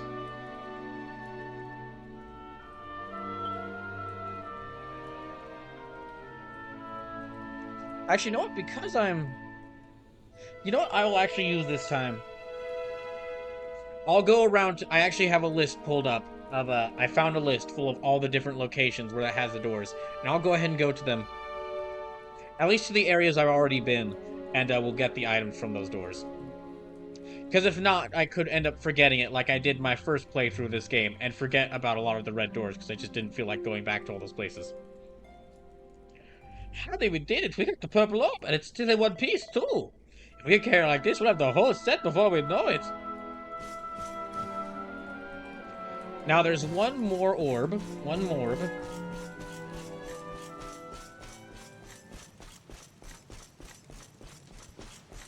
But in order to get it, I have to go to someplace very cold, and I don't feel like dealing with that weather right now.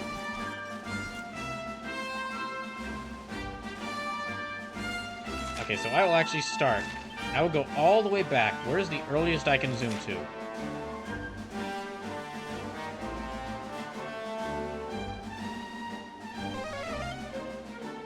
Okay.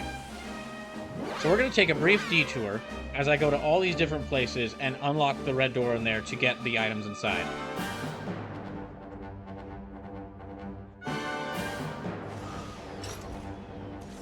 Now, let me save here.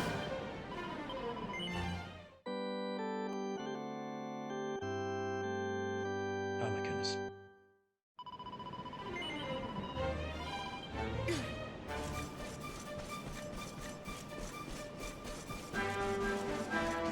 There should be a tower on the Oh, it's in the northwest. Okay, I need to go this way. Thankfully, any towers with any location for the red doors are listed on my map.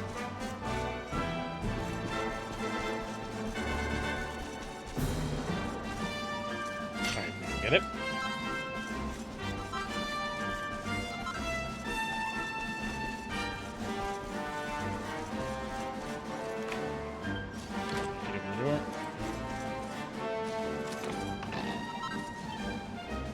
Ooh, sword. Let's see what this is. Is this a long sword or a great sword? A sizable sword, specially designed for sending demons back where they belong. Oh, that's a great sword. It does look cool, but I'm better with that does look cool, but I'm better with the long swords. Tay says that's very kind of convenient in the game to mark the locations for you. Oh yeah. Dragon Quest XI is basically the Dragon Quest series is the very first turn-based RPG series, and the reason why a lot of people, myself included, love Dragon Quest XI is it takes that gameplay system that the original Dragon Quest had. It keeps the gameplay system, but it adds a couple of tweaks and a couple of quality of life additions to the game. Quite a few tweaks and quality of life additions to the game to basically show that this old traditional turn-based RPG it's not fundamentally flawed. It works. It can work when done well. It can work really well in a video game.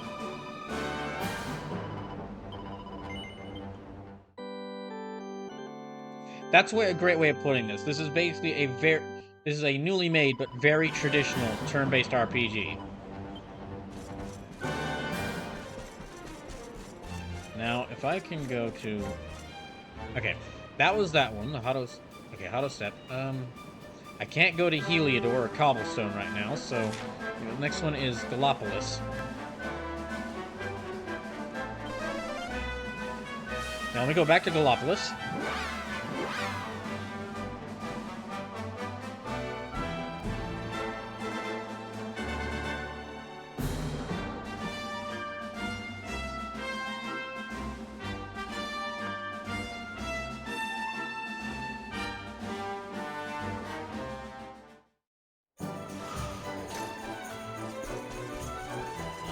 Go.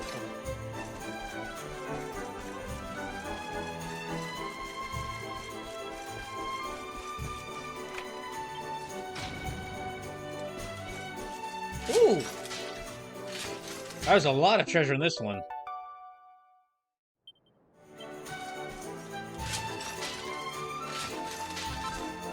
Yeah, so much treasure in this one. Okay, what do I got here?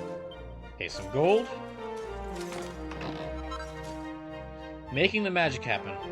Okay, Brawler wants to make Hocus Loci, Hocus hats, fizzle retardant suits. And a seed. Okay, seed of skill. Let me give that.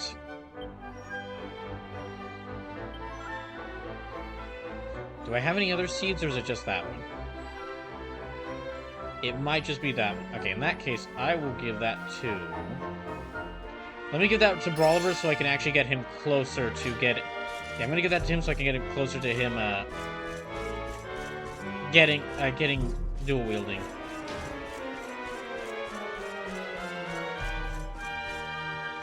And then next, okay, Gondolia. All right, 2 Gondolia.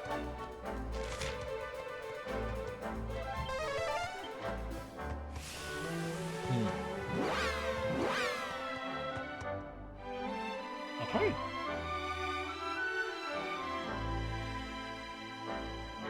So yeah, just a slight refresher. So Brawl or Nothing 5 will be on Saturday, March 2nd, and then whichever fighter wins Brawl or Nothing 5, I'm gonna play their game for 12 hours straight the following Saturday on a stream called Brawl Night Long.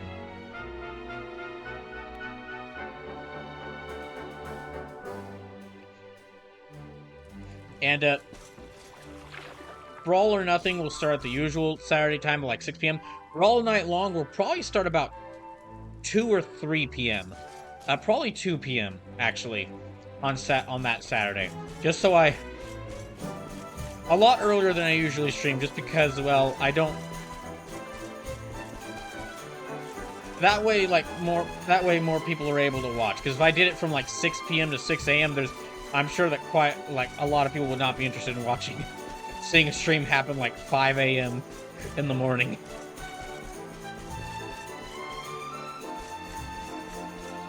Oh, okay, this one's... Oh, right here. What do we got here? Okay, Divine Design learns how to make seraphic scepters, pairs as angel sandals. I'm gonna be able to make a lot of different stuff here. Also, sorry, pumpkins.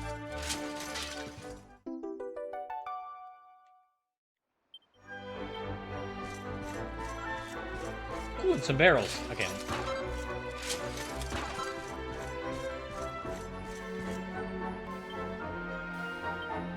Now, let me just...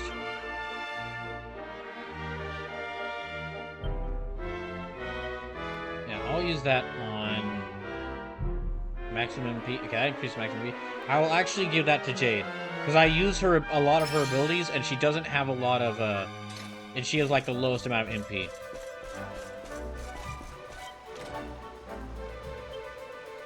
Okay, next, Puerto Valor. Yeah, there we go. Puerto Valor.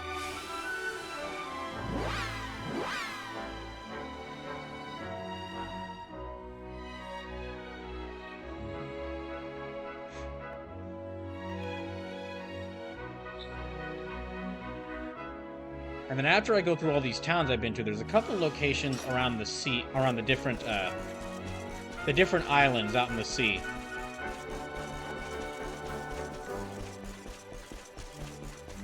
Where is... Should be able to find it. Oh, I see it. It is right over... There it is.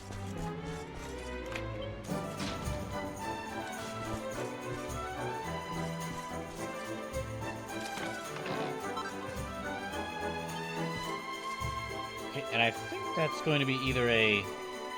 Let me get that to Eric. 26. Okay, and this is... And let me give him that. A dagger designed to look like an earring that lets the wielder make 2 strikes at once. Okay, that is that's very great that it allows you to make 2 attacks at once, but my gosh, okay, look at this thing. This was designed to look like an earring. You'd have to have very strong ears to carry that on your on it.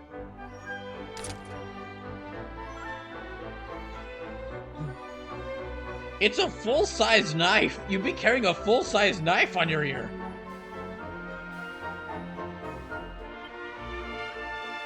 Like, hold on, I'm gonna look at it once again. If you were wearing that, it would either just be resting on your shoulder the whole time, or you'd have to move it to where it's like over your chest. And it's got a blade on it.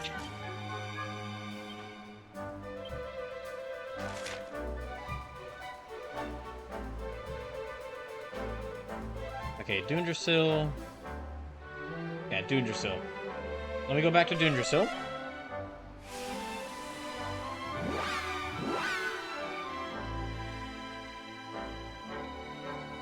And I'll actually, let me go to...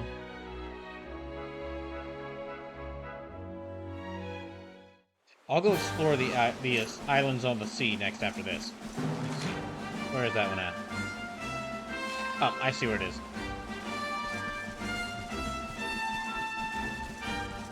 I have to go this way. But there should be a tower out here where it has the, that has the door on it. If I could just find that.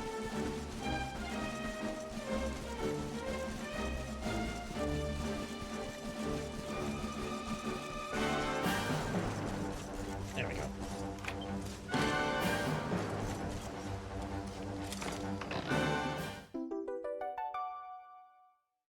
Oh, sweet. And now next... Yeah, let me actually zoom out onto the ocean.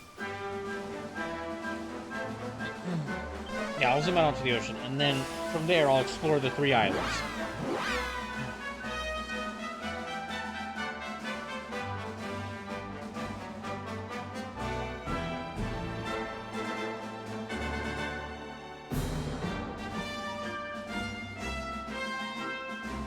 And then after that, there's Honolulu, then the Academy. And those are the last 2 locations. Okay,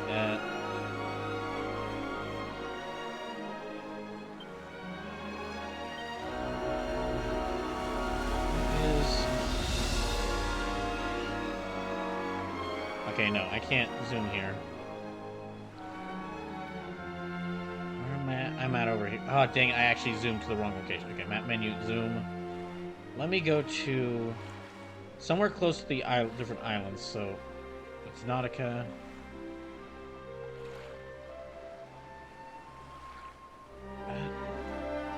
Where's the sea located? Okay, Gondolia Sea. Let me warp to the sea on Gondolia. That should get me closer to one of the islands.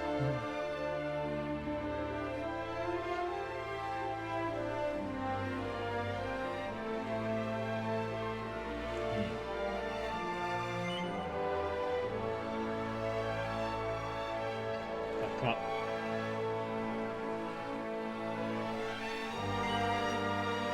There. So this is the first of the islands.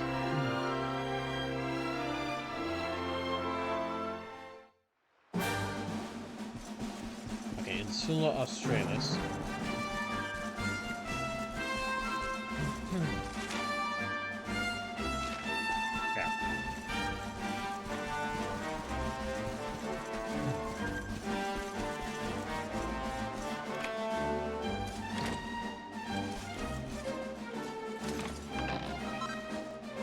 Ooh!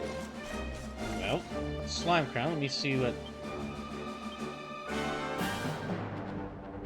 Oh, he can't equip that. Alright. Is that a... accessory then? Nope. Can you equip the slime crown? Nope.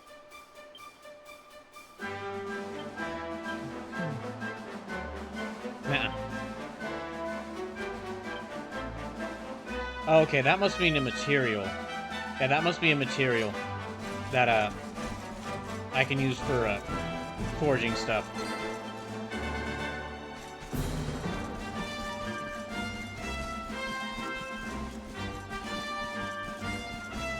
So, let me head back. Let me head back here.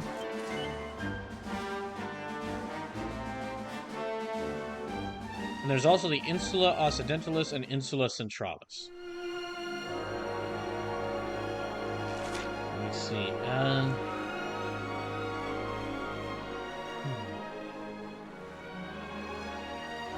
Okay.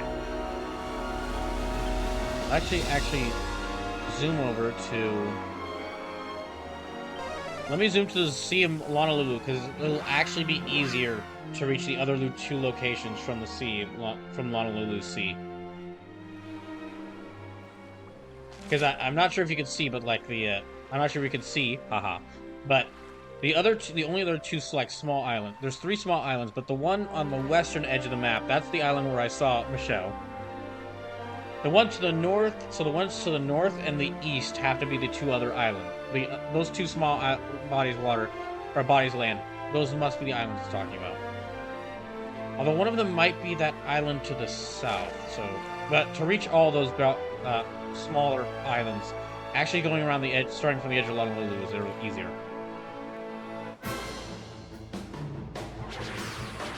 Which of course means I'll be getting into some monster fights.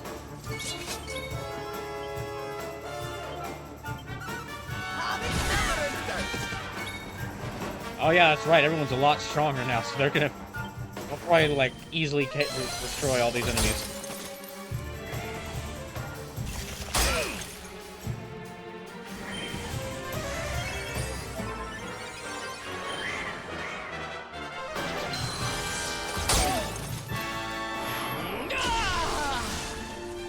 Let me try... I'll try zapping them.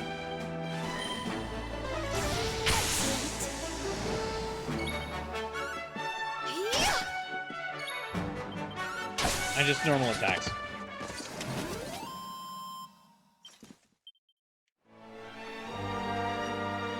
Yeah, I'll try this southernmost island first.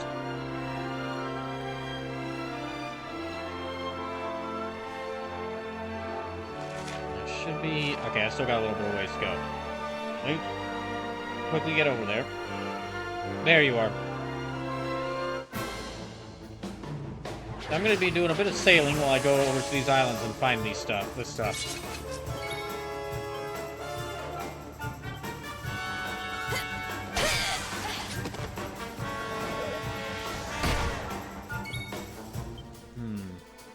So Crackle doesn't really work on those guys, so instead, let's do normal attacks.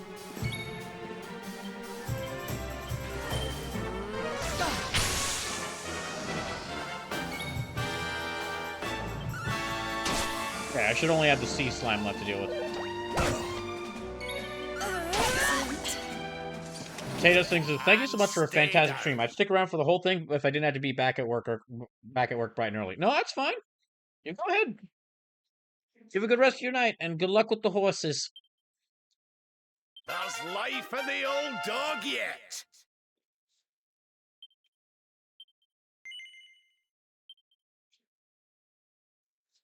And I hope you look forward to more horse-related puns the next time I wish you a good work shift. There will be more.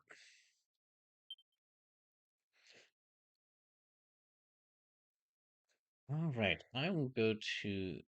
No, still can't get him anything. I also can't get you anything. 6, no, 1, no, 2, 4, 4, 7. Okay, no. No one can get anything. Alright.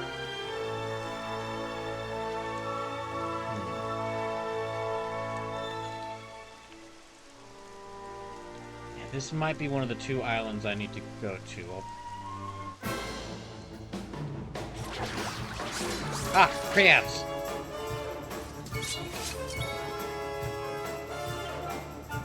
I'll have Jade take out the Spinchilla first. Freeze the crabs. That did not work. Okay. Zap the crabs.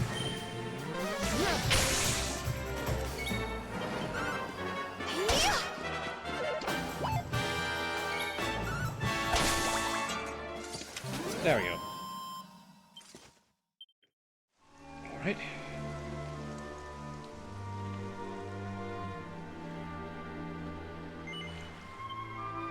Let's see, what area is this?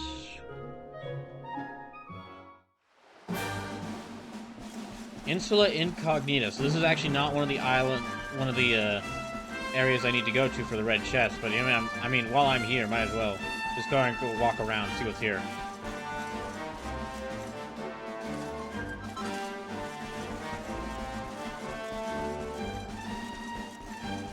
And then, oh, there's some ogres there. Let me avoid them.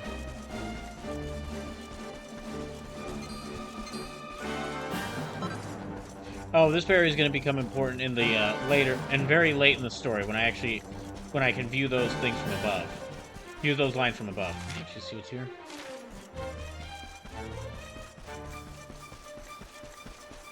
I think there is a door here, but it's for it's for like an even more. It's for the other magic key.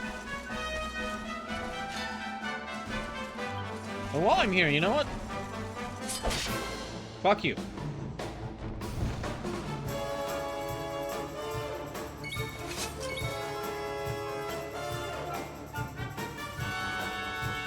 Here, I'll start with Harvest Moon.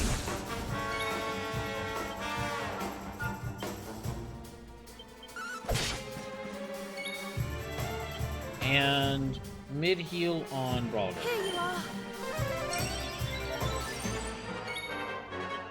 You know, I'll actually try out Wax, see if this will work. Nope, did not work. Okay, then Flame Flash.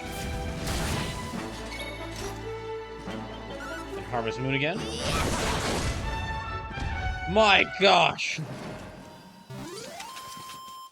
Jade is never leaving the team.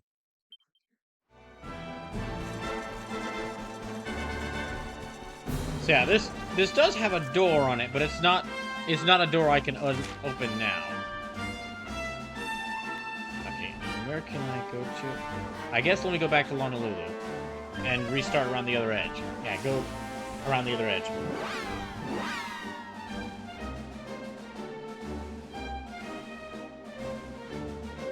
However, before I actually go travel and search around the rest of the, go to those other islands, I'm gonna take another break. I'll be back in just a little bit.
Now then, let me start making my way all the way around.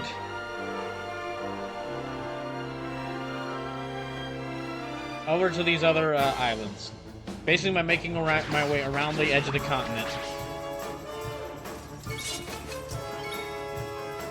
And no, she still doesn't have anything that I can hit multiple enemies, so. Let's see, zap on the sea slime. Zap on the sea slimes.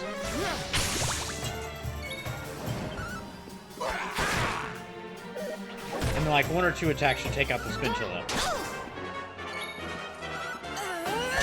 Or Jade attacking once. Whichever happens first.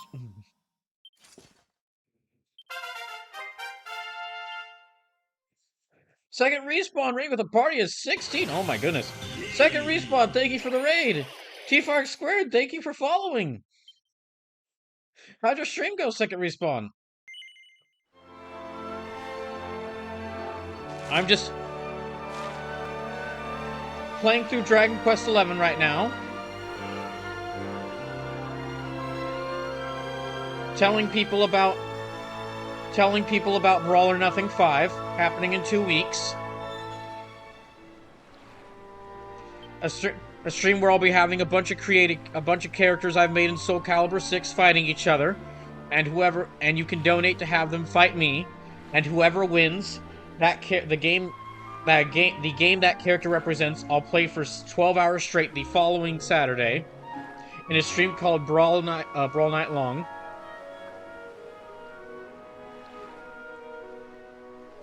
And half of all money donated will go to human rights campaign to help LGBTQ people across the United States.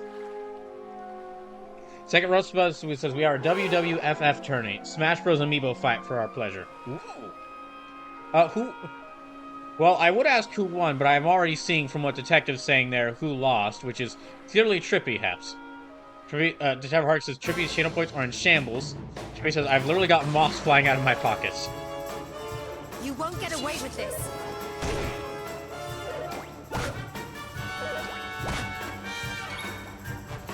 Poor Trippy and his channel points.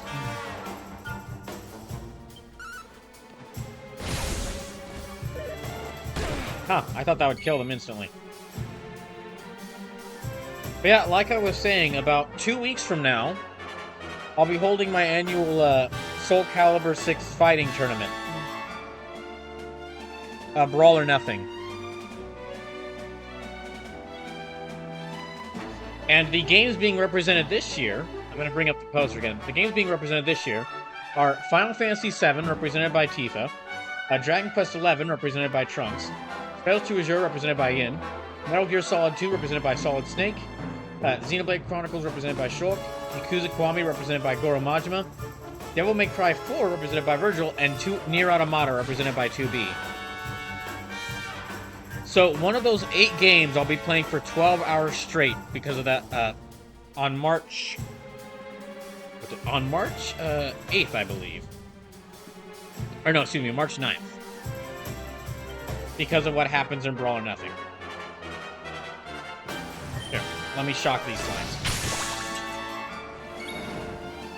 But again, T-Fark Squared, thank you to follow. Because of that follow, and because of T-Fark and a couple of other people who followed either yesterday or today, I'm now at 621 followers, so I haven't even finished the 600 follower celebration, and I'm already working my way up to 700. Thank goodness.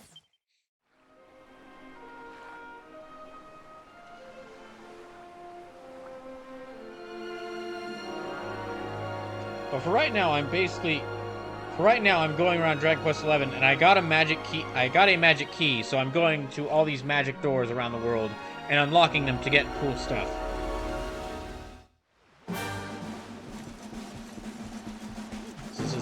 This is Insula Orientalis.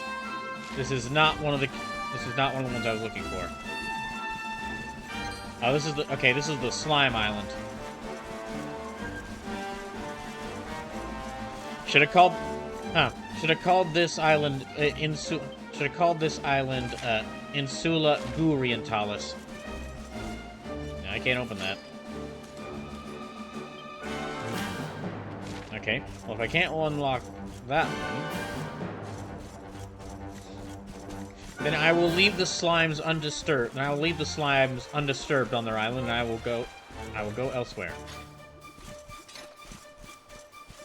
Unless there's a metal slime around, in which case it will be on it will be on site. No, no metal slimes around right now.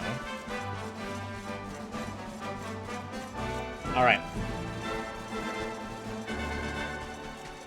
I mean, I say that, but really you don't ever see the metal slimes out on the world map. They only show up. They only have a chance of showing up in another enemy when you challenge another enemy. So I wouldn't even be able to see them out here. Okay, let me. So both of those islands were in it. Let me try some of the other. There should be 2 more islands. Insula Occidentalis and Insula Centralis.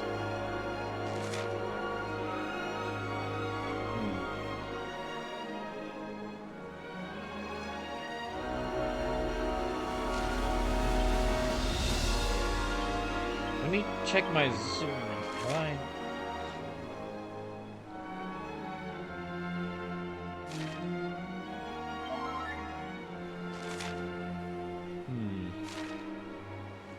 Okay, I do see another island out there, so let me just travel around the edge of the world again.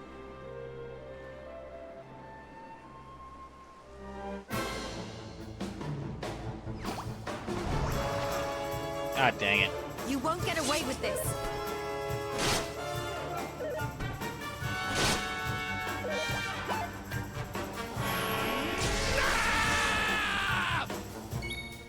Let's see. A 0 zone.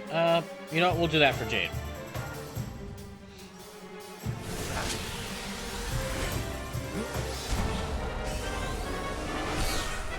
There.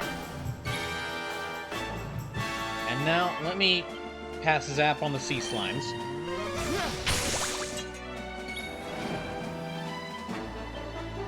And... yeah, harvest me on it. Huh, that didn't kill it, one hit kill it. Surprised by that.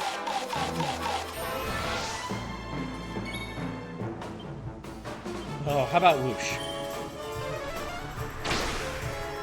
Nope, didn't really do a lot.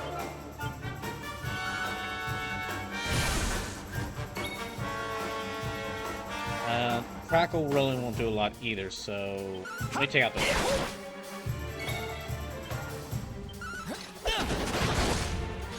There we go. Okay, one more were otter.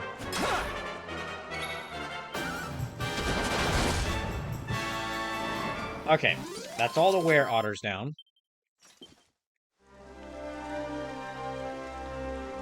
Is this okay, that is an island, but it's not one I can visit.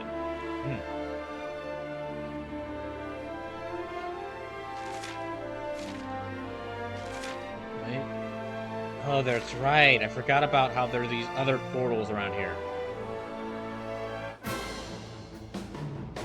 There's the other undersea portals I can take to, like, landlocked islands.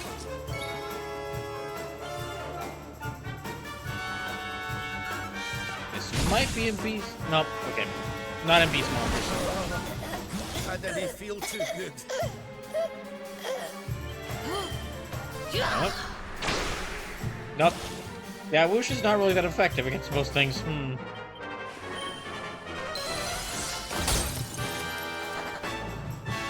Oh, good, it ran away. There we go.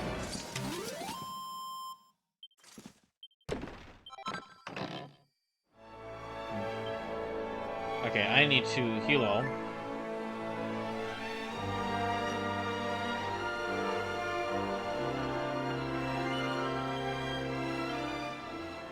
Now let me use the harp to get...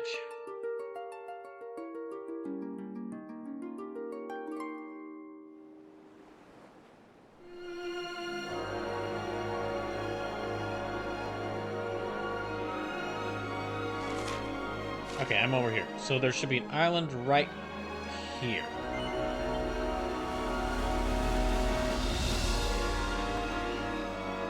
Wait, let me circle around because I missed that.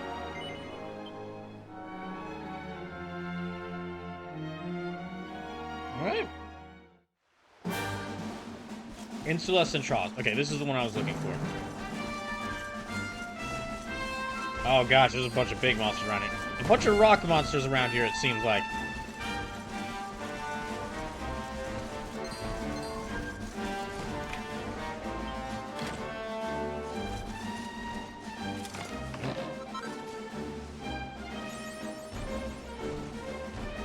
Okay.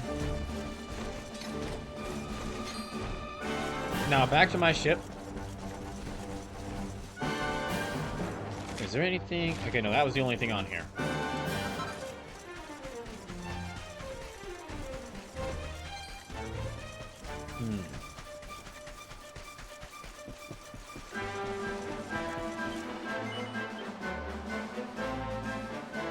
And then...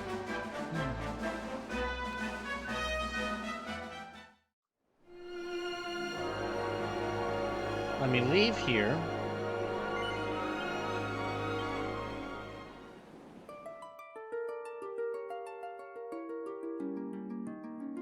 And the last place should be...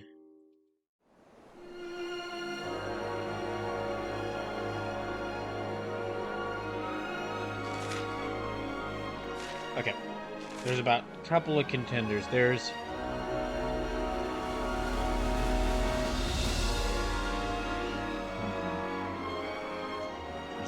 there's about 2 islands that it could be.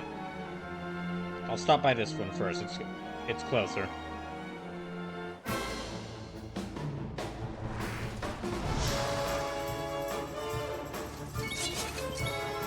The last of these islands is a really good item I definitely want to get.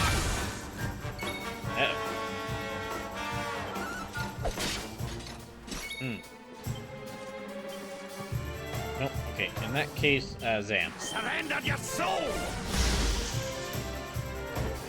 This way I only have to deal with the otter.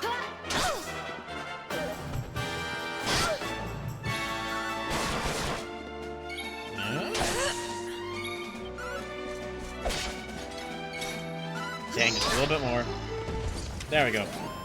Well, that was easy.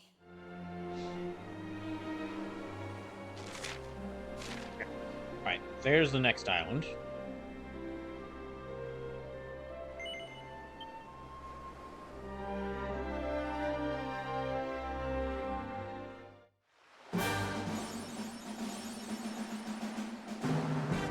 Insula Borealis. Okay, this is not the island I was looking for.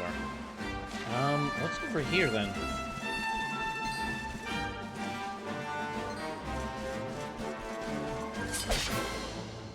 Is that...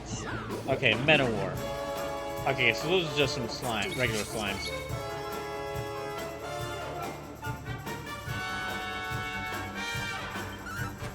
How wonderful. Okay, not too strong either.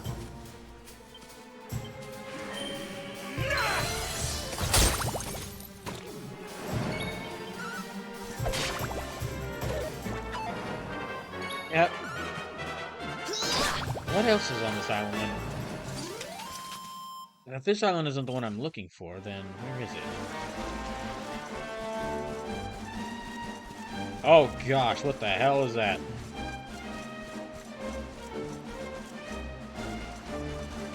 Okay, avoid that thing. Whenever you see one of the in a Dragon Quest game, whenever you see a bot and whenever you see an enemy that has a recolored version of a boss monster, you want to be wary around it.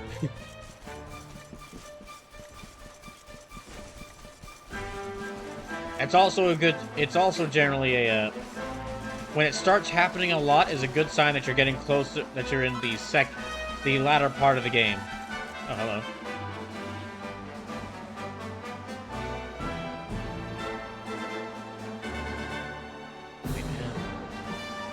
Aye, away with you, World Walker. I'm fishing for a tribute fit for a queen. Okay, fine.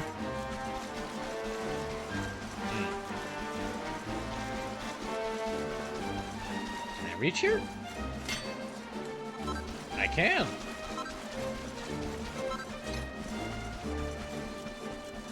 Alright, back onto my boat.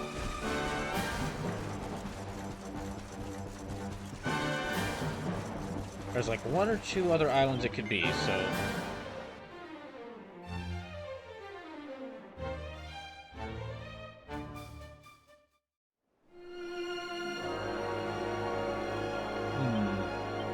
Can I zoom closer to that island?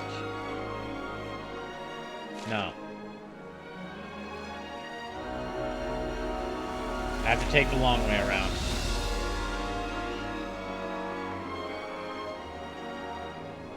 Although, taking that portal over there will probably get me to the area of the location of the last orb.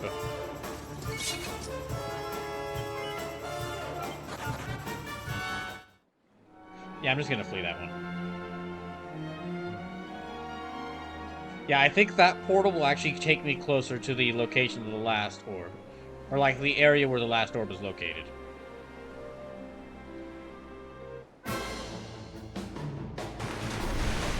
Oh, gosh!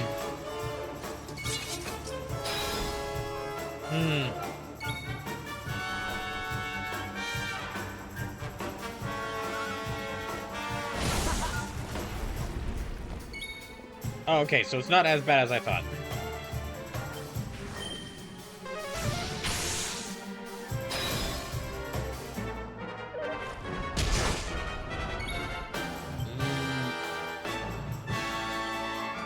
Let me take out the tentacle.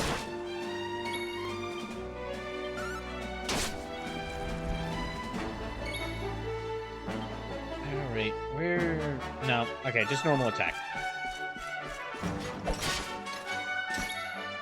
And have her do Harvest Moon.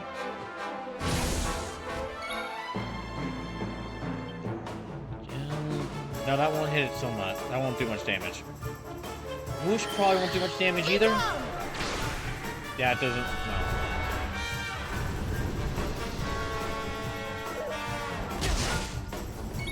In that case... Zam?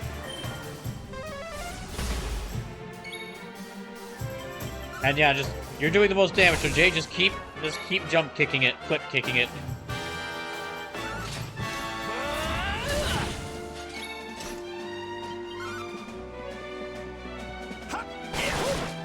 Okay, can't have much health left.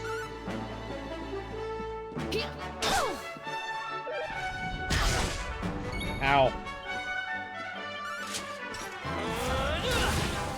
There we go, got it. Thank goodness. Now, I better go ahead and heal everybody up.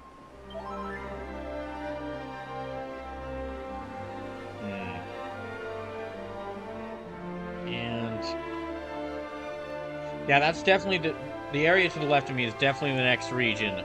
If I can find the last orb. Okay, these are a lot easier. This should be a lot easier to handle than the pink squid. There.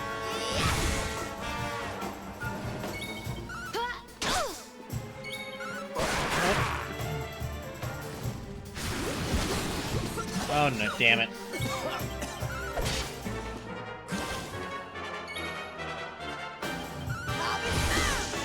Okay, kill this thing and then let's get everyone cured of this poison.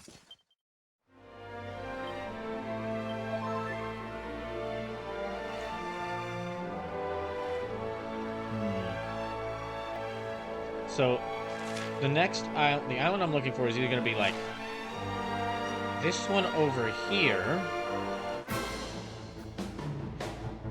or the one to the west of it.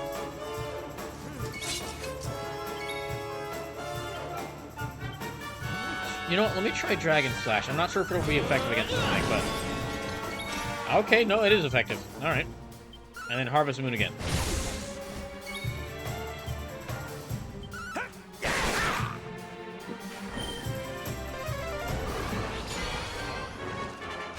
Look, that magic barrier is not going to help you out when I'm mainly just doing physical attacks against you.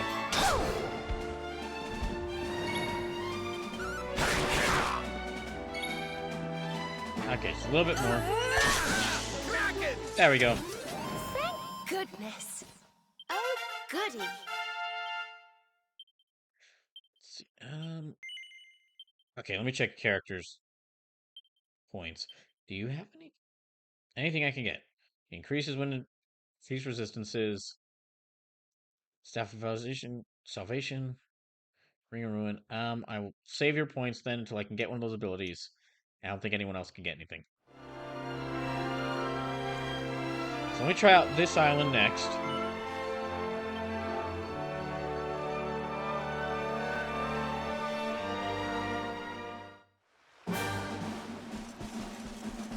Insula Algarum. Okay, this is not it either. And it's gotta be that island to the west of here.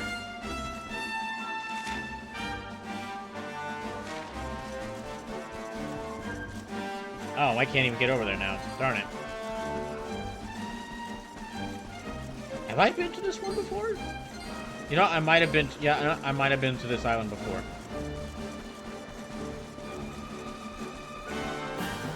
Yeah, I think I have, because I remember all the burbs. I remember there being so many burbs here. Which...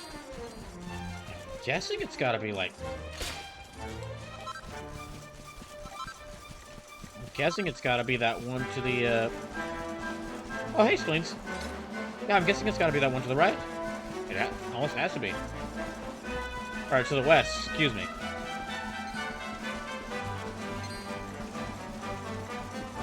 God damn it. Went the wrong way again.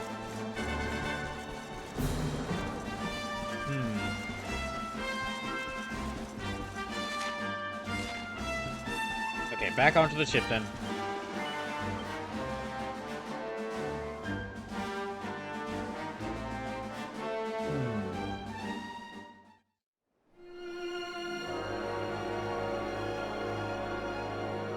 Is it this island then? This might be it? Oh gosh.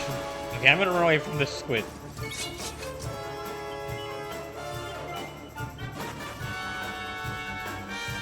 Damn it.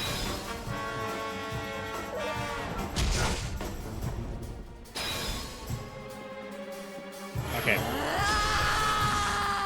I need to clear out this squid.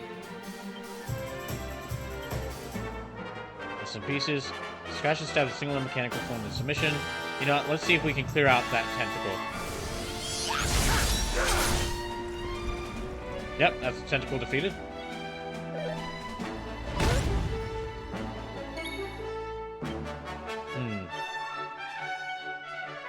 Let me try cattle prod on it. Yeah, I figured it wouldn't do a lot of damage, but it was worth a try. And then everyone's kind of running out of MP, so I need to be more judicious with how I use it.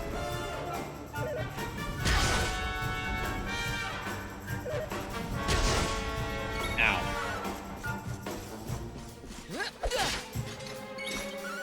Okay, 51 damage.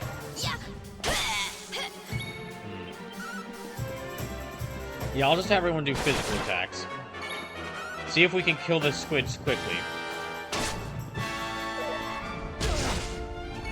Okay, but Brawler's about at half health, though.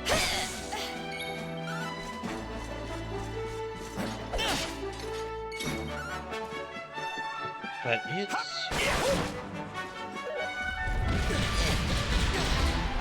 Okay, I definitely need to heal up everyone now.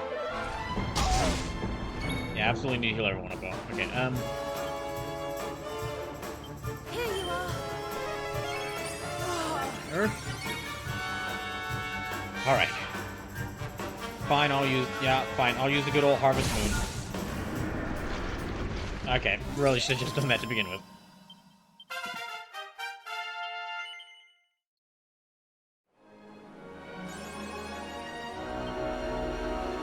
No.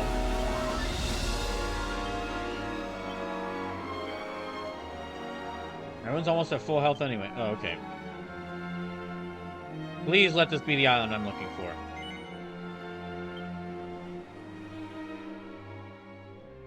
Slipper says, I return just in time, it seems. Yes, I think this... Insula Occidentalis. Okay, this is the island I'm looking for. Thank goodness. And there's a place to rest here, which is very helpful. But first of all, let me go over here and grab what I was looking... Grab the reason I came to this island.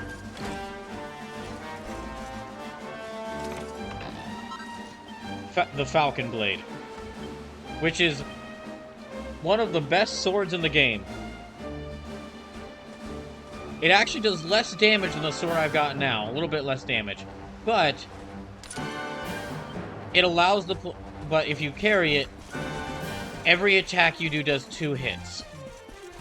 So if you activate, like, say, if I were to get dual wielding and give Brawlover here like 2 Falcon Blades, that would be about 4 hits. That would be 4 hits in a single attack. Also, it doesn't do as much damage as that Platinum Sword, but I can boost that a little bit by improving it. Or by reworking it. So yeah, reworking an item. Ah, damn it, I don't have enough. Okay. In that case, I will forge some stuff to get some more pearls. This is Pico. Let me actually see, can I forge, like, all of these? Let me actually try forging all of these. Might be worth doing. We've got about less than 30 minutes left, so I'm going to at least try to... So there's a small damage loss, 5 to 7 points, gains a whole second hit. Yeah. Exactly what I'm thinking. Okay, so... when we get to midnight, I might go a little bit longer, just because I've been spending the past couple of times just traveling around the world, opening doors.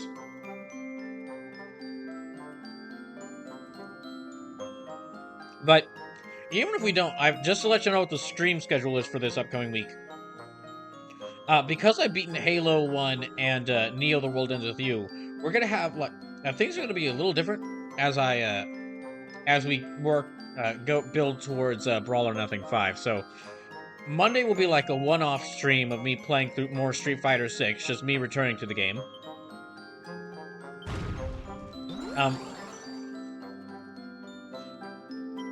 Let's see.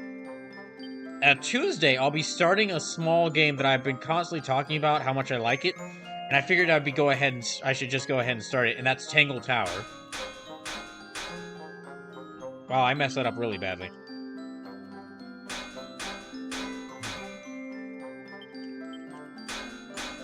And then on... Oh my gosh, this is gonna be awful.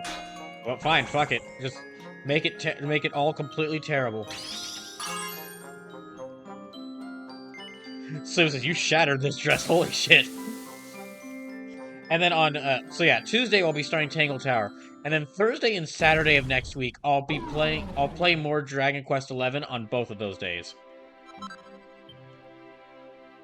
Basically to get myself a little farther in Dragon Quest XI and try to get through try to beat the first act of this game. Have that done by the end of February.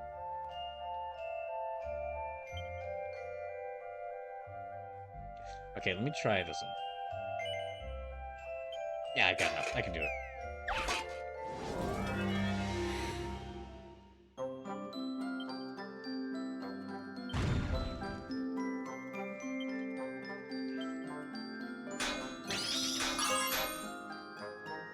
Okay. Let me try this here. Oh, what the hell? That's not what I wanted at all!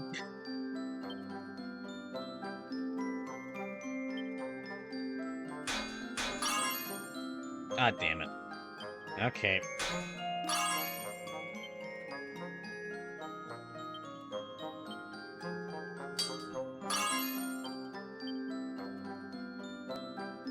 That's... Oh, thank you. Thank you. Okay, well, actually, thank you, yes, because that did restore the area I was looking at. Or the area I messed up earlier.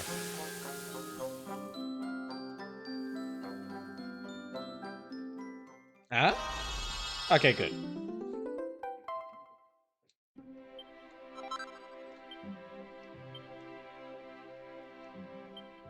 Now, Seraphic Scepter. Yeah, I'll do that.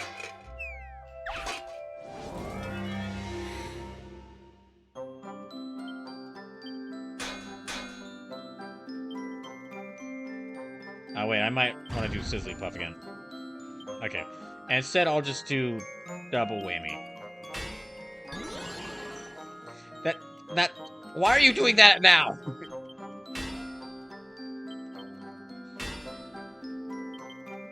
Wait until after I've messed it up. Okay, I guess I could do double-edged bash now.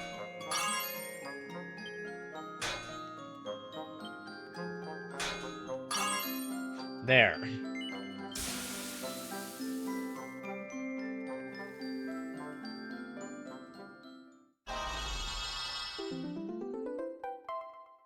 Alright. Nice. Okay, new thing. Okay, angel sandals, yeah. Protection against effects that prevent one from taking one's turn. That sounds very helpful.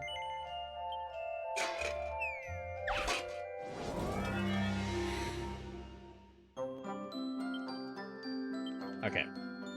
Quadrabash.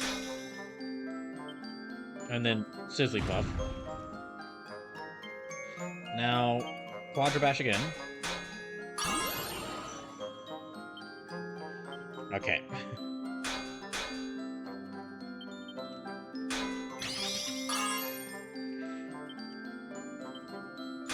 Let me just bash that one into place, and then let me just... I got enough. Let me just... Okay, thanks. There. Perfect.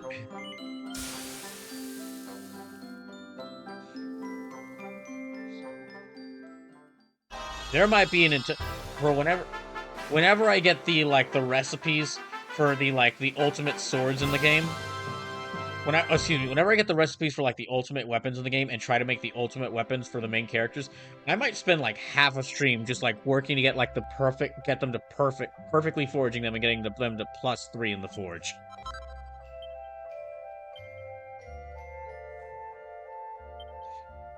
Okay, now, I'll do that one now.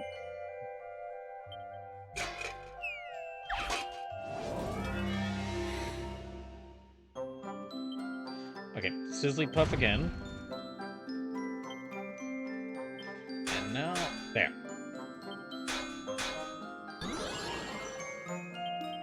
Okay, I guess that's helpful that time. Okay, double whammy. There. Ah, dang it. So, I'm pretty good at the forging game, but I just can't bring myself to do Act 3. Well, now you'll get to watch me do it in real time. And find out and see all that you missed by not doing Act 3.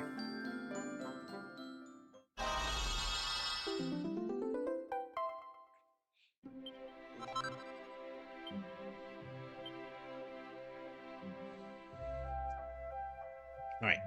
Next. I mean, yeah, okay, I'll go ahead. So, I mean, I like where the game ends at Act 2. I know. But I'm still doing Act 3. This ain't no getting through, this ain't no doing the getting to the second act of the game and then acting like the game's done. And then just shutting it off. No, I'm doing all 3 acts.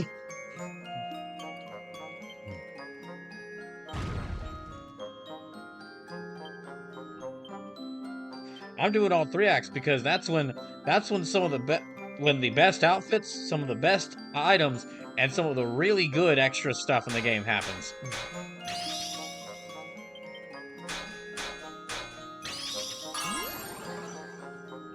Okay, I'm gonna need to be careful here. Damn, that's worse. Yay.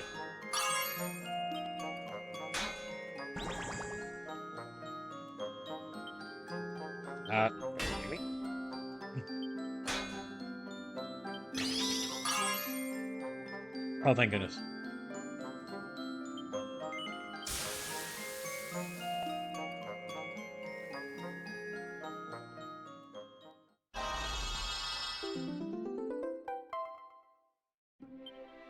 So it says it only costs all the character development of Act 2 to get. Well, we'll see.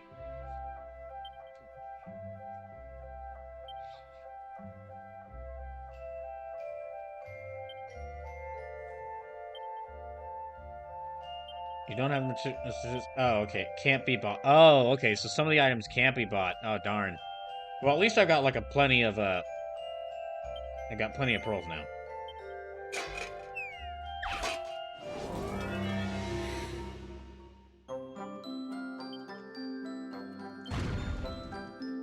Yeah, we'll see what happens to the character development Act 2, because as I've learned through replaying this game, it's still really good, but there are some parts of it that are much worse to me now. Years later after I first played it.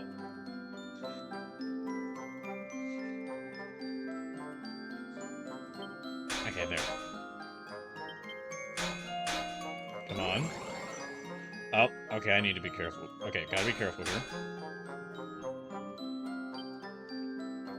No, I should just, okay.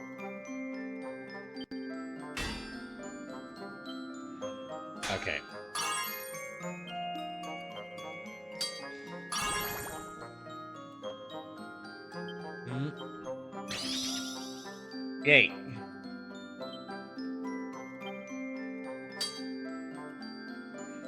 Okay, just a little bit more.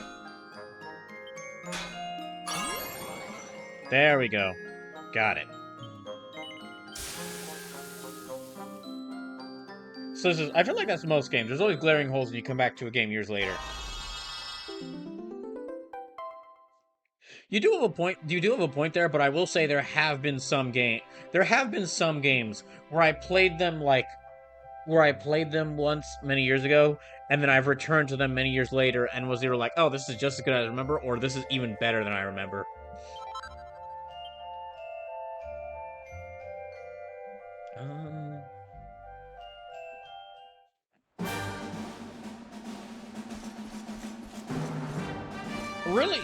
Really what I guess I'm saying, and as far as this game is concerned, as far as Dragon Quest XI is concerned, is the things that, like, these problems were there in the original, when I first played through this, but I didn't pay too much attention to it because it wasn't that big a deal for me.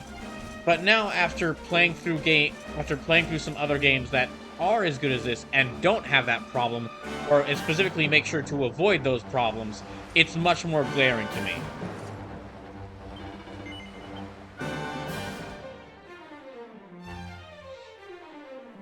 Like,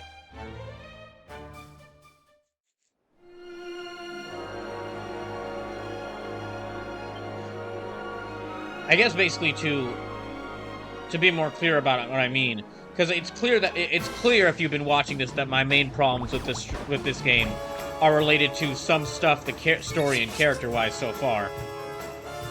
And like when I had first played through this, I had noticed that, this character doesn't say much, and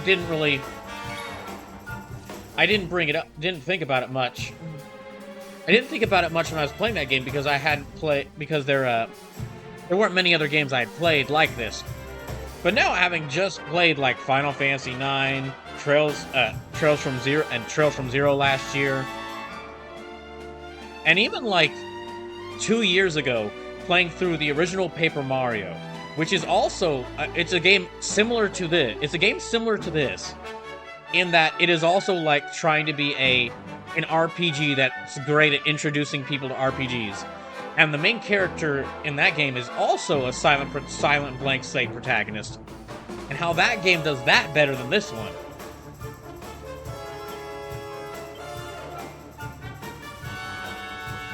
That's why I'm being so harsh on this now.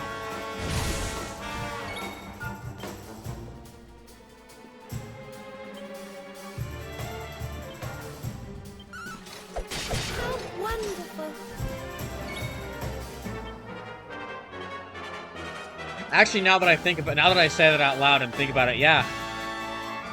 That's probably, I was comparing this to games like Trails to Zero and Final Fantasy IX because they've been more recent and they're more closer in style. But really looking at it, Paper Mario should probably be what I should use as a good example of how to fix my main problem with this game. Because, I mean, I wouldn't have minded if Mario was like actually talk in that game, but they handled him being like a silent protagonist a lot better.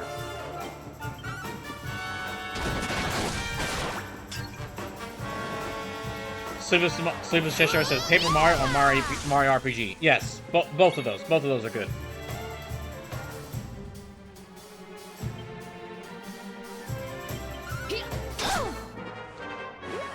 Both of those are really great examples. Because the way they handled it and the way it works so well in both of those games is that Mario is the main character, but he's not the main focus of the story. Like all the little story beats that happen, all the story and development in Paper Mario was focused around like his side character, like his companions. Did I do all right?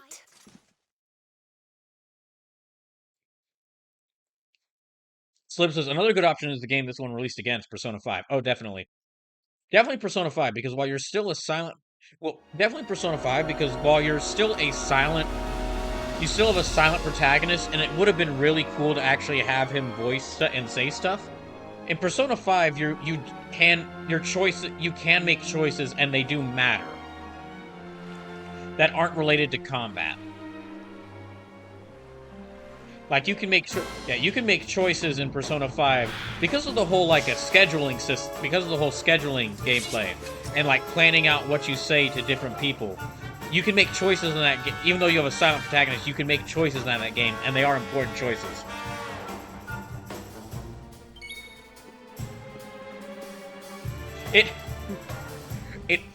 You know what? I just realized, and I'm sorry for bringing up this game again if it's getting annoying. But this might also be caused by me in my own spare time playing Baldur's Gate 3. Like, not the silent protagonist, but the particular annoyance I'm having at, like, the yes or no questions that don't go anywhere that Dragon Quest XI has. Because in my spare time, I'm slowly playing through an RPG where you can, like, choose to... in my spare time, I'm slowly playing through a very, like, another, like... D&D and Dragon Quest are like this. They're very closely tied together. And in my spare time, I'm playing through a turn-based RPG where you can make some very different choices depending on what you want to. As far as morality and like deciding how the game goes. And then going from that to this, where it's like, hey, do you want to go sleep in this inn for the night? Yes or no? No. I'm sorry, I didn't hear that. Was that a yes or no? No. I didn't catch it there. Was that a yes or no? No. So does this Baldur's Gate 3 really did just spoil the player base? Yeah. Also, I've talked a lot about Baldur's Gate 3, but I haven't talked a lot about the studio behind it, Larian Studio. Larian Studio, I didn't really know about them until Baldur's Gate 3, but my goodness. They're quickly becoming one of my favorite game studios. And not only will I definitely play Baldur's Gate 3 on the channel at some point, but I'll probably, just to let y'all know, the list of games I have for Switch 6-pack when I eventually get to that, the game Larian made before Baldur's Gate 3, Divinity 2, it's actually on the list. And I'm going to try it out first, but this was actually, before Baldur's Gate 3, I would hear many people talk about how this was the game that got the closest to getting the D&D experience, translating the D&D experience into video game form. So, because it's very and one of my friends who has played the Switch port told me that this is actually a very good port of the game. And I'm going to try it out for myself to see, but so it's very possible I'll be playing both of those games pretty soon.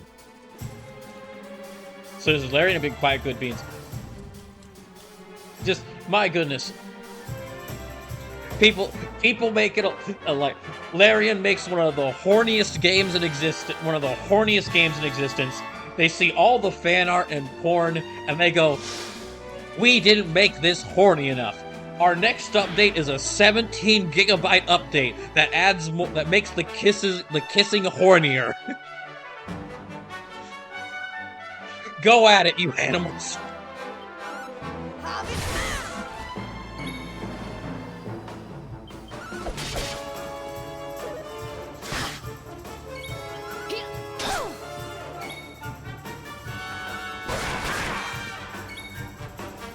And then just also at like the DICE Game Awards when they won Game of the Year, apparently they got onto the stage and said, "We don't really care about shareholders. We don't have any shareholders."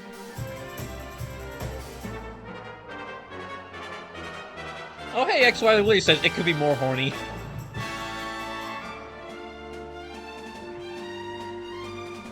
Well, I think it's pretty horny already. Considering there are full-on sex scenes in the game. And you could just have your group walk around completely naked. Sleeps with a polycule shadow heart Asterion and the bear all at the same time. Okay, hold on. Okay, wait a second.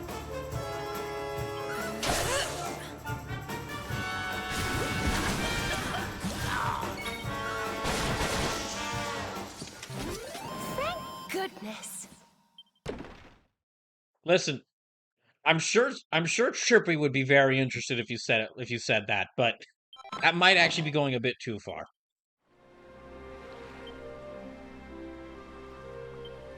So I think you could also get Karlach in on that too.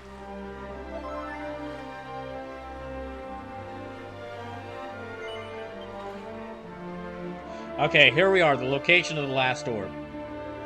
The Lorb.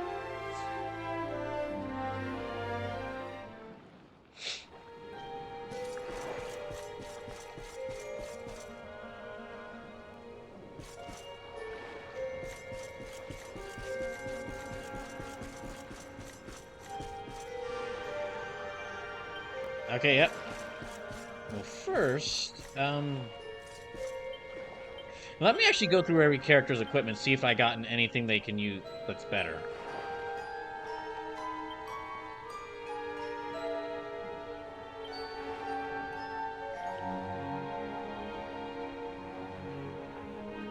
Okay, no, that works fine.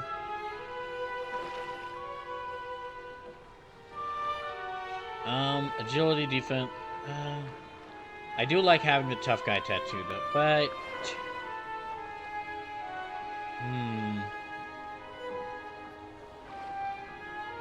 Sleepless says, I do know Karlach is okay with you being a polycule, though, so long as she gets her turn.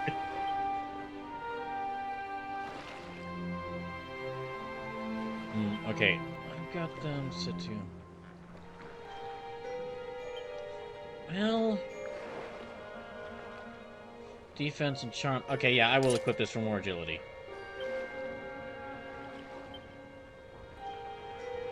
You know what? Okay, it's almost midnight. I'll go a bit...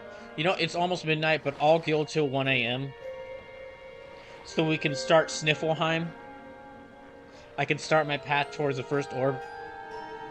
And because Sleepless and XY will are here, and I like talking to them.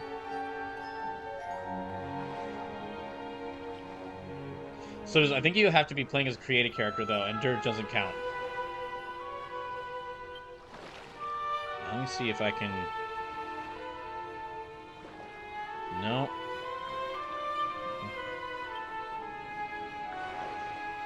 No, nothing there.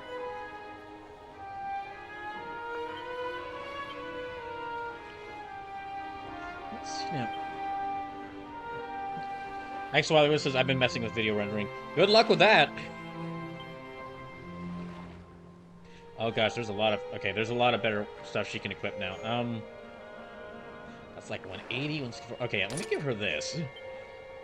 This actually does better damage than that, spear she was holding.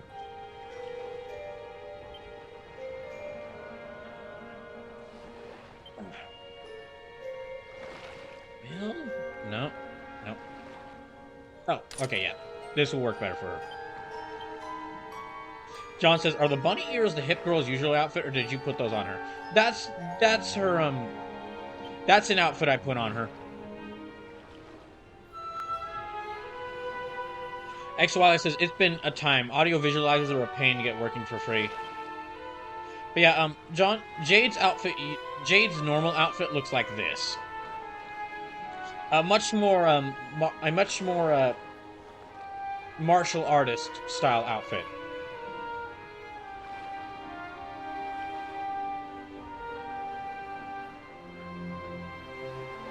This is her normal outfit. This is her normal outfit, but Dragon Quest has always had a thing with bunny girls, and in this game they just decided to be like, okay, they just decided, you know what? We're not hiding anymore. We love bunny girls. We're gonna make this one character We're gonna give this one character a super form where she has a bunny with a bunny girl outfit. Not exaggerating either. She does get a super form that transforms her into a bunny, that gives her a bunny girl outfit. So and I'm in 80 hours in a Persona 3 reload. Dang. So I'm on track to make the platinum in one run. My gosh. So says Vampire Blue Bunny Suite.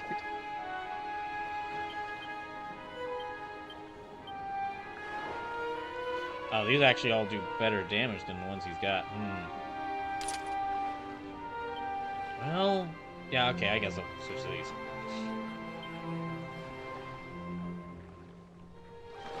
I'll give him this one. Fair ring.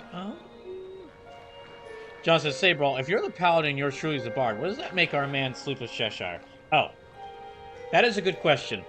Sleepless, if you yourself had a D&D class, what would it be? Earlier we were saying that John would be the bard, and I guess I would be the paladin.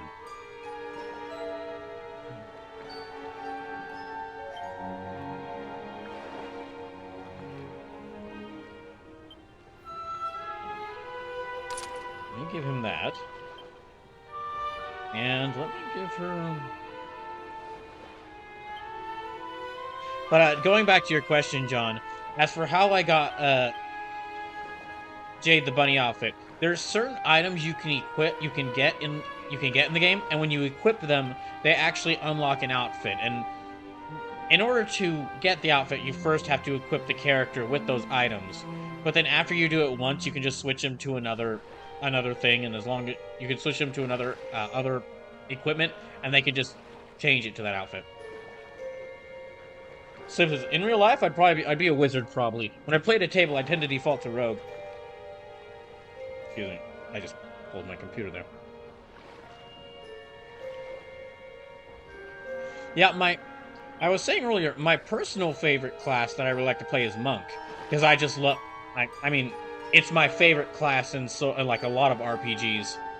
And a lot of RPGs is just the guy or girl who can just kill these horrible monsters with their bare fists. Also, I really like y'all know I really like martial arts anime and really like Kamen Rider. And a lot of Kamen Riders do have really crazy powers, but even more so of them just use these and their feet. Well, a lot of times kicking. Oh,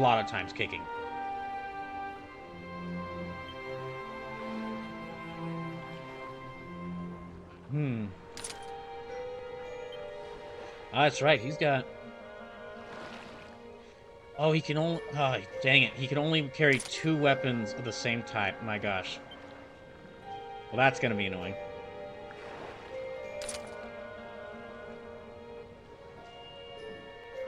Sue says, oh, I like thieves 9 times out of 10. John says, I think I'd have had Sleepless as a Wizard, too.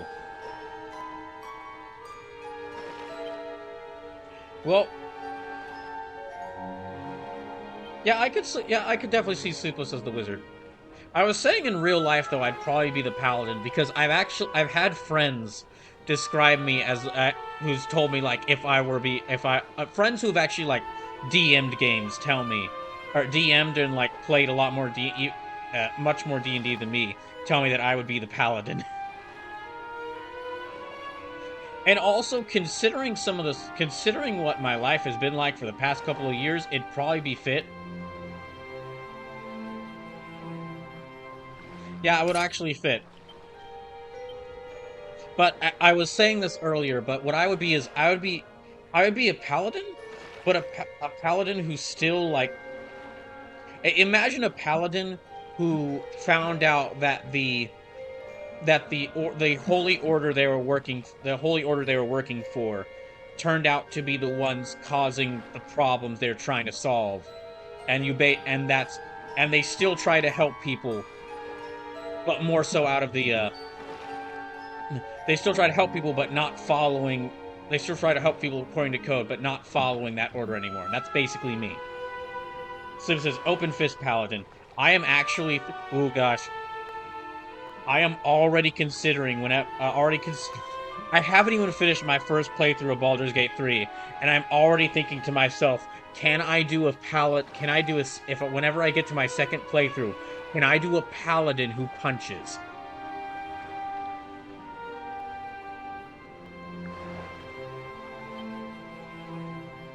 Let me get you some more stuff, different stuff.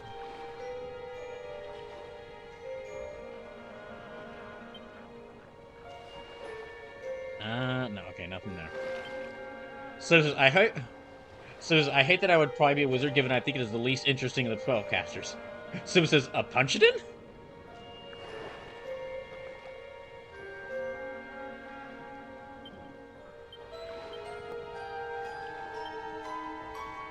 Yes, a punchadin.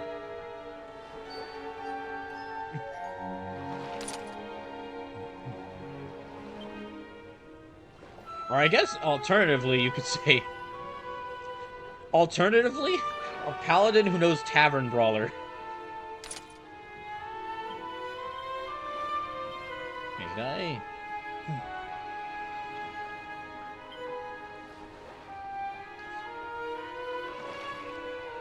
Which I can tell you right now, whatever character I make in D&D from this, like in any D&D thing, from this point forward, either like Baldur's Gate 3 or playing the tabletop game or anything, I have to give him Tavern Brawler because you can guess.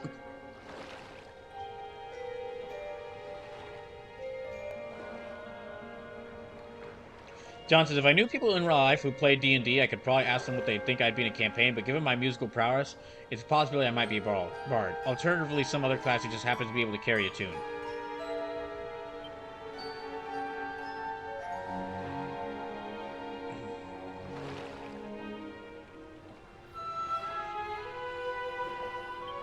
Actually, hold on a second. 35. Oh, wow. Okay, that's right. His attack is lower because I gave him the Falcon Blade.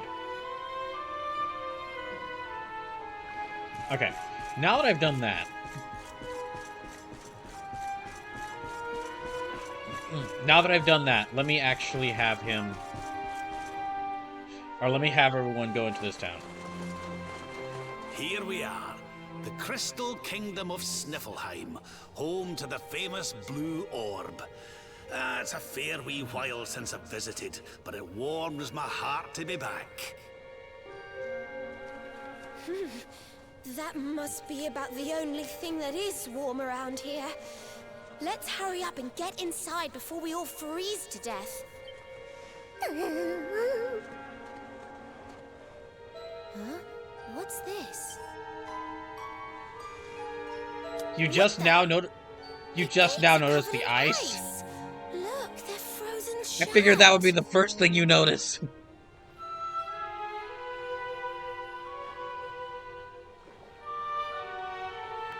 Well, it might be because they're way too cold. How strange. Still, I suppose it's only natural they'd ice up in a climate as cold as this. Natural, my foot. What about all the people inside? How are they supposed to live if they can't get in or out of the city?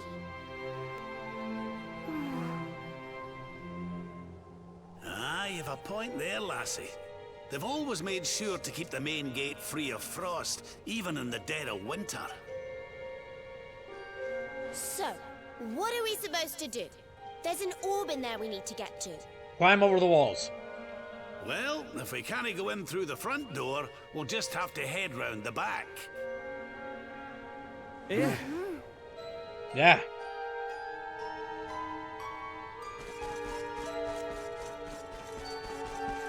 Oh, hello. Wait, coming over? No, mate, I'm a postman. Got a letter delivered to Sniffleheim, but the gates are frozen solid. I can't get in. What life, eh? I heard there's a back door to see, but ain't nothing right this way. Maybe it's over to the west.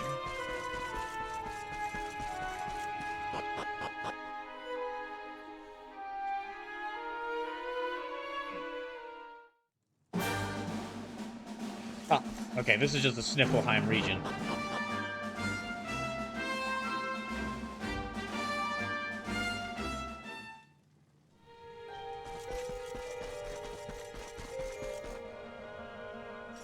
Excuse me, sir.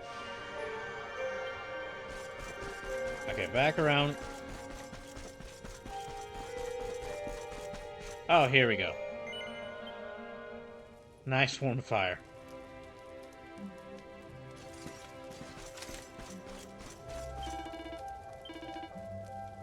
Anything I can get here? Okay, Razor Wing. Oh, that's a great sword. Okay. Swordbreaker. Sprigdrasil. Oh my gosh, that's great. Scorpion Tail, Steel Claws. White Shield. Fur Hood. Focus Hat. Okay, I'll get. Let me equip that on Rab. No, Poncho won't help. No. Okay, Hairy Vest. Yeah. Guess I'll equip Eric with that. No, that won't help that much. Okay, Silver Cuirass. Silver Mail. Magic Vestment. Anti-freeze earrings. That'll probably be very helpful, but... Oh, this is good enough. I don't want to use up all my money.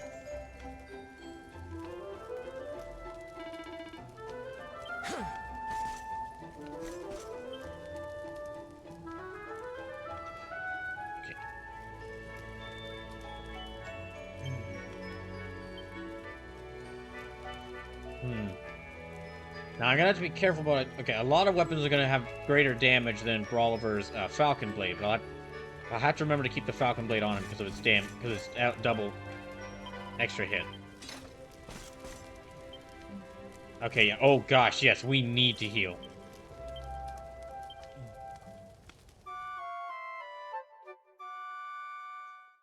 Absolutely need to heal, my goodness.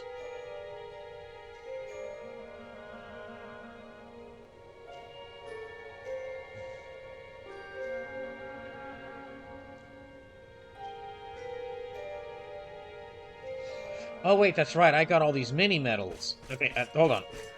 Let me save here. It's very good that I rested there, but let me save here. But I just got a ton of mini-medals. Let me,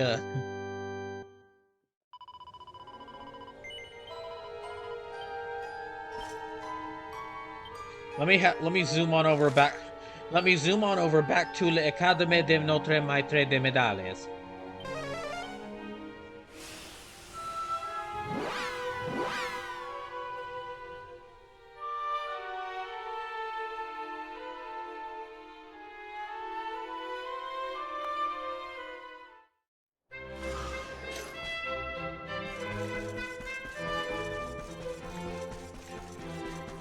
Let me rush on into here.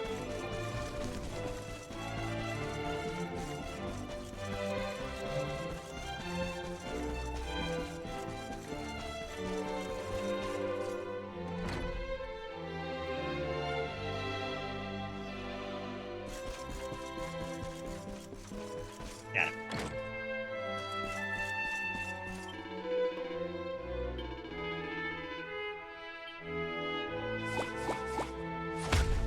Yay!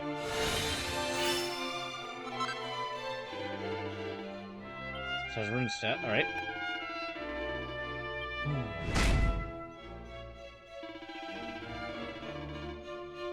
Ah, dang it, I should be reading his dialogue. My mistake.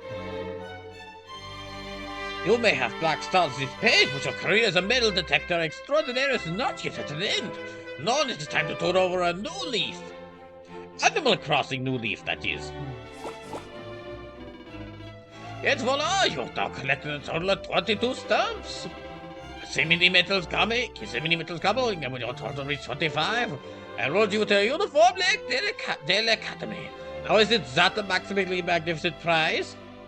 Wait, does every single student here have to do this? Collect 25 mini medals just to get their uniform? Yes! Of course! They must prove that they are minimally medallion enough. But What happens if the student doesn't get their uniform? Oh well, if they do not get their uniform by the third week of the semester, they are expelled. Oh, that's a wait. What? Yes, but I mean, it can't have been easy to get them all out of here. This is in the middle of nowhere. Quite. It takes quite a lot of effort. Not many survive the journey to the academy. They not maitre de medallas. Many people die on their way here just to get an education. Wait. Don't you have, like, some way of helping them? No? Oh, yes, I could help them at any point, but that is not the point. The point is they must prove that they are worthy to get the mini medallions. Yes. Gosh, I thought you were weird before, but you're even weirder than I thought. Why, thank you! Yeah, whatever.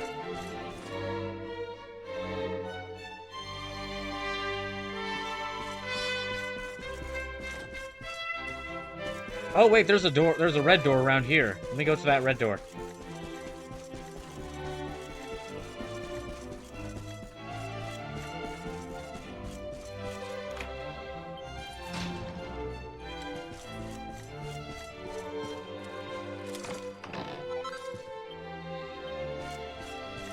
Okay, Thunderball, anything else in here?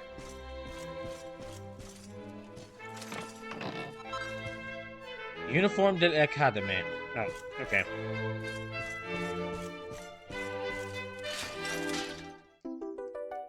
Ooh!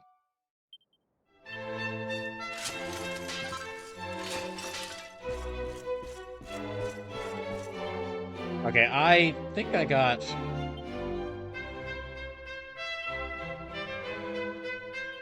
Okay, see a skill. Let me use that on... Yeah, I'll use that on Brawliver.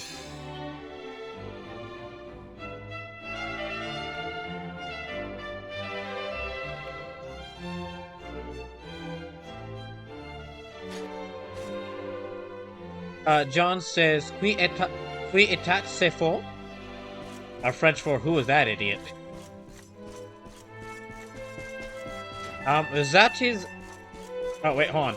There's a toggle here. I must go talk to them.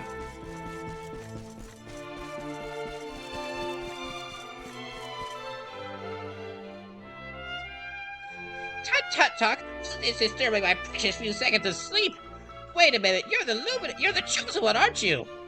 I was up just taking a nap after spending tons of time searching for a password. Speaking of which, allow me to share the one I found with you. The toggle tells Brawliver the password it's found. He can now visit the Neverglade via the altar of the Heavenly Bride. You can use that password to get you to visit another world from the Echo Chamber in Tickington. There are more toggles out there whiling away the hours searching for passwords, you know. Be sure to take a moment to toggle to them if you come across any. And with that, I'm clogging off and trundling back to Tickington. It was lovely meeting you, and good luck with the rest of your adventure. Tick-tock! So I feel like that toggle might be a red herring. Good one. Very good.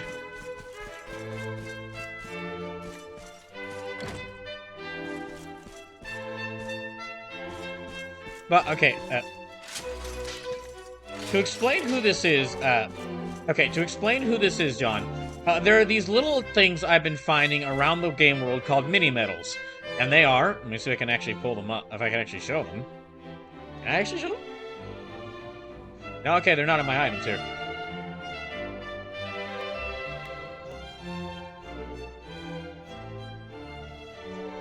Okay, important items, there we go.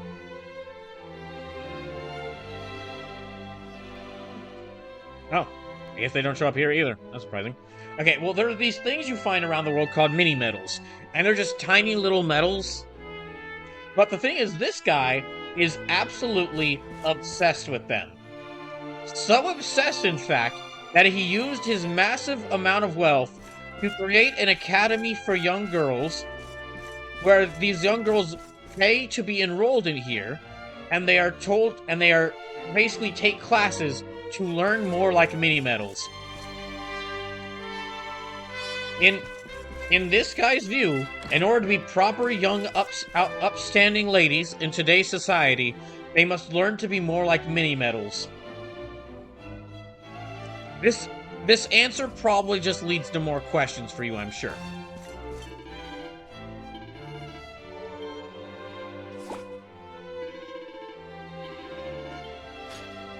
But on the positive side, the more mini medals I turn into them, the more stamps I get on this little card I have, and it gets me more, and it gets me cool items. So.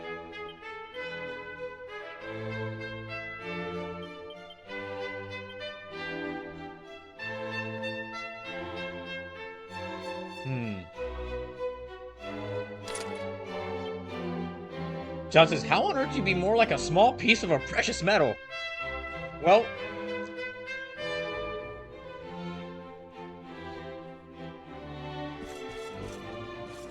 according to the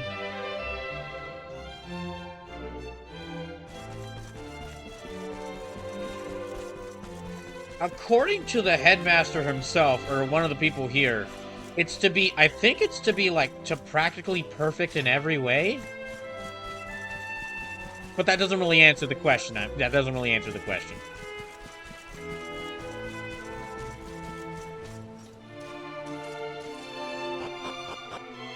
Usually what it means, if I were to look at this from a positive angle, he might mean they're supposed to go out into the world and, like, find more mini medals, because in order to find mini medals, you have to find them scattered around the world. And he means for the young ladies to go around the world and become cultured, like engage with other cultures by finding mini medals. On the other hand, it could mean like this. There's a reason I went down here, and that's because there's this house in the academy down the well. There's this house down here, and there's a little slime lad here, down here, you can talk to, and this is what he says. You want to hear something that's going to blow your mind? This heart is actually the holiday home of a mini-metal-loving maniac. He comes to stay here whenever he wants to get in touch with how a mini-metal feels, hidden away in the shadows. Rich people have such silly ideas. Rich people have such silly ideas all the time. I've already taken a screenshot of this to use for later. I've already taken a screenshot of that line to use for later. So it says, Goobert! I mentioned this before, but my gosh, whoever designed the Dragon Quest slime, that's gotta be one of the best character designs in anything. Look at this little guy.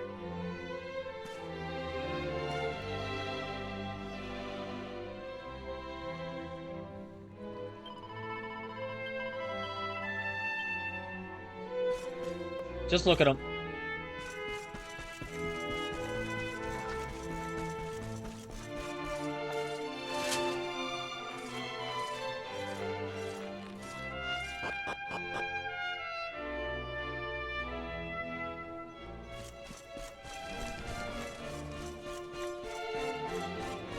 Right, what are you doing here? Bonjour, traveler, and welcome to l'Académie de Notre Maître des Modales. In this school, the daughters of the finest families in all Italy assemble, and train to become young ladies extraordinaires. Okay. Whatever that means. The statue is called La Collectrice. It depicts an elegant young lady picking up a gold medal in a distinctly dignified fashion. Aren't these flowers pretty? Monsieur Modale likes the lilies of the valley best of all. He says the way their little white petals catch the eye reminds him of mini medals. Of course, of course. Oh, he's back to mini medals with this weirdo.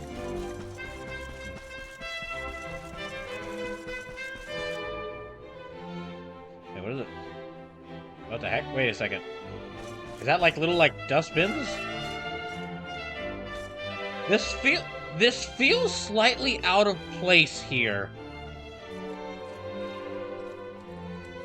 This looks like a decidedly I'm not exactly... I think this is like a little dustbin, like a little, trash bin to carry on with you when you clean the grounds, but... Or no, wait, it's gotta be like a little chalk machine. Yeah, it's like a little machine that, like, spreads out the chalk. At least that's what I could think it is. But whatever it is, it feels distinctly like it doesn't belong here. Like, look at my guy. Look at the armor he's wearing, and then look at this.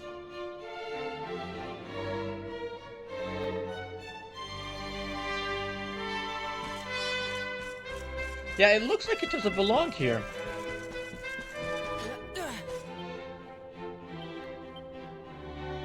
Okay, back to Sniffelheim.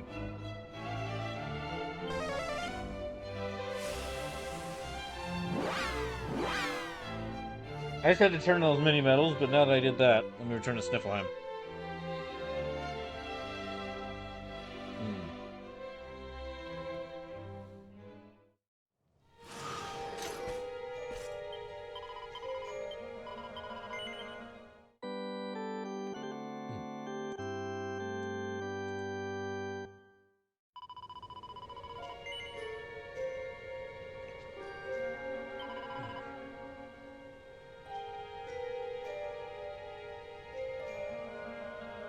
So says, you know, I think this city just needs to chill out.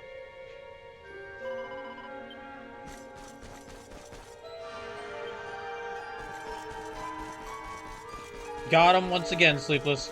I'm not sure who them is, but you got him. The gates are frozen shut and the castle is completely silent. What in the world has happened to Sniffelheim? Imagine having your town, your entire kingdom named after Sniffling.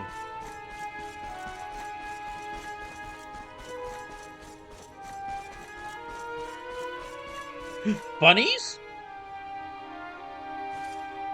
Bunnies.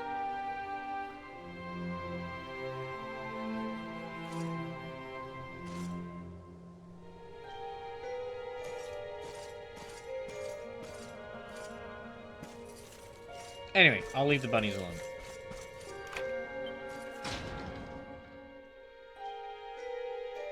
Oh, so I wasn't... Okay, so I wasn't sure which order... I had thought that you could do these 3 orbs in any order, but you actually need to get the... you need to get the magic key by beating Phenomenon to go here.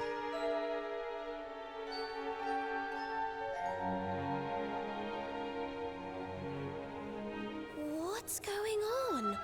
The whole city's been turned to ice. It's just like what happened to the gates. This doesn't seem natural at all. No, really. This may be the Crystal Kingdom, but it shouldn't be frozen solid. Cold winter or no. John says, it just occurred to me that Phenomenon is a play on Phenomenon. Yes. And the dungeon in there called Now What is a play on the area, is a play on, or Now What is a play on both the actual location Angkor Wat and the phrase Now What.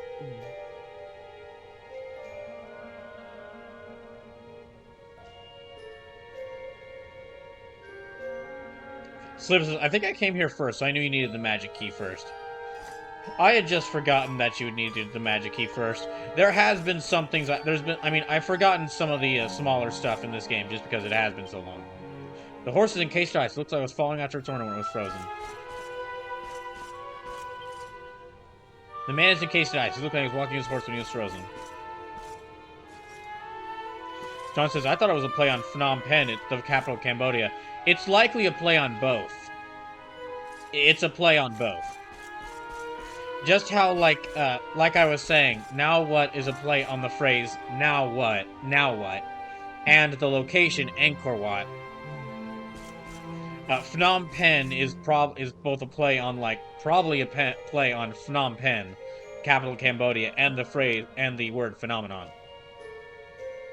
So I could imagine you walking up to these people and saying, "Nice to meet you." I might have done that the first time I played through this game. I can't be perfectly fine to admit it.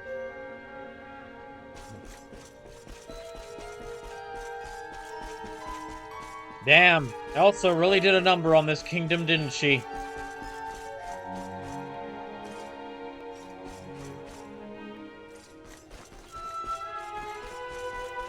But yeah, John and anyone else watching who has not played Dragon Quest XI, first thing you need to know about the Dragon Quest series, like, even before knowing that it's like the original turn-based RPG series, the very first thing you need to know about Dragon Quest is that it loves, nay, obsesses over, nay, is addicted to puns.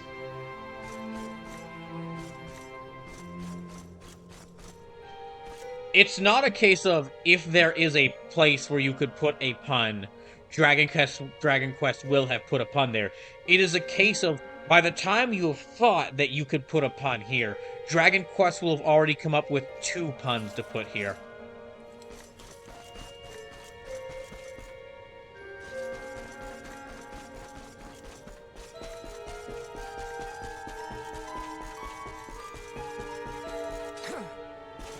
Darn it.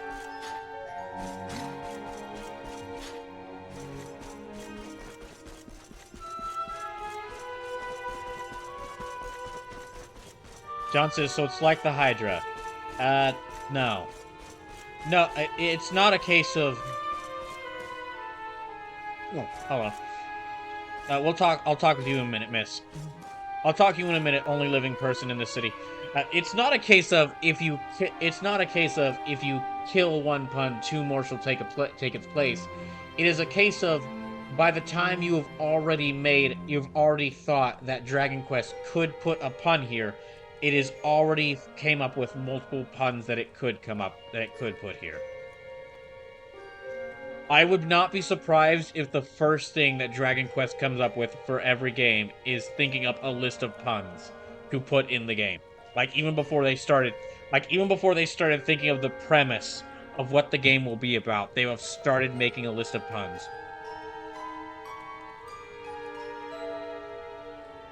Okay, now that I've said that, we can talk with you. This man is frozen solid. What's up?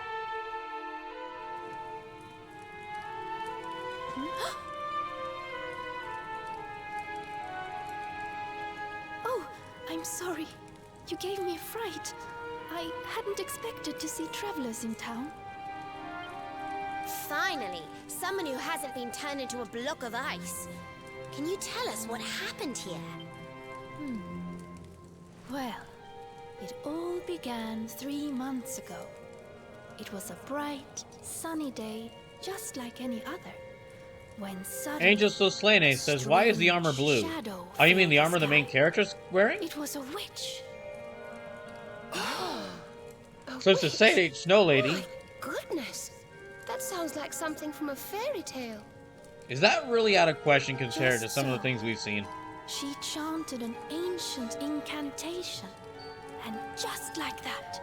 It's always funny when characters in a Dragon Quest game question the validity of events that happen, considering the world they live in.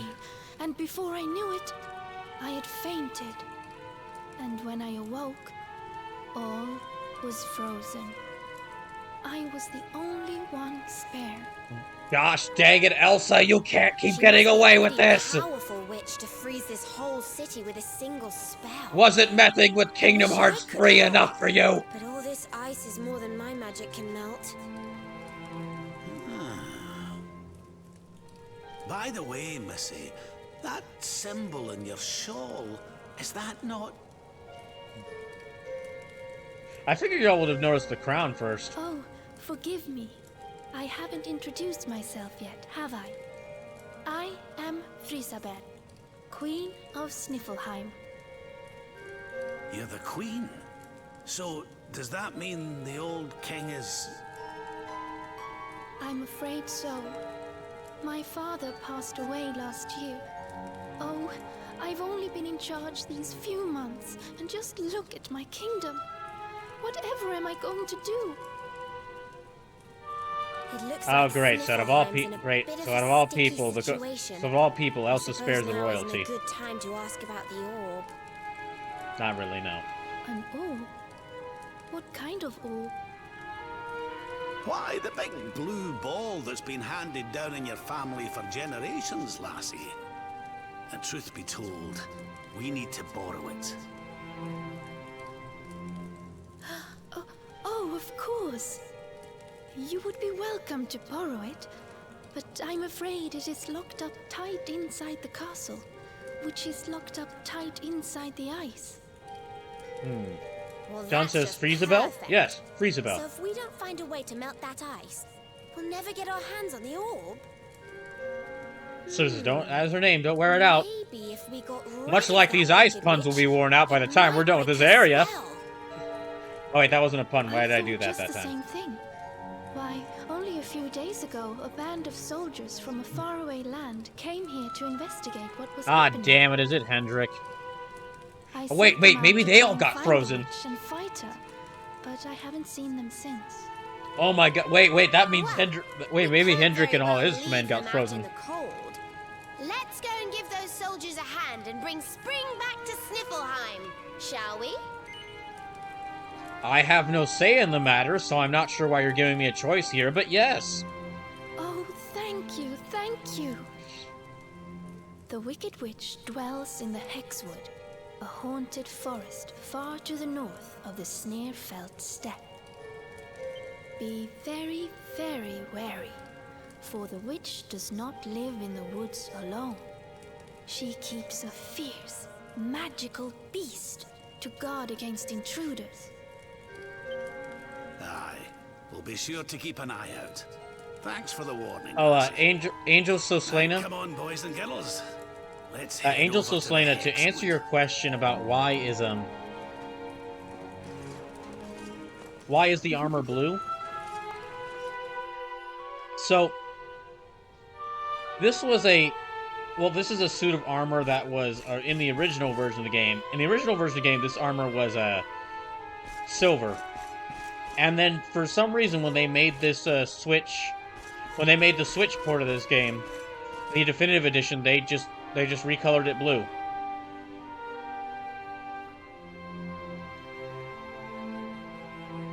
Yeah.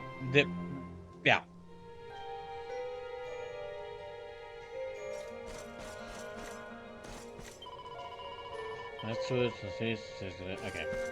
To the next one. Oh, excuse me. John says that's why it's called blue steel. No pun intended. No, John, you intend that pun. This is Dragon Quest XI. All puns are intended. Even if you didn't intend the pun was intended. That's how Dragon Quest works.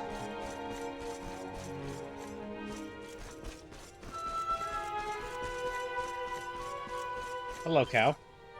Cow is frozen solid. Darn it. Okay, so I need to actually leave here and then go to the Sniffleheim step.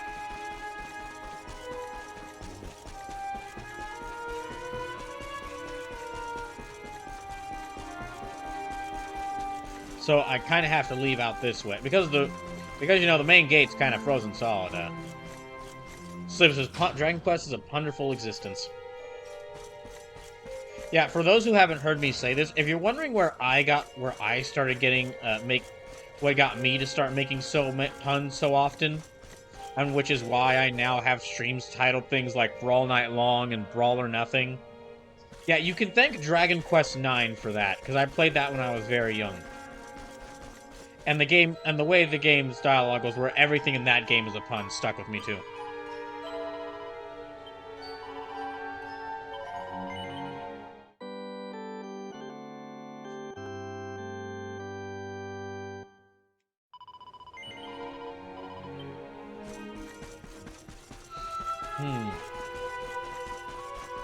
So we actually just need to go around here and around this way.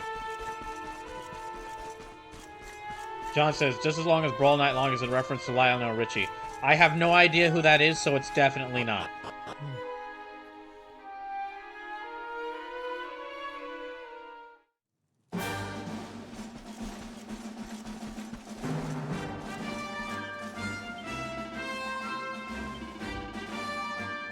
Alright, hold on. Oh, let's see what kind of weather we're looking forward to.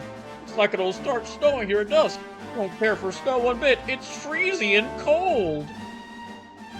I want a peculiar cow. It seems our bovine friends know a thing or two about what to expect weather-wise. Brawliver, who are you talking to? The cow? I'm not hearing anything. Wait, is this one of my power? Wait, is this one of my powers? Oh yes, that's one of your powers. Wait, so my powers let me talk to animals? Oh no, just cows. Ah, okay.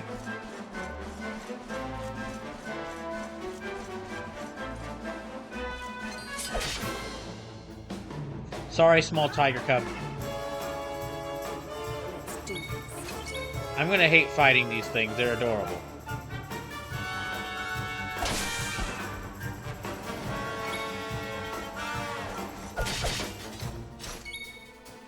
Yeah, that hurts.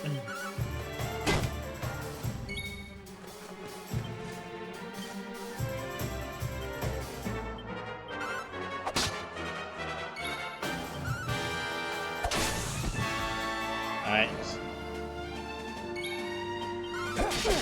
Really, game. Just not making this easier. John says, ever heard Hello, Is It Me You're Looking For? Same singer, different song. Oh, okay. All Night Long isn't a terrible song, but Lionel Richie was so much better when he was in the Commodores. Okay. Okay.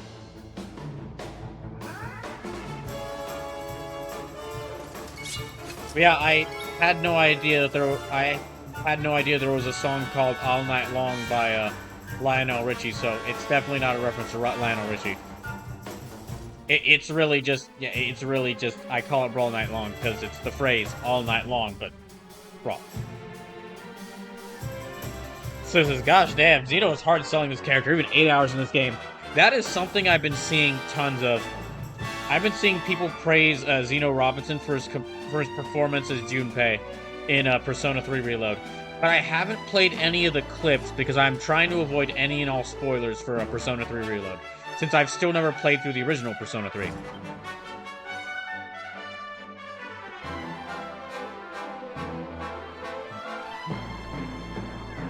Also, Sleepless, I know you were saying that I should really just play Persona 3 Reload and not do the original game, but you know how I was mentioning that list of games for Switch 6-pack? Well, on the list of remaining games, the original Persona 3 is on there, so I'm gonna at least have to try it out in my own spare time to see, just to see if it should remain a contender for Switch 6-pack.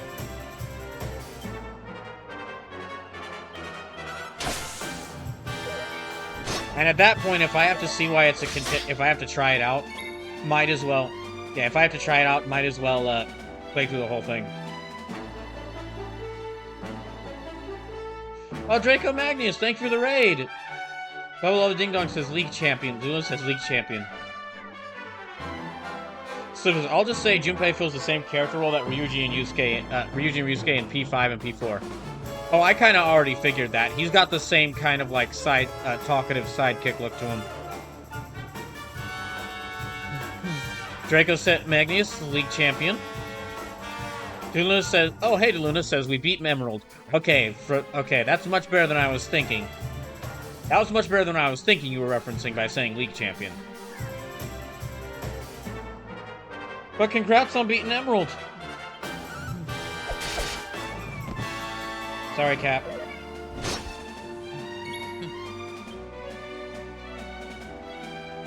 Dylan says he beat me in our race by like 20 or 30 seconds. Oh.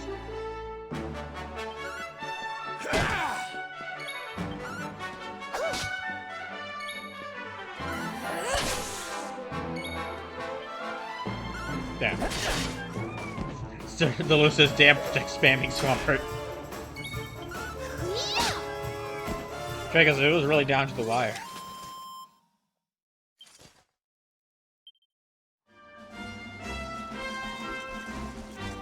Oh gosh. Not the T-posing grizzly bears.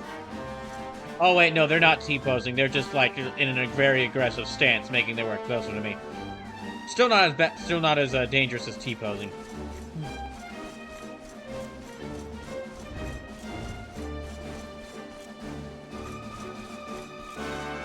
Hello.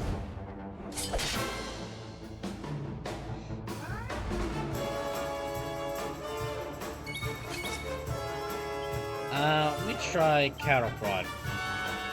Cattle prod! Yes, that.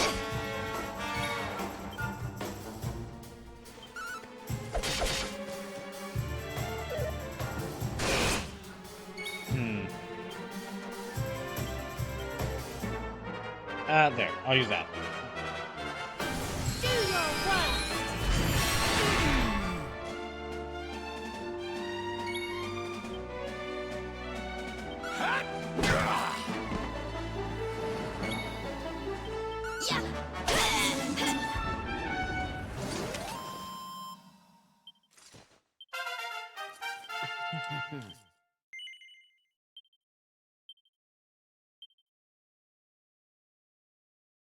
The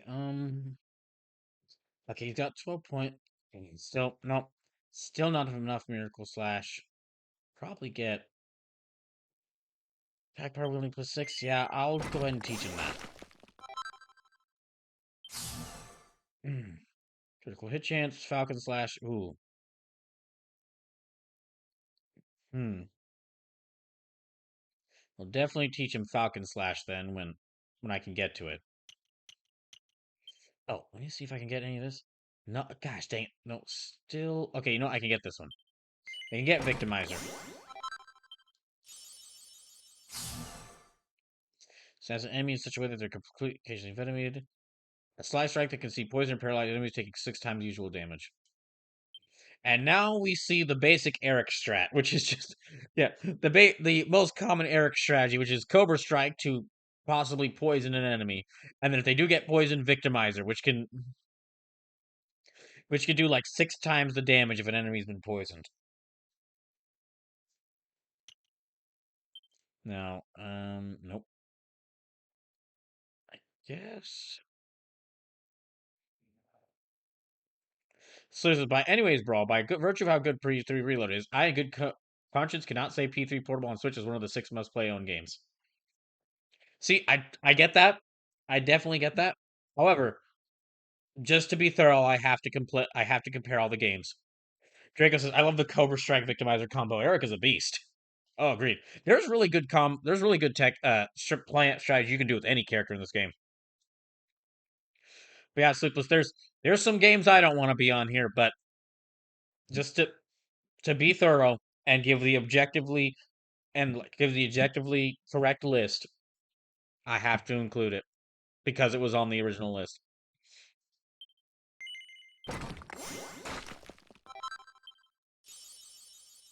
Also, now that we have Persona 5 on Switch, I can't wait for the you gotta know that if the Switch 2 is announced at some point this year, we are absolutely going to get the same people start clamoring for Persona 3 Reload on Switch 2.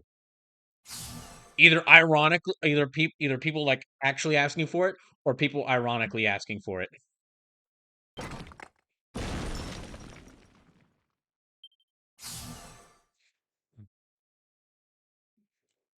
All right, now anyone else? No.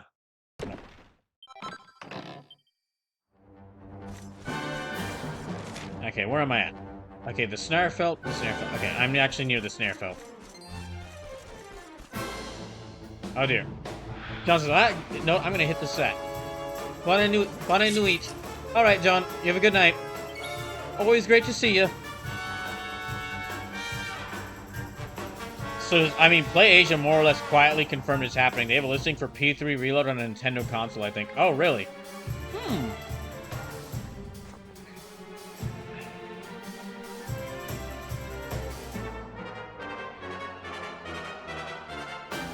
Okay. I need to pause the game for real. Hold on, I need to, like, zoom out first, realize. Gosh dang it. I've joked about this so many times. but I'm going to bring it up again. I'm absolutely certain now that what's going to happen is this whole Switch 6-pack thing that I started, like, 2 years ago, I am going to finally narrow it down to the list of 30 games, and then at that point, that is when, after all the rumors that the Switch 2 is confirmed and it's either announced or released. I'm absolutely certain. So really what that means is I need to get to finishing this list and narrowing it down so that we can finally find out what this thing is. Uh, why do I do this to myself? Oh wait, I know the reason I do this to myself. It's because I really like video games. So, I mean, you better move fast. The Switch 2 is rumored to reveal in March. Oh, really?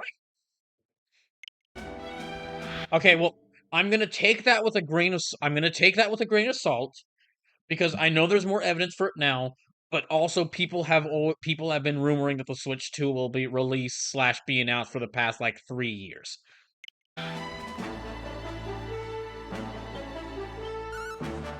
So Wonderful.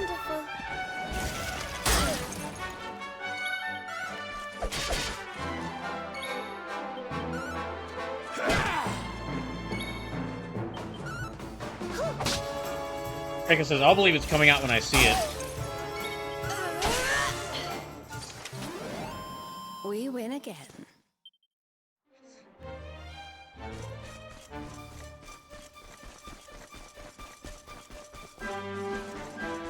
Alright, there. Let me go through here.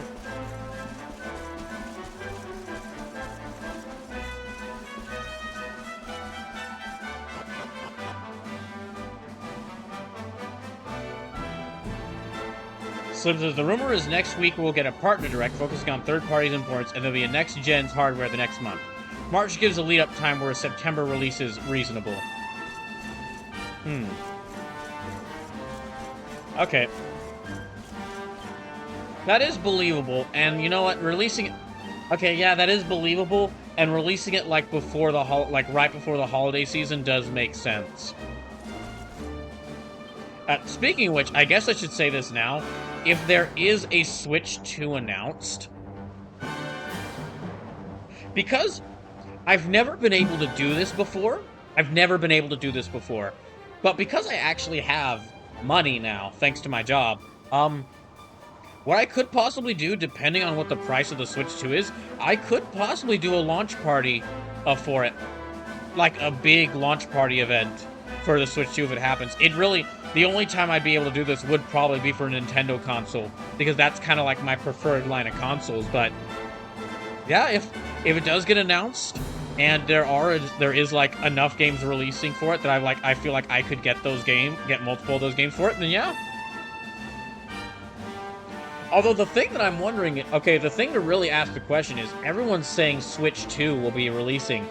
The real question is, what will be the launch lineup if it does happen? What would be the launch lineup? Because we just got a new Zelda game last year with Tears of the Kingdom. We just got a new Mario game with Mario Wonder last year. So it likely won't be either of those two.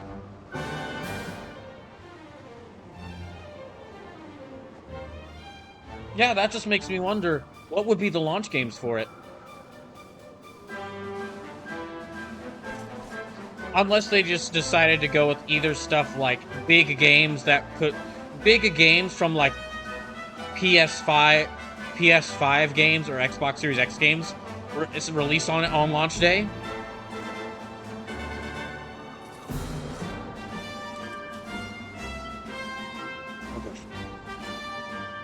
So I wouldn't hold my breath there. If it comes out this year, it's supposed to be backwards compatible. Which also hints towards the same games being cross-generation. I really hope it's backwards compatible. I've got like 200 plus games on this thing. I have like 200 plus games on this thing, so I would... Yeah, I would... I really hope if it does release, it's backwards compatible. But yeah, I mean... Yeah, if they don't really announce any big games to be releasing on the when it launches, then I'll probably just wait. I'll wait at least for a little bit. Besides, September's likely when I'll be playing Kowloon High School Chronicle. I just have to give myself a couple months to, like, fully play through this game, because the mere scraps of information I've been finding out about it tell me that it's, like, definitely a 60-hour plus game.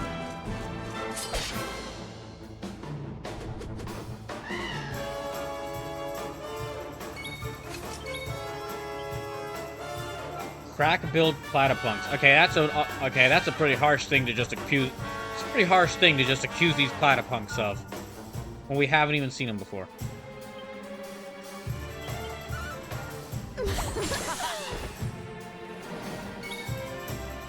Draco says, if it's backwards compatible, I was seriously considering getting it. I want to get a PS5, but like if Switch 2, the Switch Link comes out, I don't know. I'm the exact same way. I'm leaning towards getting a PS5 at some point, so that I can have a console version of Baldur's Gate 3 and can also play like Insomniac Spider-Man 2, and also like the games I want a PS5 for, like console version of Baldur's Gate 3, Spider-Man, Insomniac Spider-Man 2, Warhammer 40k Space Marine 2, and then if that new upcoming Wonder Woman game is good, that one. Well, whenever they show us more information about that upcoming Wonder Woman game, then yeah, that one. I really hope it's good. I really hope it's good.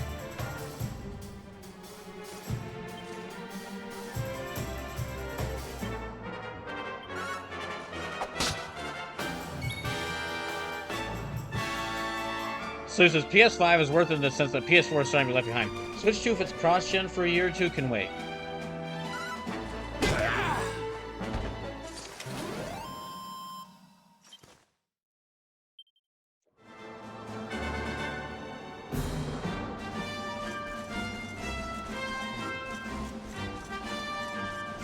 Oh yeah, funny side story for this, but this whole time I've been talking about the fighters and games they represent in Brawler Nothing 5 happening in about 2 weeks.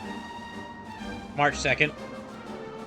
Half of all money donated will go towards human rights campaign to help LGBTQ people across the United States. Whichever fighter wins, the game they represent I'll play for 12 hours straight the following Saturday.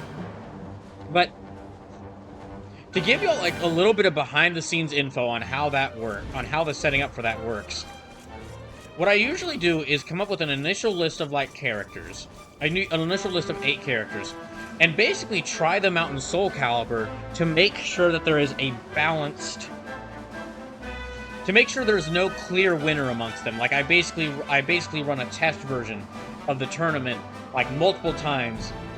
And if it's the same character wins every time, wins like 2 or 3 times in a row, I basically change up the lineup to make sure that it's like, I change up the lineup to like switch another character in.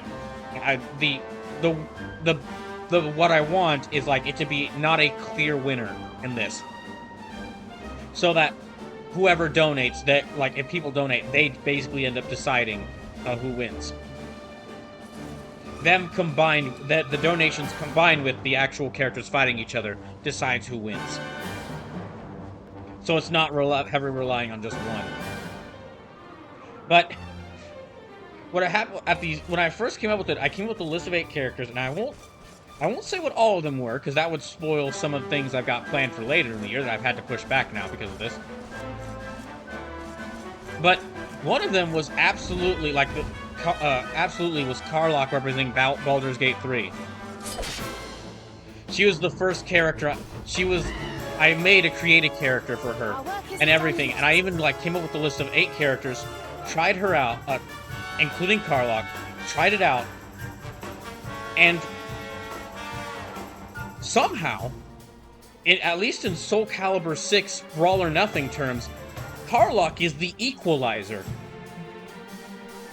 It was the first time where I had a perfect set of like 3 test rounds, or 3 test versions of the tournament, and it would like completely different results each time, which sounds like it would be terrible. But for me, and what I'm trying to do, where I don't want there to be a clear winner, it worked out perfectly. And yeah, a big part of the reason is Karlach. It was a weird time where all three of the test tournaments she was in, if there was a character getting like a couple wins higher than everyone else, Karlach slapped them down with a loss. And if there was a character who was like maybe needed a win or two, or like maybe was getting a low, Karlach would lose to them and they'd get a win or so. And it was the first time I was like, oh my gosh, I've actually gotten this done. I've gotten all these test rounds done. I know my 8 characters now before January's even started, because I actually start planning for Brawl or Nothing in late December. I was like, my gosh, I have a full list of 8 characters. This is amazing. And then I thought a second, wait,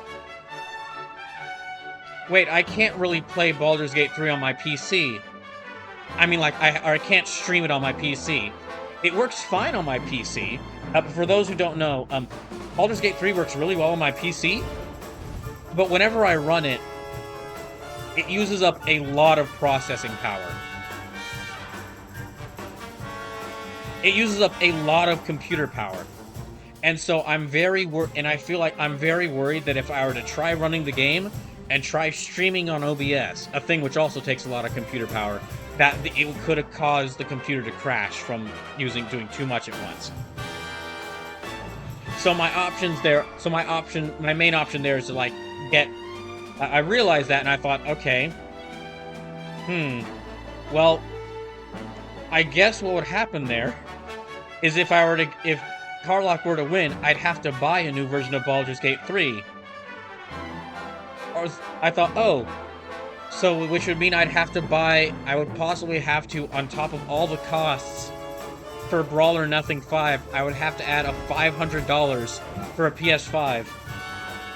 I thought, well, okay, that's a lot, I was thinking, but I thought, but I can at least get a physical version of Baldur's Gate 3 then.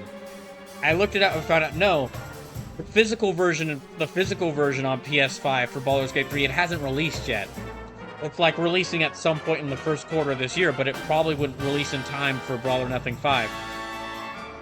So, well, I guess I could get a Steam Deck if it wins. I already own Baldur's Gate 3. I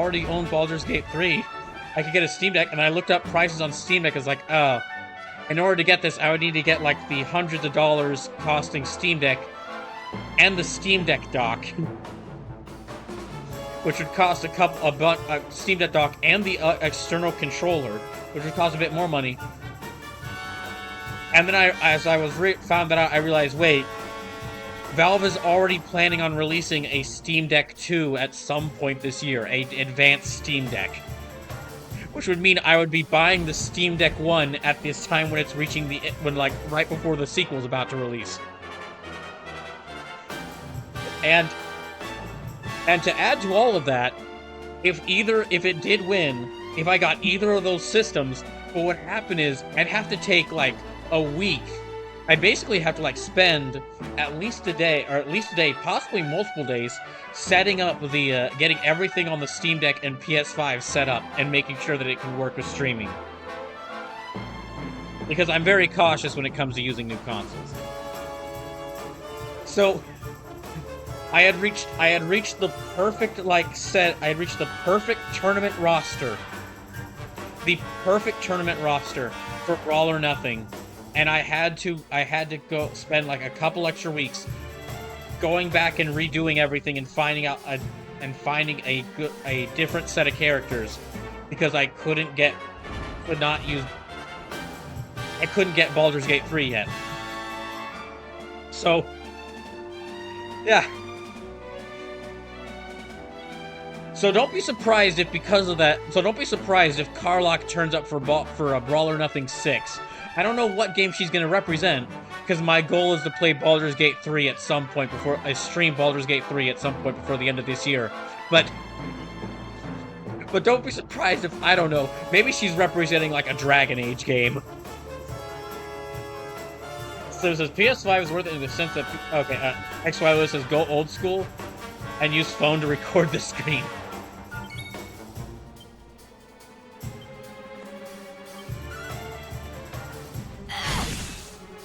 That would be pretty funny. But I'd have to do... That would be pretty funny. But I'd have to do it for 12 hours straight.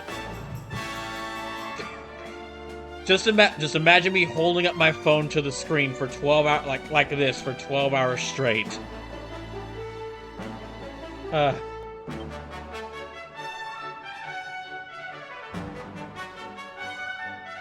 I need to heal up Jade.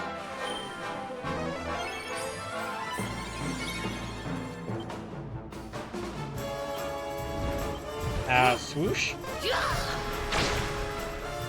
Okay, that's a bit better.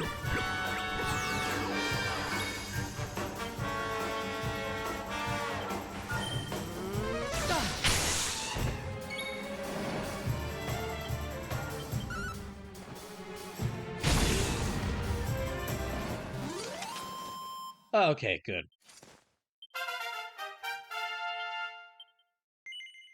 Wait, yes.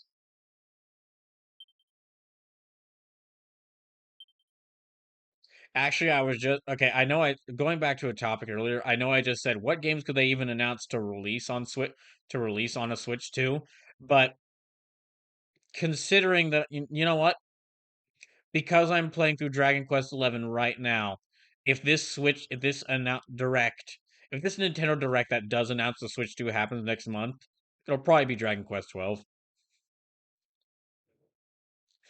Draco says, or you could just get a GoPro or something and attach it to a helmet, and just never move your head.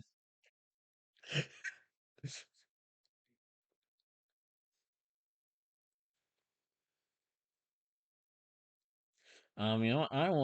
Let me actually get her. Yeah, I'll get her a higher critical chance.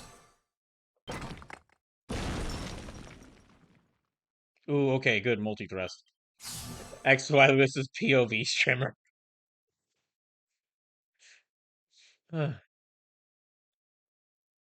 Okay, both multi-thrust and party pooper are great ones. So those probably should be what I focus on next. Although Vacuum Smash is really good as well. A lot of good attacks for Jade.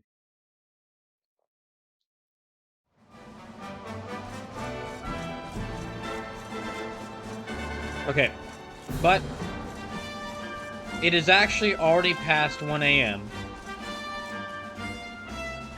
I don't think I can go until 2 p.m. tonight, so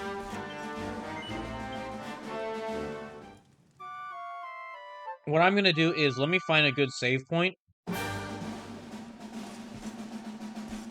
Let me find a good save point, and then I'll end the stream from there.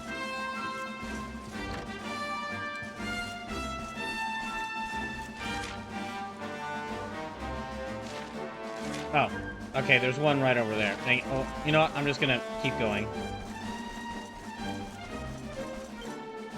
Entrance to Hexwood is forbidden on the grounds of public safety. Oh, okay. Well, we're going in the right direction.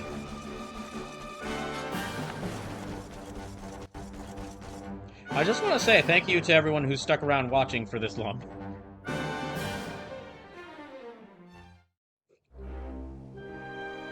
Or if you're watching after any of the raids, thank you. Oh, hello.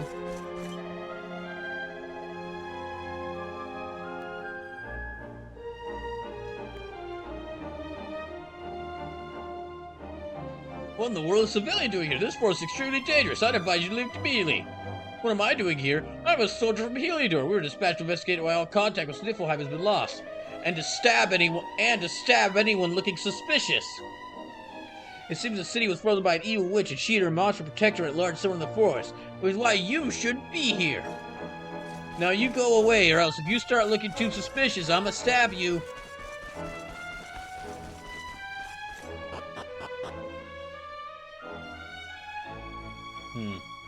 Okay, you know what I'm gonna do?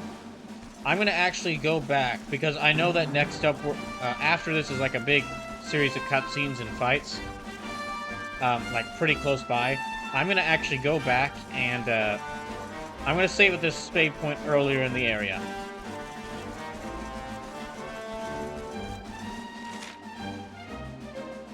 Wait, can I go that way? Oh, okay, I know what I do. Dang it.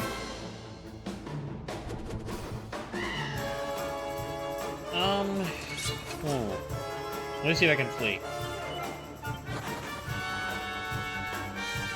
Nope.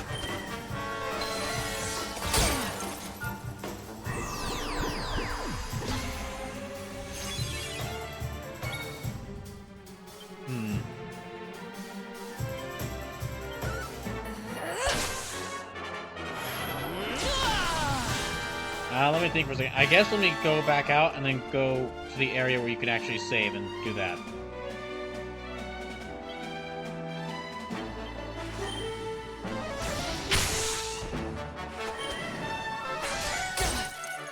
Yeah, let me go back to the area where you can save. Swoosh. Swoosh! Wonderful. Which means I'll need to leave this, oh gosh, that was close. Yeah, I'll need to leave this part. And wait, can I go? Oh wait, I can go underneath there, never mind. I'm just gonna run past any enemies and just quickly get to that save point.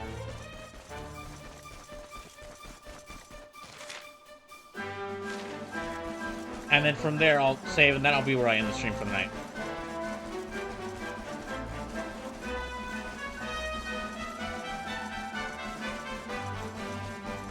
Oh, that's right. This area has these armors. It's... Okay, keep going this way. Uh-oh. Okay, sorry. I'll fight you all next time. But for right now, we really need to rest.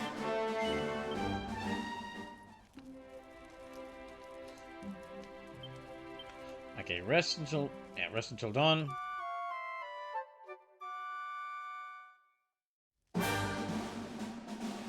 And let me just save here, and that'll be it for the night. Now, we won't do a raid tonight because it's like 1:10 because it's like past 1 a.m. in the morning. It's very late. I don't even know if there's anybody live right now. Is there anybody live right now? Let me check. Oh, wait. Okay, hold on. Ooh, Zacho is streaming.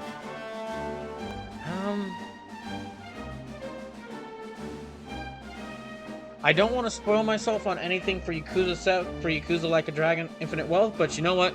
Zacho's had a hard day. Zacho's had a hard day the past couple of days. So you know what we'll do? We'll raid Zacho.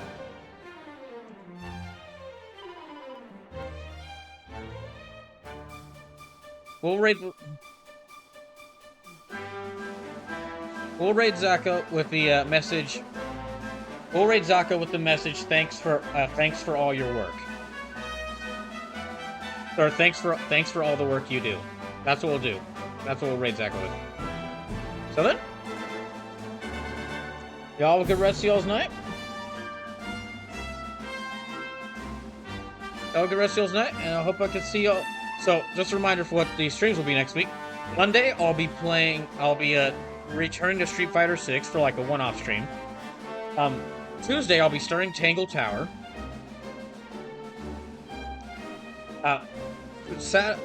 Thursday and Saturday next week, I'll be doing more Dragon Quest XI. So, hope I can see you then. Good night, everyone, and thanks again for all the raid subs and follows. Have a good night.